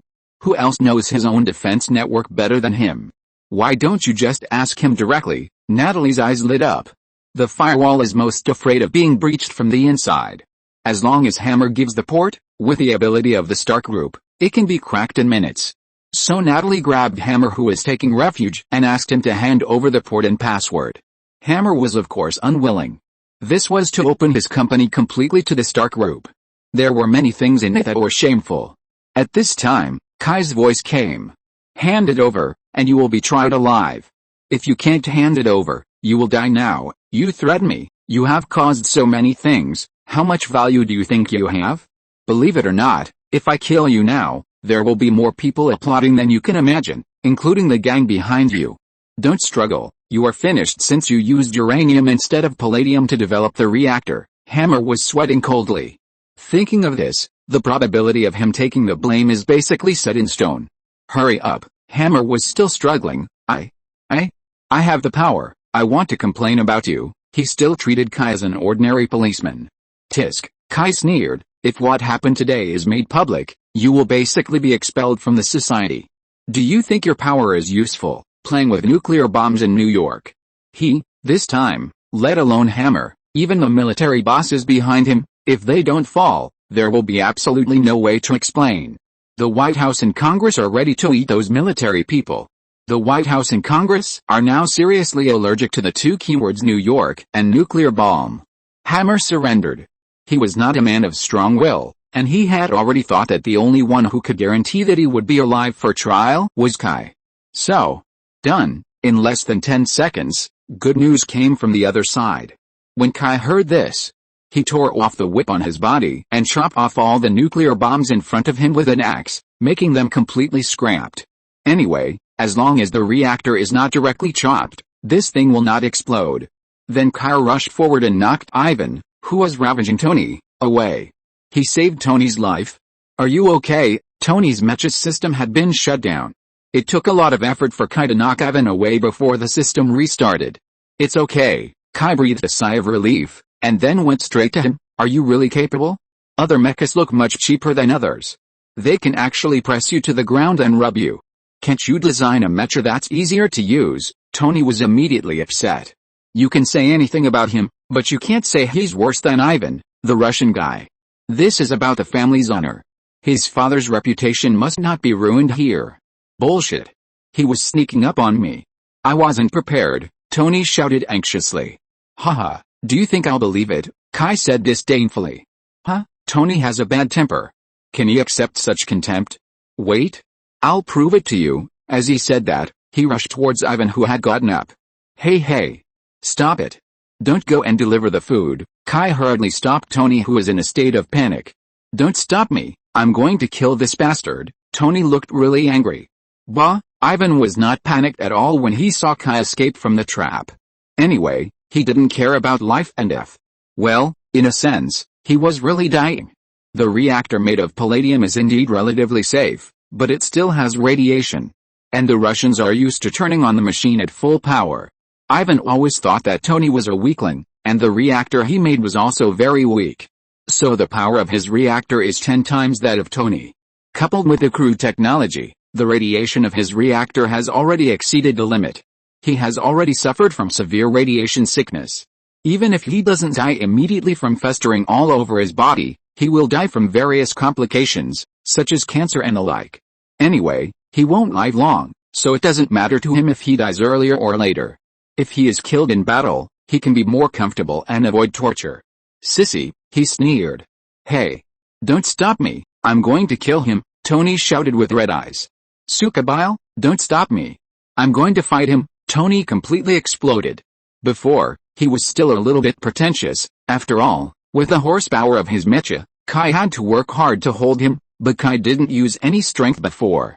It's just that Kai gave him face and didn't expose him. But now he really rushed out. Damn. Kai didn't catch him in one go. He really let this kid jump out. Hurrah, it would be strange if Ivan would let go of such a good opportunity. The two of them collided with each other in an instant. Boom. This time, Tony actually got the upper hand. How is it possible? Kai was stunned. Tony is the kind of person who is very obviously smart in mind but simple in limbs.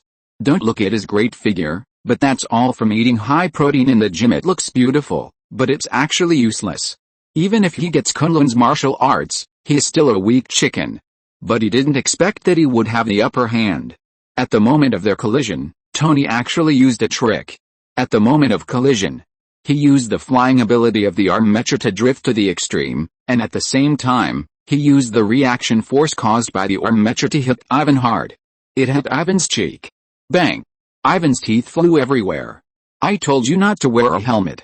Chapter 820 Laser. The disadvantages of not wearing a helmet are revealed. It's just that Ivan doesn't wear a helmet, not just because he wants to be cool. It's really, he doesn't have the conditions. Tony's mecha is a neural feedback type, and it is assisted by a computer system like Jarvis that is infinitely close to artificial intelligence, so it is very easy to operate. But Ivan's is not like that. He is a motion feedback type mecha, also known as a force feedback type mecha. In other words, if his mecha wants to make a move, the mecha's sensor must follow his body movement, and then the computer will capture the motion, and then command the mecha to perform various actions according to the program. If you do this, the reaction speed of the mecha will naturally drop by several levels. In this case, Ivan's helmet, apart from a little auxiliary function, is actually not very useful, and it will also hinder the field of vision, so it's better not to wear it. Boom. Ivan was knocked away and smashed the big screen of the stage. But soon he stood up from the ruins with electric sparks. His face was scratched by a sharp fragment, leaving a huge wound. The blood, scars and wounds made Ivan even more hideous. But he didn't care. He just wanted to complete his revenge. Tony, on the other hand, had no awareness of confronting Ivan. In his opinion, Ivan was just one of his many enemies, and it was not surprising. Oh, Tony was pretending to be like Bruce Lee. He felt really great. Almost all superheroes knew that he was a weakling. This made the proud Tony feel ashamed all the time. Although most of the time he would say contemptuously that smart people have a variety of ways to solve problems, which is not comparable to those reckless people who only use force. But this is more of an IQ spirit. Doesn't he envy the strong and agile physical fitness of his peers? Of course he envied. But as the saying goes, the poor rely on mutations, and the rich rely on technology. What can he do? With his impatient personality and his delicate body that is afraid of hardship, is he really going through those devilish trainings? It was not until Kai gave him Kunlun Kung Fu that he saw hope. So Tony really worked hard on this Kung Fu. Fortunately, Kunlun's martial arts are more like Ki's own martial arts, which focuses more on training ki, and the training of the body is secondary. Anyway, as long as the training of ki is successful, the ki will naturally feed back to the body, thereby improving physical fitness and enhancing reaction speed. This is very suitable for Tony. Of course, this suitability is only for him, because other martial arts will only make him worse. Yes, Tony really doesn't have that talent. Like Johnny got the same secret book at about the same time as him, but the progress of others exceeded him by who knows how much? Tony is just a weak chicken. This has become a consensus except for himself. Pa! Ivan spat out a mouthful of blood and showed a hideous smile. Kai saw it clearly from the side. Tony attracted another wave of hatred. But the more this happened, the more Kai felt sad for Ivan. He has the ability, even if it is just a simple DIY arc reactor, he is definitely a high-tech talent. Such talents should be treated with extraordinary courtesy wherever they go, but I don't know what happened to them, and they have been poor all their lives. If this thing is simply attributed to Howard Stark, it is absolutely biased. The father and son also have problems. This is definitely not to whitewash Howard Stark, but the fact. Let's not talk about anything else. Even if the father and son are not welcome in the Soviet Union, how many years has the Soviet Union collapsed? They still can't make it. Isn't it their own reason? But this father and son attributed everything to the Stark father and son. This.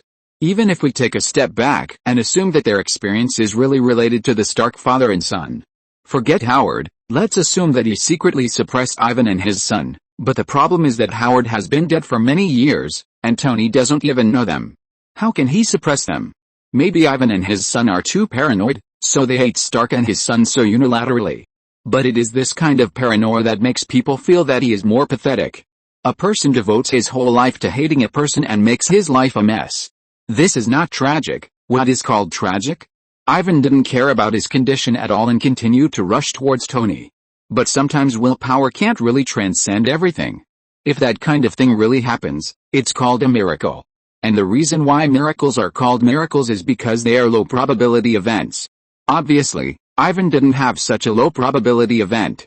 Tony's attack on him just now took effect, causing his body coordination to decline, which gave Tony a chance. He raised his palm, and an iron beam hit Ivan's left hand holding the lightning whip, directly knocking the iron whip off. Then Tony attacked continuously, and Ivan had to hold up his hand for defense. It was also during this opportunity that Tony flew into the sky. Seeing this scene, Ivan immediately rushed into the sky. At this time, the performance gap between the two mechas appeared. Ivan's mecha emphasizes power and heavy weight, and super defense, but the tonnage is too large, and the flight engine is a generation gap from Tony's flight engine. It's a ghost that he can catch up. He has a lot of weapons, but the physical weapons are powerful, but the problem is that the shooting is too slow, and Tony has various detectors on his body. Once an attack is detected, Jarvis will automatically calculate the evasive route. So even though Ivan is fighting very lively, he actually didn't hurt Tony at all. Jarvis, start the Red Queen, sir. I have to remind you that the Red Queen has not been trained in actual combat, don't talk nonsense. Immediately. Right away, a long time ago, Tony was worried about his lack of firepower. Originally, he and Ivan had similar ideas, equipping the mecha with more weapons to increase firepower. But then he overturned this idea. The reason, of course, is because it is too ugly. It doesn't fit his aesthetics. He doesn't like to equip his mecha with stupid, big, black and rough things. Tony Stark, may not be the strongest, but he must be the coolest one. After all, a man who needs his own BGM when he appears, can you expect him to sacrifice his image for firepower? Of course not. So he began to study some weapons that are not big in size but powerful. The Red Queen is actually a product of this kind of thinking. The Red Queen is actually a laser weapon. It is not that rare. But it is powerful. This is a new type of laser weapon invented by Tony using Asgard technology. As you wish, sir, as Jarvis answered, Tony's aircraft platform in the Stark building suddenly rotated and opened.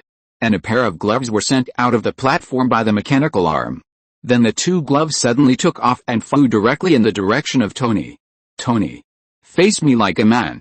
Don't be like your despicable father, who only hides behind and uses some disgusting means. Fuck. Russian, you will know whether I am a man or not. Tony's Mark VI flies at a speed of more than Mach 3, and it is extremely flexible to change direction in the air. Tony doesn't even need to operate it himself. Jarvis can perform the flying action very well. Rich people are awesome. Soon the two of them fought and retreated and came to the Japanese venue of the expo. This is a venue reserved by a Japanese company. It is decorated in Japanese style and even has a Japanese garden built specifically, with small bridges and flowing water. Foreigners have a mysterious pursuit of Japanese style. Many people think that Japanese gardens are beautiful. But in fact, they don't know about Chinese gardens, otherwise they would be in heaven. There are also a large number of Americans who even confuse Chinese style with Japanese style, thinking that it is the style of the mysterious East. In fact, the Japanese are just copying others. In short, in order to make a splash at the expo, the Japanese really spent a lot of money. You must know that this decoration is not on the plan of the Stark Group. The Japanese are a second-class person, and there is no reason for the Stark Group to accommodate them. So these Japanese directly spent money to build the current venue. Many companies will carry out personalized transformation of their exhibition halls or venues, but everyone has such a big hand as the Japanese. After all, the ownership here is not theirs. It's the people of the Stark Group. You can transform it to fit the cultural atmosphere of your own company. It doesn't cost much money, and everyone is happy. But the Japanese completely overturned the plan given by the Stark Group from the inside out, and they wanted to do it themselves. After that, this place directly belongs to the Stark Group. Although the Japanese will still use this venue for the next expo, the expo will only last for a month and a half, which is too extravagant. Unfortunately, the Japanese venue has not been used once, and it has been destroyed beyond recognition by the sudden battle. Several rockets were fired from the launcher behind Ivan. Tony detected that he was locked, and used ground-level flight to avoid the rockets, but the lawn and Japanese-style ancient buildings in the venue that cost a lot of money suffered. Jarvis, 3, 2, 1, please receive. 2 flames flew in the sky. Tony saw this thing and immediately avoided Ivan's bullet storm and flew directly into the sky. The 2 flames had a clear target. Tony stretched out his hand, and the hand armor that was originally a little damaged by the iron whip was directly detached, and the 2 flames were directly put on his hands. Those were 2 hand armors, not much different from the original hand armor, but the back of the hand was wrong. There were 2 small devices, and the front of the device was 3 ruby-like things. That was Asgard's ray gem, which contained cosmic rays. When the energy from the device was converted into light energy rays and passed through the gem, the cosmic rays inside would enhance the power of the laser rays. However, each use would consume a part of the cosmic rays inside. According to Tony's calculations, a gem would consume all the cosmic rays inside after a maximum of 3 shots, and the gem would completely become an ordinary crystal.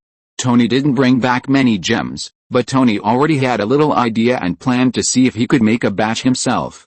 If this technology is mastered, it means that humans can make great progress in laser weapons, and this thing can also allow humans to better understand cosmic rays and have the opportunity to use this energy that wanders around the universe. Buzz! A deep red laser shot out from Tony's hand and went straight to Ivan's forehead. Ivan immediately threw out his iron whip, trying to intercept it, but the iron whip came into contact with the laser and was directly split in 2. Not only that, the laser still killed him without any hindrance. It was a stroke of luck that Ivan fell to the ground when Tony pointed at him, just avoiding the laser beam. However, his shoulder armor was rubbed by the laser. Bang! A piece of shoulder armor was cut off from Ivan's mecha with high heat. The metal on the cutout was directly burned red, even melted, and fell to the ground. Drops of melted liquid metal dripped onto the lawn, immediately igniting the originally lush green lawn. A large piece of burnt black land appeared on the ground. Not only that, the laser was not a one-shot deal, like an ion beam, 1 shot at a time, but it lasted for a short period of time. Tony waved his arm, and the laser immediately cut the building behind Ivan. After a while, the cut objects slowly separated. Even Ivan, who put life and death aside, gasped. This thing is too powerful. Surrender, Ivan. You can't be my opponent. Tony saw that his Red Queen had achieved his expectations, and his confidence increased immediately. Ivan looked at Tony's confident expression. Not only did he not have the slightest intention of surrendering, but he was even more determined to humiliate him. Really? Tony Stark, you plan to be like your father, who is obviously a thief, but you have to put on a righteous expression. It's really disgusting. Tony frowned. He was a little confused. He knew his own problems. He liked to be domineering and his mouth was not pleasing, but he didn't lie. He really didn't want to kill Ivan. From the beginning, Ivan's invention made Tony suffer a lot. This is a genius. Tony rarely recognizes other people. At least in terms of intelligence, he thinks he is unique and others are his inferiors. It is definitely an honor to be recognized by him. Well, he really thinks so. But Ivan did it. Because this guy reminded him of his miserable days in Afghanistan. At that time, he had nothing but a hammer and a welding gun, and he made the arc reactor. At that time, he felt that no one in the world could accomplish this feat like him. But according to the intelligence, Ivan did it. He used the simplest equipment in his own broken machine shop to manufacture the arc reactor. So he felt a sense of sympathy for this Russian. And in his opinion, Ivan was not that hateful. Although he targeted him, he did not lose his bottom line. For example, until now, he has not targeted those ordinary people. Even the attack on Pepper was to lure him out. Of course, it is also possible that he did not want to completely anger Kai. But no matter what, Tony felt that this guy could still be saved. It is a pity that such a genius fell like this. Unfortunately, Ivan did not seem to intend to accept his kindness. Chapter 821 Aftermath. He raised his arm with a grim smile, and the armor opened directly, and a micro-missile emerged from it. You often see my ex-wife, huh? You've been married. Tony knew when he saw the missile that it was a weapon that Hammer Group had recently promoted in addition to the Iron Warriors. It was the ex-wife missile, which was said to be as terrifying as a man's ex-wife. It was a tracking missile with great power. Although he had not seen the actual combat data of this weapon, he still knew a little about its design parameters. He knew how much damage this thing would cause if it could really meet the design requirements. Hey, we can talk. We don't have to. Tony knew that Ivan was going to fight to the death. Go to hell. Ivan didn't respond to him at all, and directly activated the missile. Seeing that the ex-wife missile was about to be launched, Tony didn't care about persuading him to surrender, and activated the Red Queen again. Buzz buzz buzz. A deep red laser shot at Ivan. Ivan made an evasive action when the laser was about to be activated, but at the same time his arm was still locked on Tony. Tony gritted his teeth and had to move the laser to cut across Ivan. Ivan's system prompted that he had locked onto Tony, so he was not moving. He didn't plan to move either, he just wanted to die with Tony. Anyway, he didn't have many days to live, so it was a good deal for him. The laser pierced Ivan's mecha and cut him open from the abdomen. And the ex-wife missile also hit Tony. Ivan could see Tony's terrified expression. He smiled with satisfaction. He even forgot the severe pain in his body. But his smile froze immediately. Ling. The ex-wife missile hit Tony's chest, and then, it bounced off like that. It bounced off. It also bounced twice on the ground. The scene was very embarrassing for a while. Tony lowered his head and looked at the micro-missile that fell to the ground, then asked Ivan a little unsurely, a product of the Hammer Group. Ivan's face showed a trace of bitterness, shame, astonishment, and embarrassment, which was very rich. Succubuli. Profiteer. Then Ivan fell to the ground helplessly, looking at the night sky, with a feeling that he himself could not describe, bitterly recalling his life. Such a failure. Kai also flew over, and seeing Ivan fall to the ground, he flew to Ivan's side. Ivan was dead. Dead. Kai looked up at Tony. Tony's expression was very strange. It didn't look like the joy of defeating a strong enemy, nor did it look like the luck of surviving a disaster. Instead, it looked like a feeling of not knowing whether to laugh or cry. What's going on? Kai asked curiously. Tony hesitated for a moment, but still told Kai what had just happened. Kai was stunned. How could this be possible? That hammer, was he here to make people laugh? Who would have thought that a disaster originally caused by Hammer would end because of Hammer's second-rate product? As the news of Tony's defeat of Ivan spread back to the venue, the originally noisy scene in the venue is quiet for a moment, and then suddenly there was a roar of noise again. Screaming, whistling, shouting, jumping, hugging, everyone was extremely excited. The audience who brought professional video equipment or captured precious pictures were even more ecstatic, because they knew that the pictures they shot would definitely attract huge attention, and might even be purchased by TV stations, which would make them famous and get a lot of money. It was also in this atmosphere that Kai returned to the venue and arrested Hammer directly with police officers. Now the police no longer need to bother to maintain order. After all, according to federal records, Ivan should be in prison awaiting trial now, but the fact is that Ivan was not only taken out of prison by Hammer. He also helped Hammer create the Iron Warriors, which is no small matter. At least one charge of assisting in prison escape. Hammer can't escape. Of course, it doesn't really matter. After Ivan said that those Iron Warriors were small nuclear bombs, Hammer was finished. Even though the audiences are ecstatic and don't care about the nuclear bomb, when they're calmed down, they will understand how close they are to death.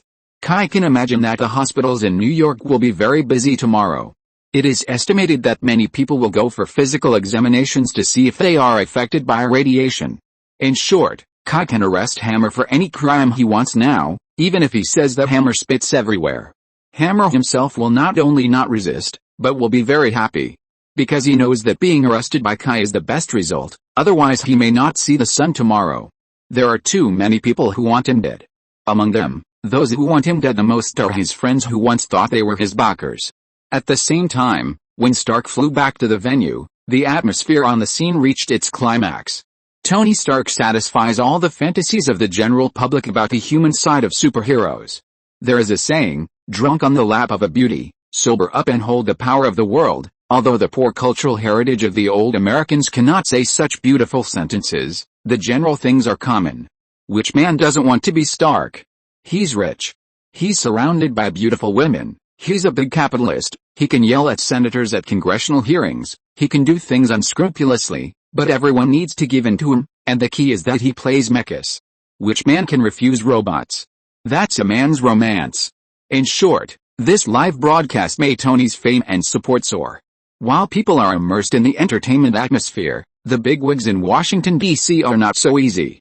New York again, and nuclear bombs again. Even though it's not too late now, the president and cabinet members haven't rested, but after hearing these two words, the president and the cabinet are so irritated. Tell me, how should this matter be resolved? The president looked at the Secretary of Defense and the Deputy Secretary with a bad face. Secretary of Defense Ruth McMillan and Deputy Secretary General Edward Craig are the direct persons in charge of this matter. After all, it was the contract they signed with the Hammer Group. Of course, Secretary of Defense Ms. McMillan is not too panicked, because she has only been the Secretary of Defense for a few years. The real push for cooperation with the Hammer Group was by those in the military. She was a civilian and did not get involved. She was the president's confidant, and the president had been committed to fighting the military-industrial complex. On this point, her position was opposite to that of the Hammer Group. As early as the 1950s, the then U.S. President Dwight David Eisenhower warned the American people in his famous farewell speech to be wary of the harm caused by the monster of the military-industrial complex. However, as time went on, the military-industrial complex in the United States and Europe, especially the United States, was not only not restricted, but has been manipulating the politics, diplomacy, military and military strategy of the United States and European countries behind the scenes. Many of the United States' foreign military operations were largely influenced by this huge interest group. The most obvious example is the wars in Afghanistan and Iraq. The military expenditures of these two wars are astronomical. But in fact, no one knows how much of this military expenditure was spent on the war, but one thing is certain, that is, the military-industrial complex interest group ate up a large part of it. I won't elaborate on these things, otherwise I could definitely write tens of thousands of words. You can find out by looking it up online, especially the various data on Afghanistan. It's amazing, there are always people who flatter the United States, saying that corruption is serious in the country and that Americans are so honest. Haha, look at the data on the US military's spending in the Afghanistan war. Their eating habits can subvert your worldview. You can only think of it, but they can't do it. President Benjamin has always been committed to combating the military-industrial complex. Of course, it is impossible to eliminate this interest group. We can only suppress it and don't let them lead the US government by the nose. So McMillan is not panicking at all. Although the president is scolding fiercely now, she knows exactly who he is targeting. General Edward Craig is in trouble. He is the one who strongly promotes cooperation with the Hammer Group. There is no way. His personal integrity is still good, but the problem is a question of position, which cannot be measured by personal integrity. He represents the interests of a part of the military, so he must stand up and speak. After all, they have been playing this way since World War II. Now there is a problem. If the president and the government don't look for him, Who will they look for? There are also a bunch of bigwigs in Congress who will also be questioned. This is just an accident. What can General Edward Craig say? It is impossible to excuse it. There are so many people at the scene, and it is broadcast live across the United States. They can't deny it even if they want to. If there's any way, they would have made up for it and suppressed the matter. Anyway, they have done it before, but this time, it really can't work. Accident. Benjamin's face is very ugly. In fact, since the vampire incident, the president's heart has never been good. The last time, Kai and his team handled it very well, so that the fact that there was a nuclear bomb underground in New York was covered up and did not cause any adverse effects, but it was enough to scare the president. This time, it's good. It's broadcast live across the United States. You go and tell the New York government. You know, just now, the New York state government and the city government called me, and their mayor directly scolded me, thinking of the fierce words of New York Mayor Anthony Garcia. Benjamin, a president known for his demeanor, couldn't hold back his anger. Think about it. He is the president of the United States, but he is scolded by a mayor under his command. He feels ashamed. Maybe he is the only president in the United States who is treated like this. Being scolded by a mayor over the phone. But what can he say? The last nuclear bomb incident can be said to be a problem of S.H.I.E.L.D. What about this time? What's going on? New York City collects so much federal taxes every year. Is this how the federal government protects them? It's not as effective as the New York police. 2 such incidents happened in a short period of time. If it happened to Benjamin himself, he felt that he would not be more elegant and easygoing than the mayor of New York. This time, the military must take due responsibility. The president took the opportunity to directly attack the military. General Edward Craig's face was gloomy. What could he say?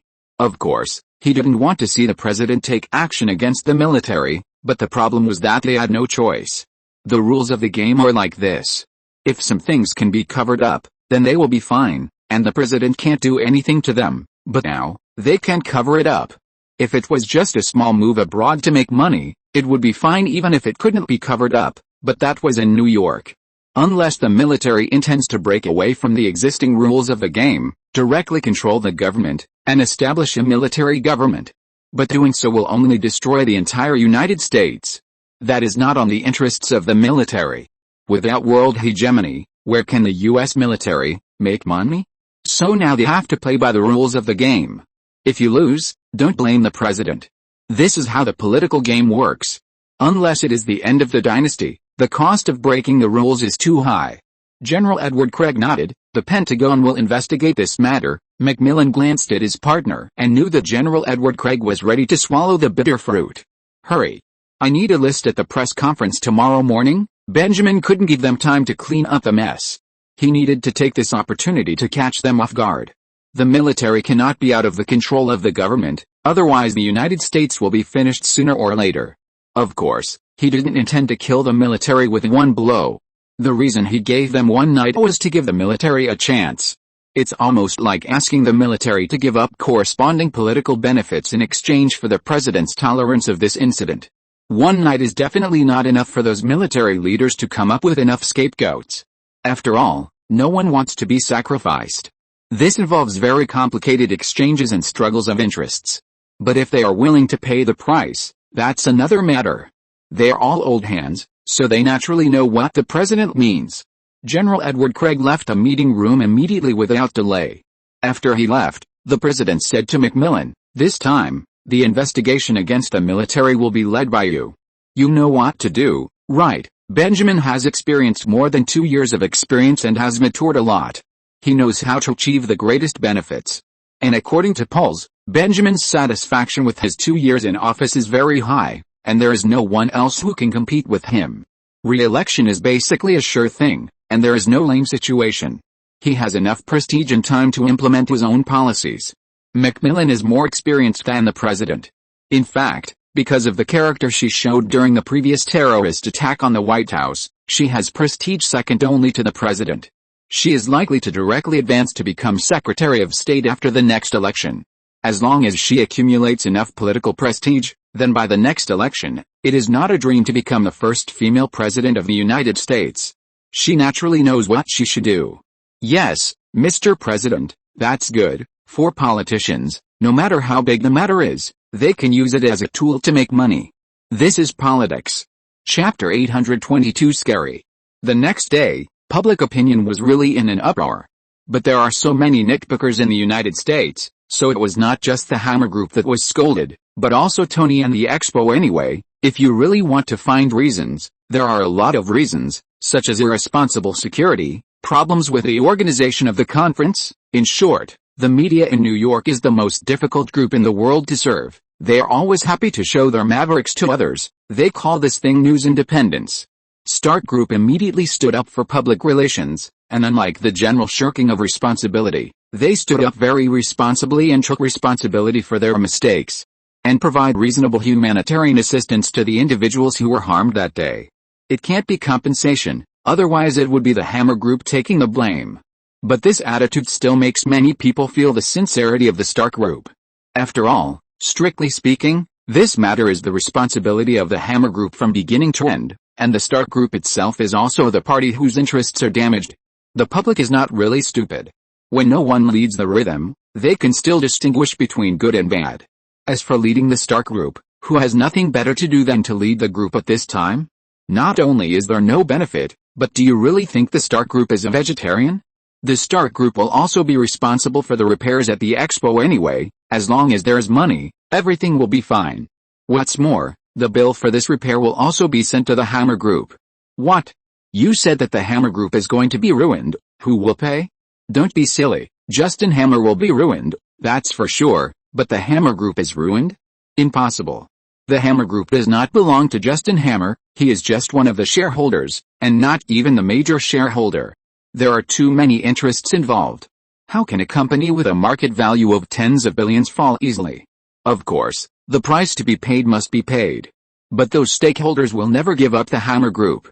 After all, if the Hammer Group is really ruined, it means that they are pure losses, but if the Hammer Group can continue to exist, it means that they still have the possibility of making money back. And the possibility is not small. After all, the military-industrial complex is behind this company. It's really not easy to get orders from the military. It's not difficult to get up again. So don't look at the lively scolding outside. The big guys who are really behind the scenes are not hurt much. For example, the names mentioned by the White House spokesman this morning. The White House suddenly held a press conference this morning about this expo. The White House spokesman emphasized at this time, the role played by the Hammer Group in this incident and its violations will be thoroughly investigated. He gave several names and told reporters directly that these people have serious violations of laws and regulations. This is the first time in the entire history of the United States. It's not that it was investigated because of corruption, but it was so vigorous. The administrative efficiency of the United States is actually not high. Don't look at what the United States has been saying about neoliberalism and weakening the government. In fact, the United States has always been a big government. And those federal agencies are behemoths. This has caused deep conflicts of interest among all parties. Coupled with the deepening of vote politics, the overall administrative efficiency is extremely low. For example, there are 2 roads in Boston that need to be diverted because they are not suitable for development. It's such a simple thing, but the Boston Council has dragged it on for 10 years and has not made a decision yet. With this kind of efficiency, it takes a long time to handle such a big case, and it will not have a result until people have almost forgotten about it. But unexpectedly, the White House threw out several names in one night. More importantly, among these people are senators, federal officials, and senior military generals. This is indeed rare in American history. The Pentagon and the Federal Prosecutor's Office also acted vigorously. The Pentagon announced the list of the investigation team almost in the afternoon. A joint investigation team from the Pentagon and the Federal Prosecutor's Office immediately went to the Hammer Group to investigate the incident. The next day, the investigation team questioned Justin Hammer. Then the New York City Prosecutor's Office issued an arrest warrant to arrest Justin Hammer and prohibit bail. Justin Hammer's lawyer did not protest this. His lawyer even helped Justin Hammer issue a statement, showing that he was very regretful and willing to take responsibility for it, etc., and cooperated very well. Huh? Who are you acting for? Tony commented on the drama with disdain. In fact, those who can be thrown out at this time are not important people. It is clear that they are scapegoats. Be content. If those masters were to use their previous virtues, they could throw out a few temporary workers and let a few unimportant old guys retire. This time, those guys suffered heavy losses, Kai said unhappily while lying on the sofa. No matter how scapegoat he is also a high-level scapegoat. And there will be many people who will step down because of this incident in the future. For the interest groups behind the Hammer Group, it is definitely a heavy loss. And they lost more than just these. The Stark Group also gained a lot. First of all, the direct economic benefits. This time, no matter which party needs to appease the Stark Group, it is the Stark Group that has received a lot of compensation for its losses. Secondly, Tony's own patents have been preserved, and the military promised that they cannot start similar projects without Tony's authorization. Of course, the other party is willing to pay such a high price, and naturally there are conditions. That is, Tony must provide a set of mechas for the military to use. They may not be able to manufacture them, but they must not have them. This is also a kind of containment for Tony. Balance is everywhere. After thinking it over again and again, Tony agreed to this request, but the driver must be designated by him. So the second war machine fell on James Rhodes. This is an obvious thing. In addition, the police were also criticized this time, and the one who was criticized was Kai. As a representative of the New York police, Kai's support rate in New York City has always been high. After all, he has participated in various major events and performed well. What's more, he has improved the appearance of Hell's Kitchen and is considered one of the most proud superheroes of New Yorkers. But in this operation, he was still criticized. It is said that he was just a soy sauce throughout the whole process and did not play the role he should have. Please, those nuclear bombs are in front of him. If he moves, it will explode. He dares to move? He himself is not afraid, but the problem is that the audience there at that time can't stand it. But those media don't care, they just criticize. Kai is also helpless about this, and those media are some small media, not at all mainstream, and their fans are also a bunch of abnormal guys. America is colorful. There are people who dare to talk nonsense about veterinary drugs and disinfectants. What can you do? Are you free? Tony didn't want to continue the topic, because he always felt that he had lost. After all, he bowed his head. Although he had to bow his head, he was still reluctant to bring it up. So he quickly changed the subject and asked Kai why he didn't work in the police station. Generally speaking, after a big incident like this, he is the busiest time. I'm too lazy to deal with the media. Kai lay on the sofa and waved his hand casually. There were no casualties this time, except for the unlucky guys of Hammer Group, but that thing didn't need their police to worry about it at all. It was blown to slag, and they just needed to help them collect the bodies. The murderer was obvious, and there was no investigation. Reporters have been crazy these days, arresting people everywhere for interviews. As the central figure of the incident, Kai was watching the show all the time, but his position was good. VIP seat, directly standing in the position of the supporting actor. Since you are so free, you might as well check this case. Tony looked at Kai and suddenly thought of something, and then Jarvis projected a document. What is it? Kai was startled by the thing in the photo. After a closer look, oh, it's a person. I thought it was an avocado burned with sulfuric acid. Who is this? A new perverted killer? The kind that will self-harm? No. Tony was speechless for a while, then clicked on the projection, and a video appeared. In the video, an inexplicable guy wearing an ugly tight combat suit that he didn't know where he got from, fought with a group of armed men on an overpass. Kai was serious. The guy's fighting style was unexpectedly reckless. He caused a car accident as soon as he appeared, and then was shot and received by someone with a gun. But the guy seemed to be fine. He actually took 2 Japanese swords and resisted the bullets, almost killing all the enemies. If it weren't for the green arrow of SHIELD who suddenly appeared and hindered him, he might really kill all those people. SHIELD, how is it? Are you interested? It seems to be a mutant, Tony said. Kai shook his head. Since SHIELD intervened, he was not willing to intervene. Although Kai likes to cause trouble for S.H.I.E.L.D., this guy is obviously different from the Punisher or Bloodmint. This grandson never cared about ordinary people from beginning to end, whether he was causing a car accident or fighting. Because of his nonsense, at least a dozen ordinary people were implicated in the car accident. This kind of person, in Kai's point of view, is a bad guy. Kai is not unable to understand that the aftermath of the battle affected innocent people. Although it is a pity, this kind of thing really cannot be completely avoided. But being unable to avoid and consciously keeping the battle away from ordinary people are two different things. But what about that guy? He didn't have this idea at all. He didn't care about the many vehicles on the viaduct at all. He went up and started to fight. Why are you so idle? Although he didn't know where the viaduct was, it shouldn't be New York, otherwise Kai couldn't have known it. Because I found this guy appeared in New York. Tony operated the projection again and played a video. This time it was the guy who was so ugly and thrilling just now. He was wearing a hoodie and sneakily following a woman. You said that the guy in the ridiculous tights and the avocado are the same person. That's right. This is what Jarvis analyzed based on motion capture. Tony said affirmatively. This guy seems to have bad intentions on the girl. As a New York policeman, don't you care about the safety of the citizens? Kai thought about it and felt that there was nothing to do, so he could take a look.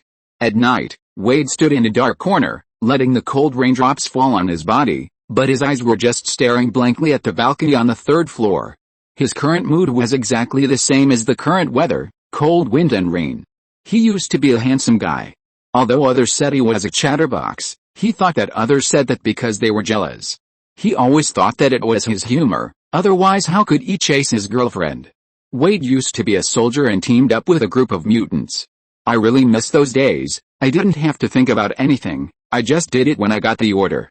Later, the team disbanded and he was unemployed. His immediate superior felt that he was not suitable for the army and asked him to make a living on his own. Although Wade was a little sad about this, he could accept it. So he returned to New York and started his old business. As a mercenary, he took all kinds of jobs, from killing people and setting fires on the battlefield to finding cats and tracking homework. After all, no matter how chaotic the United States is, there are not so many jobs to take. If someone really wants to kill someone, others will find a big company, such as a high-end table or a mutual aid association. In short, those who run their own business are actually at the bottom. Sometimes they take orders from gangs and work as temporary thugs to scare people. Life was hard, but Wade felt that those days were his happiest time. Because he met his girlfriend, Vanessa, a bar waitress. After that, they quickly fell in love and lived together for 2 years. But then bad news came one after another. He got cancer. So he had to leave Vanessa. In this regard, Wade's comfort was bitter. Fortunately, he left all the money to her. Since he disappeared, Vanessa quit her job and became a homeless person from a bar waitress. Every day, she posted missing person notices with her photo on them and asked passers-by what they looked like. Seeing Vanessa like that, he felt a kind of happiness, and then a greater despair. How could he go to see her in his current state? The two of them lay together. If she wanted to go to the bathroom in the middle of the night, she would not have to go when she saw his face, and would have to wait for the sheets to be changed the next day. After learning that he was dying, Wade looked for ways everywhere. Whether it was ways to save himself or ways to give Vanessa support for the rest of her life. In the end, he found a job that he regretted to this day. Being an experimental volunteer. Of course, this was illegal. Otherwise, it wouldn't be so expensive. $2 million. Life or death. At first, he thought it was some undisclosed experimental treatment for cancer. But he didn't know until he got there. Those guys deceived him, they were studying mutants. Then those people tortured him in every way. He wanted to die several times, but was rescued by these people. He didn't know how he survived that period, maybe because of Vanessa? Or maybe it was his hatred for tearing those bastards into pieces. In short, he survived, but the price was that his handsome appearance left him forever. This also deepened his hatred for those who used him as an experiment. Hey, do you need help? Just when Wade was feeling sad, a voice sounded behind him. Wade's voice froze, and then he turned his head to look over. The other party was obviously shocked. Wow. Fuck. Wait, are you okay? Do you need a doctor? Seriously, man, your face is scarier than the photo. The person who came was Kai. To be honest, Kai had seen the photo before and was mentally prepared, but he didn't expect that the photo was actually retouched. It was definitely smoothed and beautified. This guy's real appearance is 10 times more disgusting than a photo. The kind that doesn't even need makeup to shoot horror movies. Please guarantee the minimum monthly ticket. Big guys. The beginning of the month is the most needed support. If you're listening to this novel on a channel other than Fanfic World, It means they downloaded and uploaded it without effort. We cordially invite you to visit our channel, Mundo Fanfic Novelis. There you'll find the original version of this story and you can explore many other novels of various genres. We're waiting for you to immerse yourself in a world of incredible novels. Chapter 823 Horror Movie Booking. None of your business. Wade was the most sensitive at this time, and he especially hated others mentioning his appearance.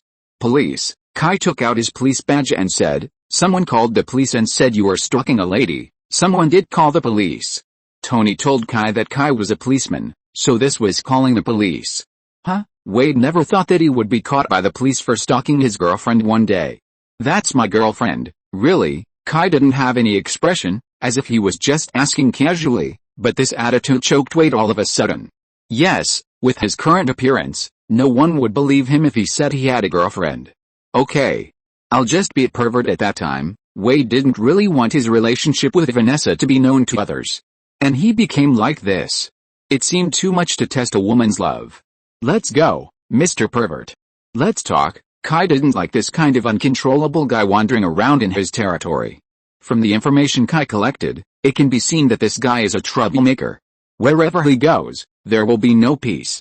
The people of New York have suffered enough, so don't add more burden to them. Wade didn't say anything, still looking at the third-floor balcony with infatuation. This infatuated gesture, people who see it just want to vomit all the leftover food they ate yesterday. It's not that Kai discriminates against appearance, it's just too disgusting. If I really want to describe it, it's like a mutated Shar-Pei dog contaminated by radiation, or a rotten and spoiled avocado. In short, ordinary people can't stand this kind of appearance. Wade Winston Wilson. Kai read out his full name. Wade was stunned. He didn't expect that someone would recognize him even though he was like this. You know, his best buddy didn't know who he was when he saw him. He really has good taste. "How do you know me?" "Logan and I are good friends," Kai said. "Huh? Logan?" "The cat with long claws." Wade immediately thought of who Logan was.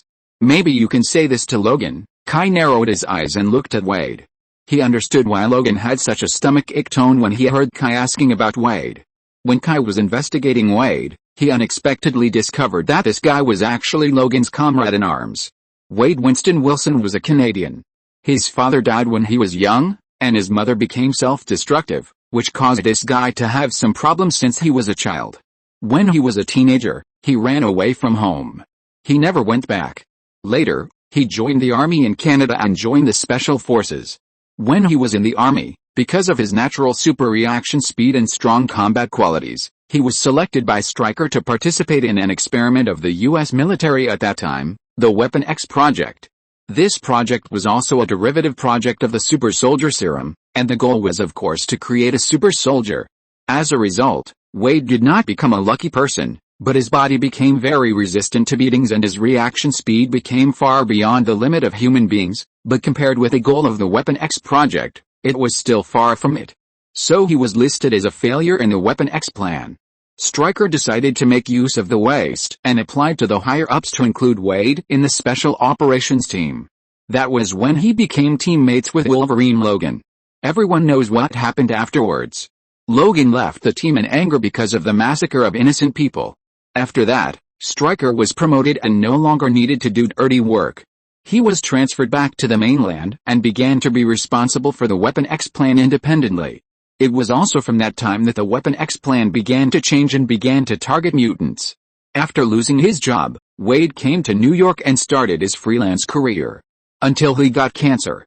In order to cure his cancer, he had to participate in an experiment. But he didn't expect that he would have a fate with the Weapon X plan in this life. Although Stryker was killed by Kai, the Weapon X plan he was responsible for did not stop because of this. Instead, it became more hidden. Wade was also caught in the trap. Because he had undergone early transformation in the Weapon X plan, he was identified as a valuable test subject. After being subjected to inhumane and severe torture, he finally awakened his mutant ability, super speed regeneration.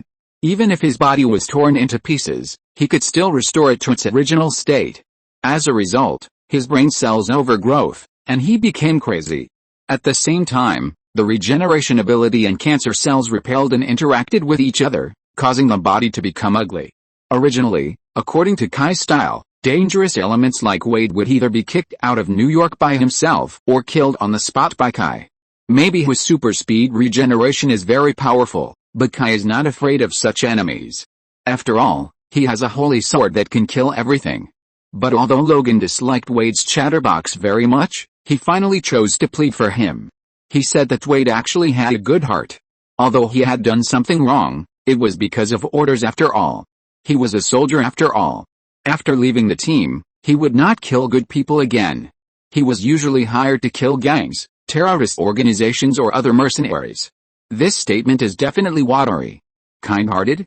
Kai didn't see it. However, Kai decided to give Logan some face. If he behaved well, Kai would not bother him. But if he wanted to make trouble, I'm sorry. Forget it, I don't want to see his hairy and miserable face. But for his sake, we can talk. He looked at his old apartment with nostalgia, then turned around and took Kai to a bar he frequented most often. Let's talk while drinking. By the way, I don't have any money. Kai was stunned. This guy is really a top-notch guy. Kai glanced at him with contempt. It's my treat, and you even stole this clothes, right? The hoodie on Wade was obviously much bigger, and there were some red, suspicious marks that had dried on it, which made people have to doubt the origin of the clothes. Wade, how is it possible? It was obviously that guy who felt hot and threw it on the ground. Kai didn't say anything, just looked at him indifferently. Wade didn't know why, but he felt scared, and then he said timidly, well, that guy fell in love with a street prostitute, and took off his clothes in the alley, and I took it. Huh? Falling in love, and bleeding on the clothes? What the hell is this? Being glared at by Kai, Wade had to explain, I saw him robbing. I thought, everyone has no money, but he is so brave. Dare to rob, he must have money. So, we had a friendly and intense exchange, and then his clothes were on me. What kind of logic is this? He went to rob, how can he have money? But Kai also saw something, this guy's style of speaking, upside down. 10 minutes later, the two stepped into the bar called Sister Mary or something, and didn't see it clearly. The neon sign was broken.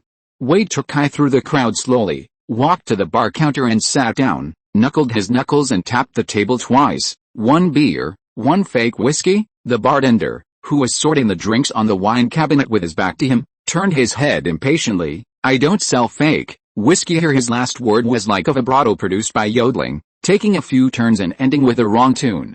Scared. Hey, man. I know I'm not very handsome now, but there's no need to do this on purpose. I'm going to sue you for discrimination. Wade thought his bad friend was making fun of his appearance again. After all, you can't expect a jerk to have much sympathy.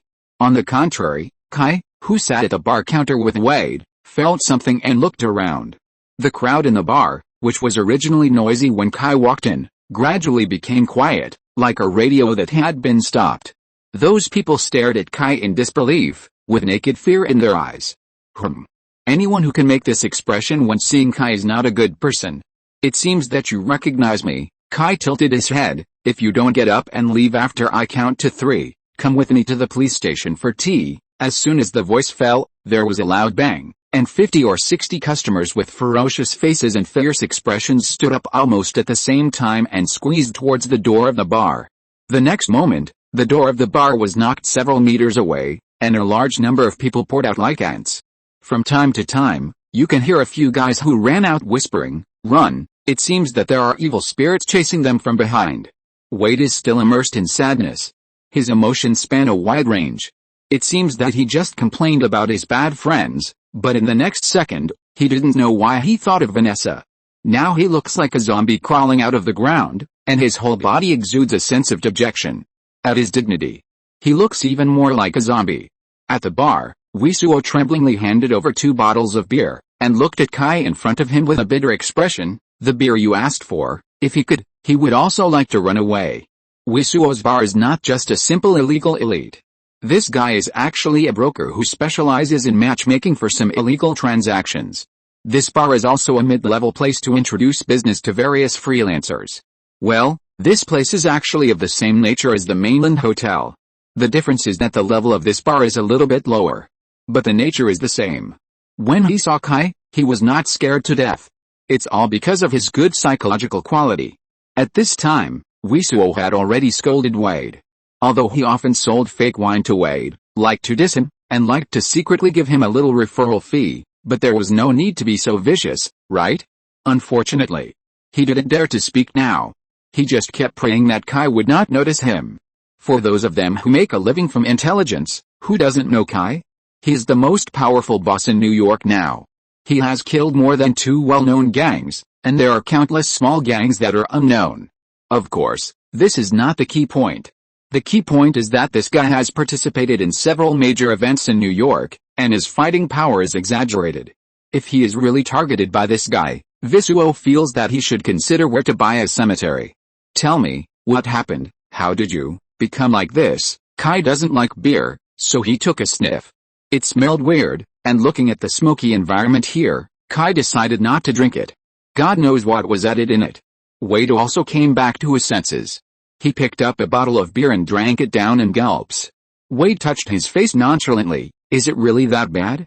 If you look closely, you can still see a trace of my former handsomeness, right? Even though Wisuo was in a panic at the moment, he glanced at that ugly face and couldn't help shaking his head and said, no, it's impossible. You were never handsome before. Of course, compared with now, you were definitely an avocado being fucked from behind by an older and uglier avocado, and you are the fruit of their love. Wade was hit hard all of a sudden. But the next second, he cheered up. I still have a chance. I have to cheer up. Vanessa is still waiting for me to go back. The topic has come to this point, and Wade talked about his tragedy. It was cancer, and then he didn't want to drag his girlfriend down, so he went to participate in some black-hearted experiment, and then he became like this. Wade didn't elaborate on the specific treatment, and Kai didn't ask much. After all, his face was enough to show that it was tragic. I must find that damn Englishman and let him restore my face, so that I can go to see Vanessa, Wade said, gritting his teeth. Wisuo subconsciously looked at a policeman who was close by, and decided to restrain his sharp tongue. At least in front of this big guy, he needed to leave a good impression. Nothing matters in front of love. She loves you so much. Wade leaned his head close to him. Are you talking about this face? Wisuo couldn't help but tilt his head and vomited. Okay, I'm talking nonsense. Well, but are you sure she doesn't have any special aesthetic hobbies, such as necrophilia? My Vanessa is the best girl in the world. How could she give up the living man like that kind of thing? Wade grabbed Wisuo's collar and shouted excitedly. Okay, my fault. Wisuo tried his best to stay away from Wade's face, but he couldn't help but say, but that was Vanessa's last chance to accept you again. Otherwise, I really can't think of any possibility for you to return to her. Wade was stunned, and he thought, yes, this is a way. Well, Vanessa likes to watch horror movies.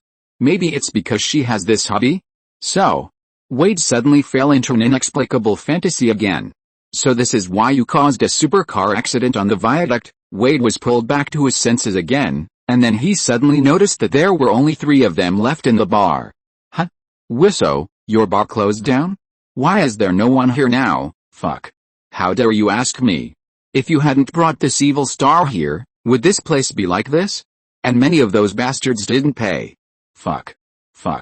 Although he greeted Wade's 18 generations of female relatives in his heart, and cared about the harmonious sexual life of those female relatives, he didn't dare to say anything. Today is a holiday, vacation? Why? Wade asked curiously. They all went back to celebrate their mother's pregnancy. Oh, pregnancy. Vanessa and I are still considering how many children we should have. Huh? Goodbye. I'm afraid your son can play the role of a ghost baby as soon as he's born. Wisuo still couldn't help it. What? You look down on Vanessa? She's so pretty. How can she and my child be scary? Oh, I'm talking about you, and how thick-skinned are you to think that it's because of Vanessa that your child looks scary? Wisuo and Wade used to be called the dragon and phoenix of the foul-mouthed world, but since Wade went crazy, he felt that his historical status was threatened. Well, Wade is going to dominate the foul-mouthed world. Monthly tickets are in urgent need. Everyone, please help me to show my face in the top 100 of the category list. Chapter 824. Put on the halter. Kai really can't stand Wade. He's too annoying. He talks incoherently, but he can't stop talking. Others would be depressed no matter what if they encountered these things, but this guy seems depressed, but in fact, there is no such word as depression in his brain. He talks all kinds of dirty talk. And his friend, Wisuo. Look at this crappy name, it's so fucking suitable. He is a dark version of a loser and a greasy guy. It's normal to think about it. Being able to be friends with Wade, normal people can't do it. Okay. I don't want to talk nonsense with you. Wade, Kai finally couldn't stand it anymore. Do you know why I came to you? Wade raised his confused eyes and tilted his head. It was originally a very cute action, but he made it feel like a horror movie. It's enough. You want to ask me for an autograph? Wade touched the back of his head with an embarrassed look, and said awkwardly, actually, there's nothing wrong with me. It's just the favorite comic character voted by readers. By the way, killing all the Marvel editors is also one of my feats, but children, don't learn from me. As he said this, the guy suddenly shook his finger in an empty direction, as if there were children around him. Is he always like this? Kai touched his forehead, which seemed to be about to explode, and turned to ask the wretched and greasy middle-aged man next to him. Wisso seemed to see what Kai was thinking. I'm so sorry that I look so ugly and greasy, huh? Kai looked at him in surprise and was silent for a while. Could it be, you can read minds?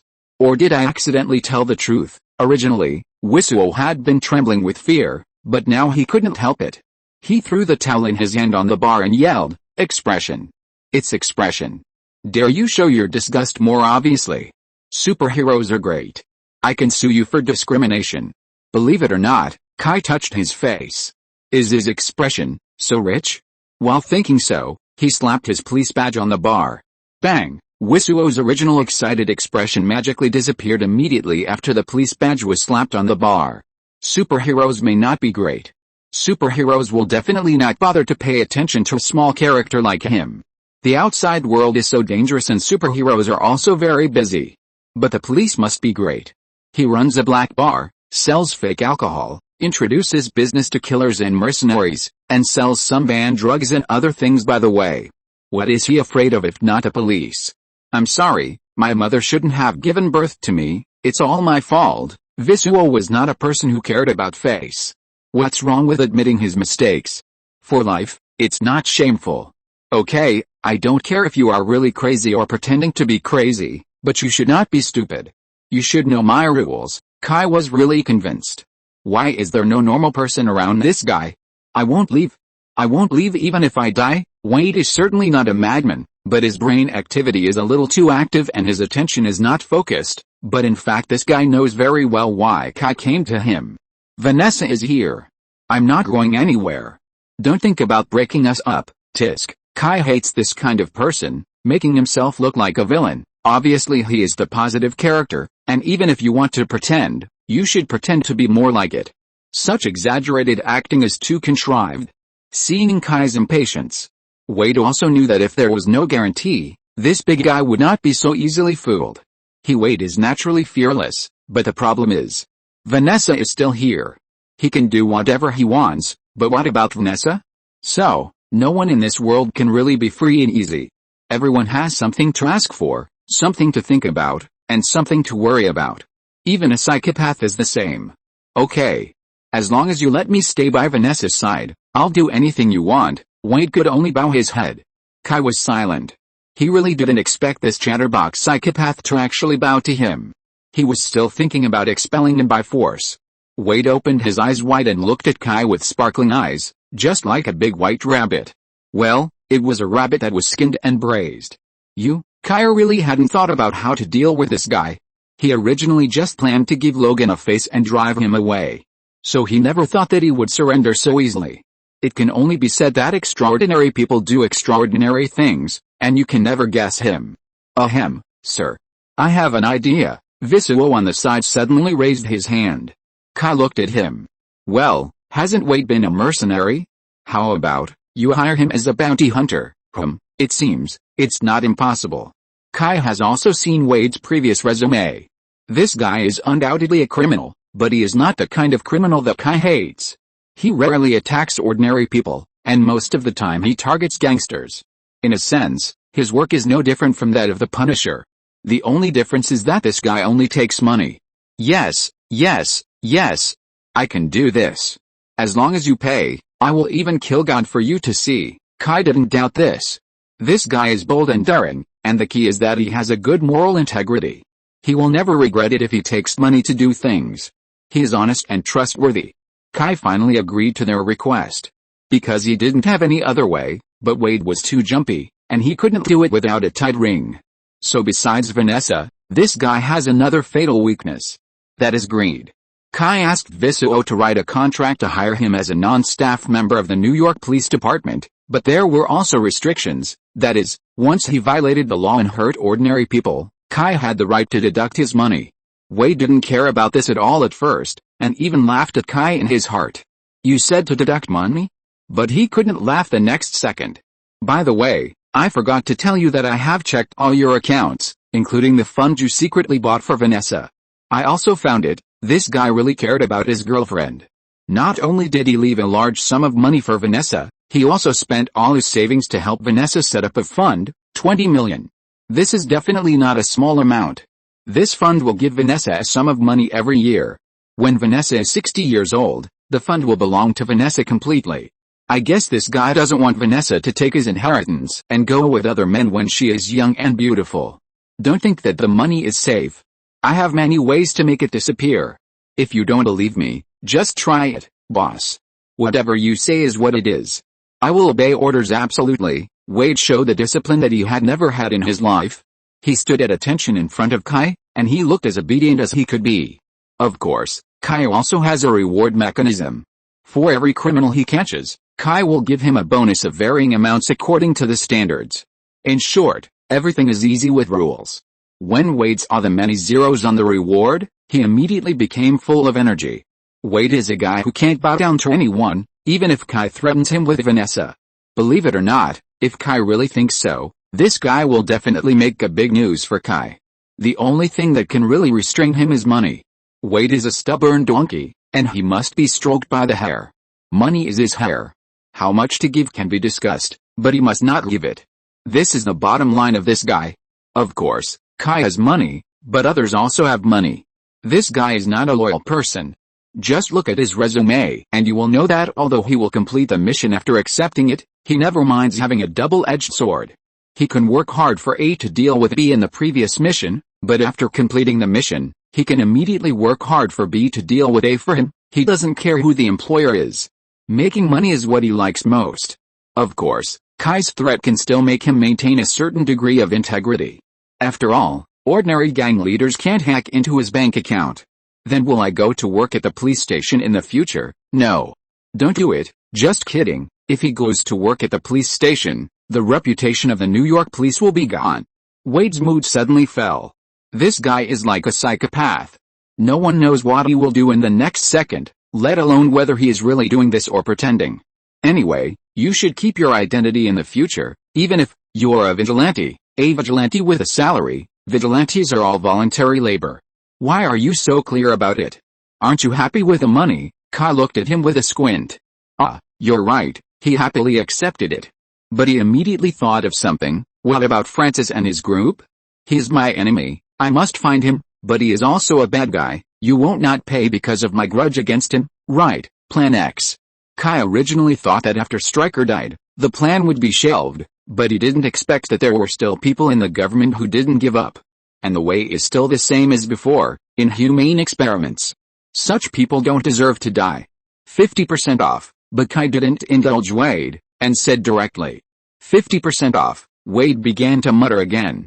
After a moment, he decided to get back to the point. I want to find Francis, so I'll start with his men. Wisso shrugged. Well, he thought you were dead anyway, Wade. The factory was blown up. He must have thought I was dead.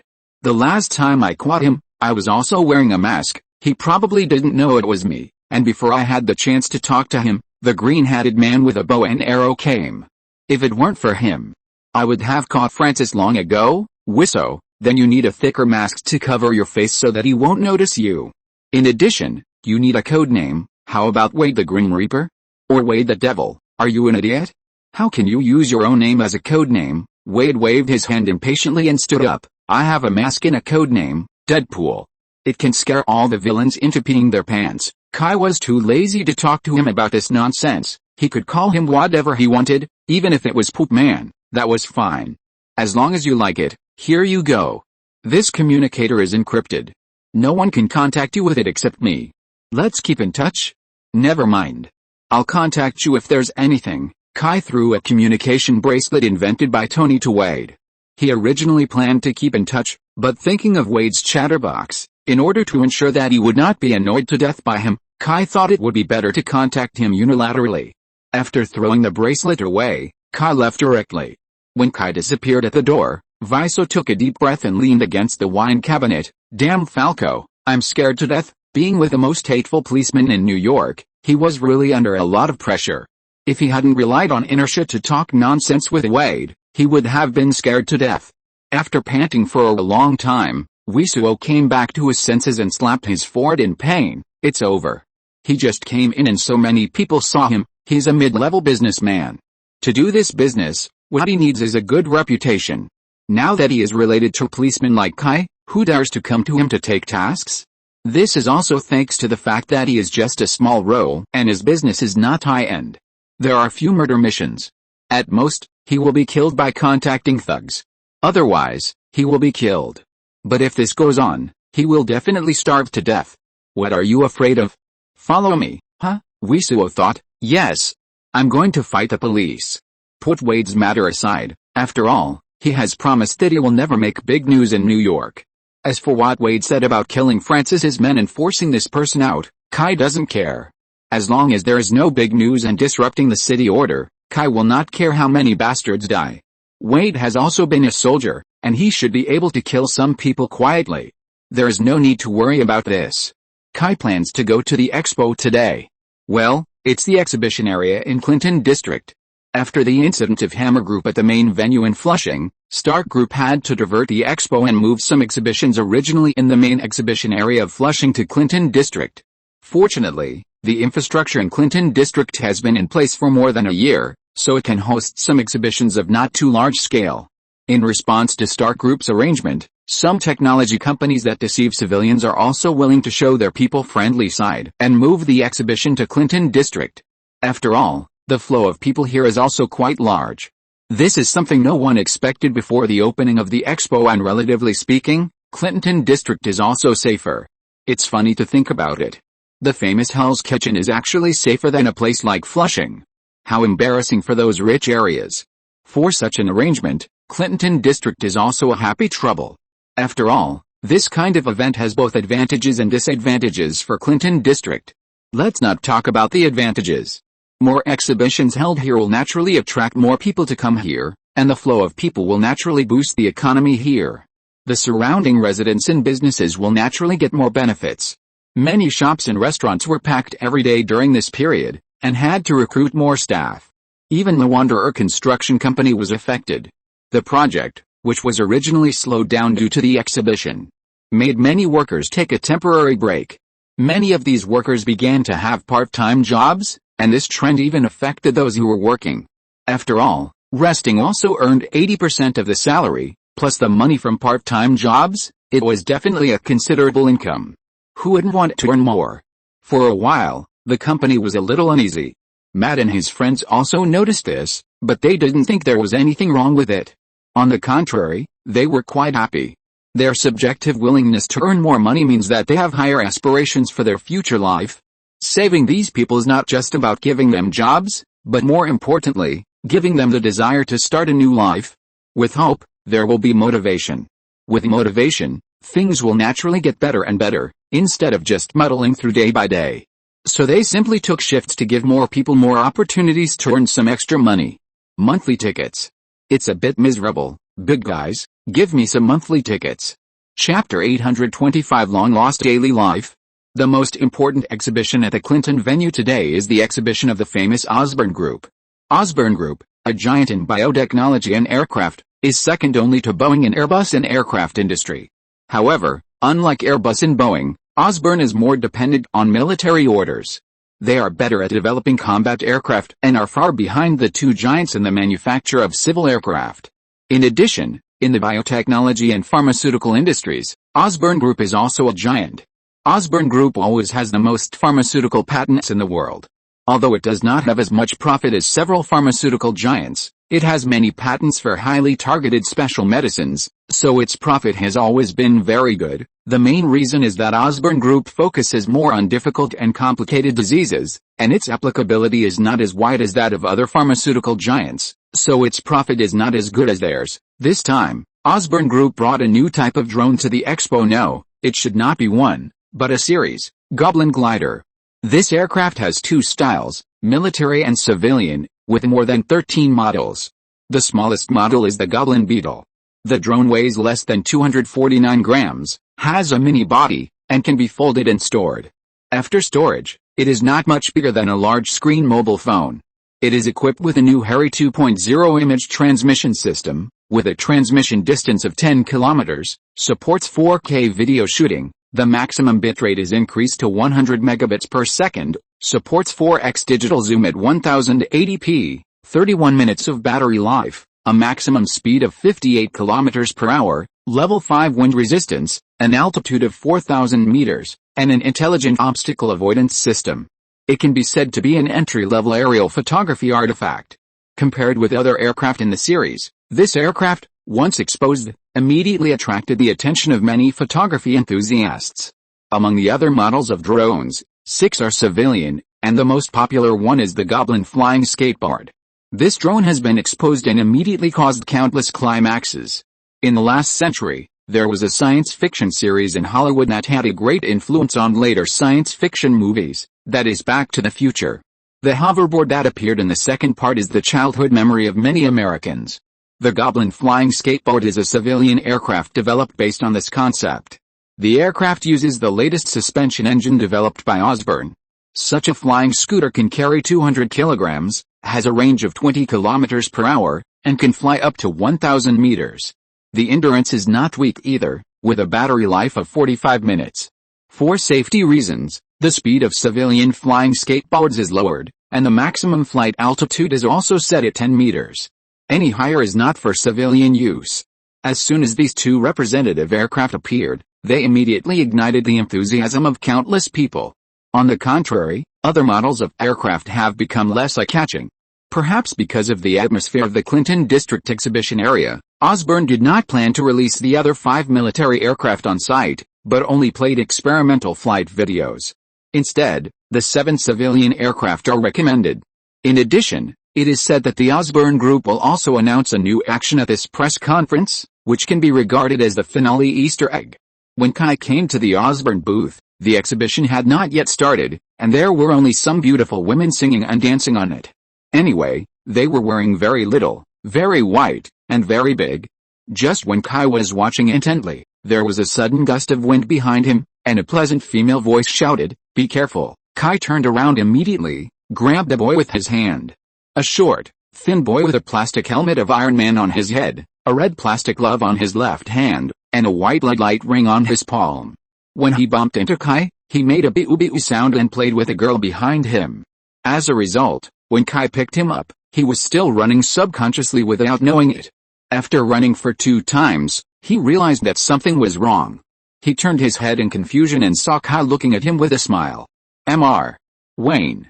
I'm sorry. I didn't mean it." The boy saw the man in front of him and immediately opened his mask and said embarrassedly, "Peter, this is a public place." The man was the nephew of Benjamin Parker, the general manager of the Wanderer Construction Company, and the future Spider-Man Peter Parker. "Especially, you brought a lady with you, and this. It's really not suitable to date a lady." Kai looked at the girl behind Peter, George's daughter, Gwen Stacy. Kai had never realized that George's proudest daughter was actually seduced by Peter. Oh, they are only in the first year of high school, right? This is definitely a premature love. But the Americans don't care about this, and Kai won't be so idle to care. After being teased by Kai, Gwen's face immediately flushed. Unfortunately, the next second, this innocent youth was destroyed by Peter's steely straight man. "We are not dating. We just came together to see Mr. Osborne's press conference. By the way, we can also visit Osborne's headquarters together tomorrow." Then Peter left Gwen and kept talking about Osborne. Kai squinted his eyes and looked at Peter, who was enthusiastically popularizing the great achievements of the Osborne Group. He felt that this guy deserved to be like in the movie and had no girlfriend in the end. So damn stupid. Gwen's face, which was originally peach blossoms, gradually became cold as ice. Finally, when Kai's eyes became more and more playful, she grabbed Peter. Uncle Wayne must be on patrol, let's not disturb him. If they were alone, Gwen actually didn't mind Peter's slowness. He was just that kind of person. She liked Peter just like that, but in front of acquaintances, she felt ashamed. Even outsiders could see that I was interested in you, but you didn't feel anything at all. This was too depressing. She couldn't allow herself to be laughed at, especially when the other party was her father's boss. If her father knew, it would be even more embarrassing. Children of this age care about face. Isn't Mr. Wayne the director? Why is he still on patrol? Because Uncle Wayne is dedicated, Gwen said unhappily. Looking at the pair of children walking away, Kai smiled. Who would hate this kind of green ripple? The next day, Kai went to Flushing. This time he also went to see an exhibition, but it was not high-tech, but a warm-up performance. Well, the expo actually had a warm-up performance. Needless to say, it was definitely Tony's arm. Victoria's Secret. Yes, that's it. In the past 2 years, the Victoria's Secret fashion show has been very popular. And the company stores have been opened all over the world. In addition to the supermodels with white rabbits and white legs that can attract a lot of attention, there are 2 other magic weapons that bring a lot of attention to this show. The first is singing performances. Every time the show is held, the organizers will invite the hottest singers of the season to perform. This year is even more exciting. There are too many big names, resulting in each big name only having one song time. This lineup is comparable to the Grammys. The second is gossip. Everyone loves gossip. The gossip between supermodels and various celebrities and wealthy people is a good show that cannot be missed. For example, the love affair between Molly Awu and Little Pumpkin. For example, Leo has been dating all the Victoria's Secret angels. In short, this seemingly unpresentable method has brought great attention to Victoria's Secret and the Victoria's Secret angels. This year's show is even more topical. Playboy Tony Stark has once again extended his magic hand to the Victoria's Secret angels. In the past, Stark, like Leo, was a frequent guest in the Victoria's Secret angels gossip. This guy even gathered all the Victoria's Secret angels in his apartment to party all night. But he has been silent for the past 2 years, and I didn't expect him to come out again today. Those tabloid reporters are about to burst into tears. The cat has finally caught fish. Many people have begun to fabricate news that the female president of Stark Group has changed her love life, and Playboy has once again fallen in love with a supermodel. Kai deliberately dressed very formally today and entered the venue with Tony and the others. Although Kai is not the kind of person who walks at the peak of fashion, he will not be unique like the protagonist of the online article, and must wear slippers and shorts to show off among a group of formal guests. He walked to the door of the venue, showed the invitation letter, and walked into the venue with Natalie on his arm. Yes, Kai's female companion today is Natalie. Where is Tony? Didn't he invite me? Where are his people? He's backstage, huh? Pepper doesn't mind, Kai asked a little surprised. Although Pepper is not a jealous woman, she is not very generous. You can tell by looking at Tony's honest behavior in the past few years.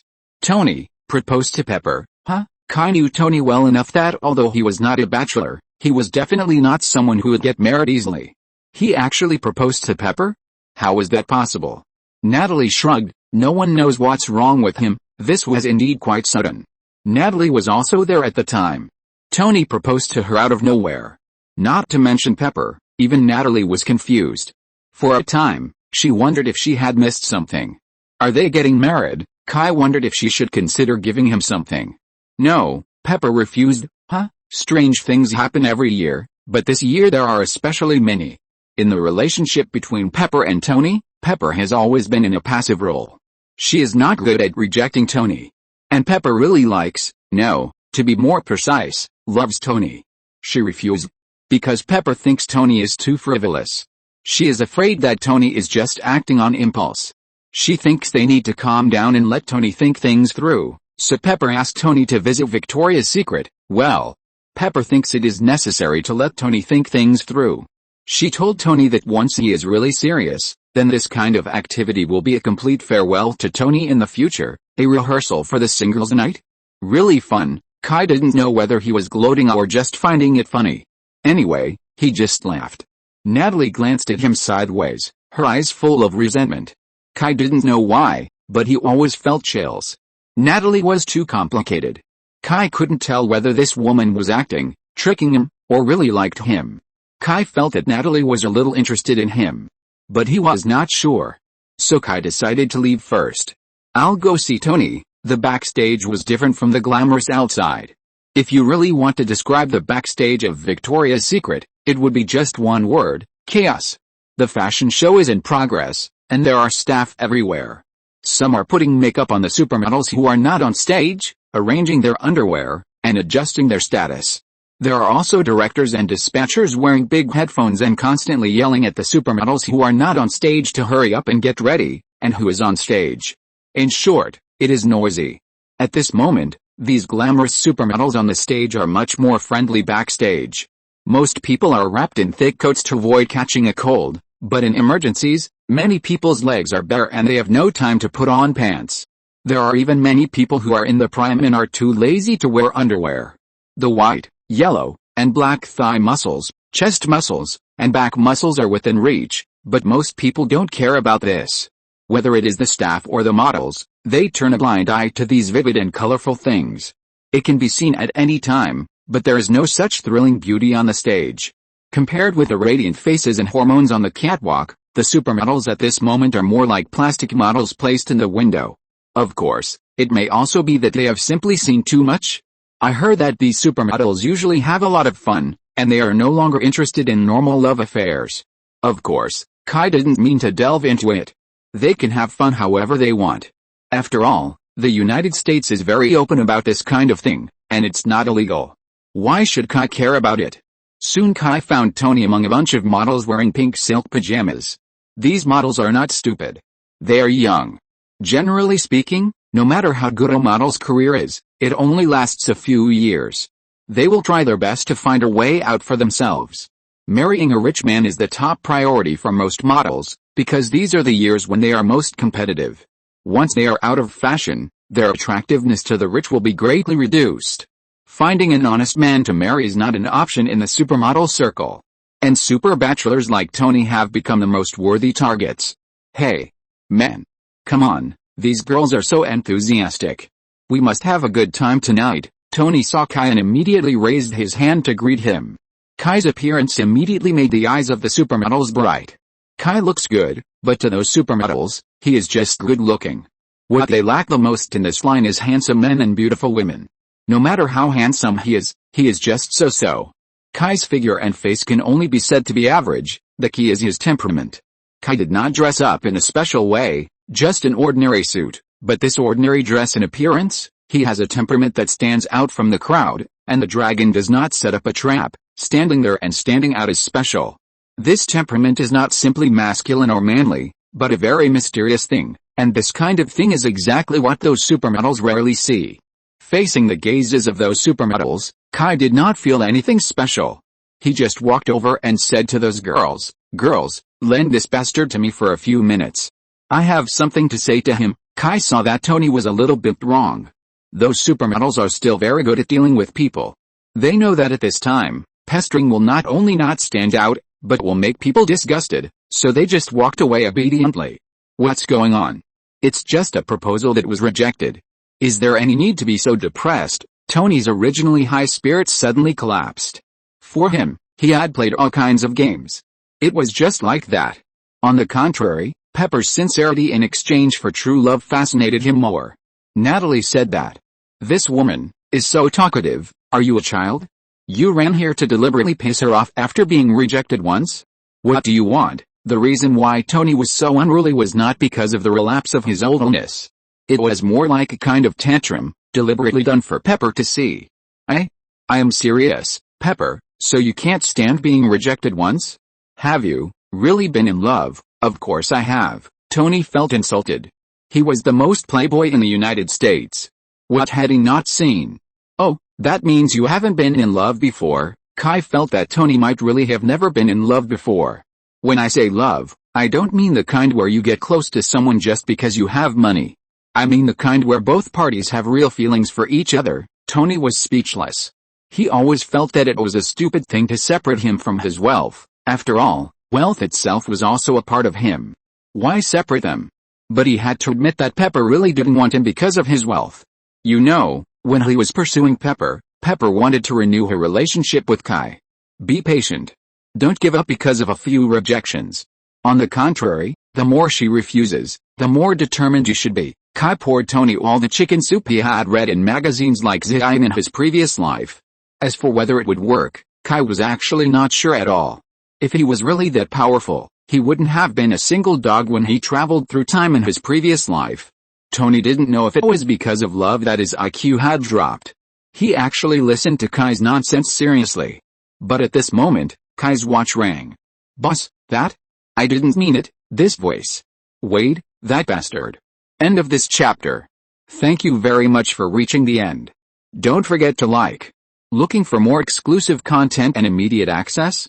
Subscribe to our Patreon. Remember, every like, subscription, or donation encourages us to continue. Thanks to everyone, see you in the next video.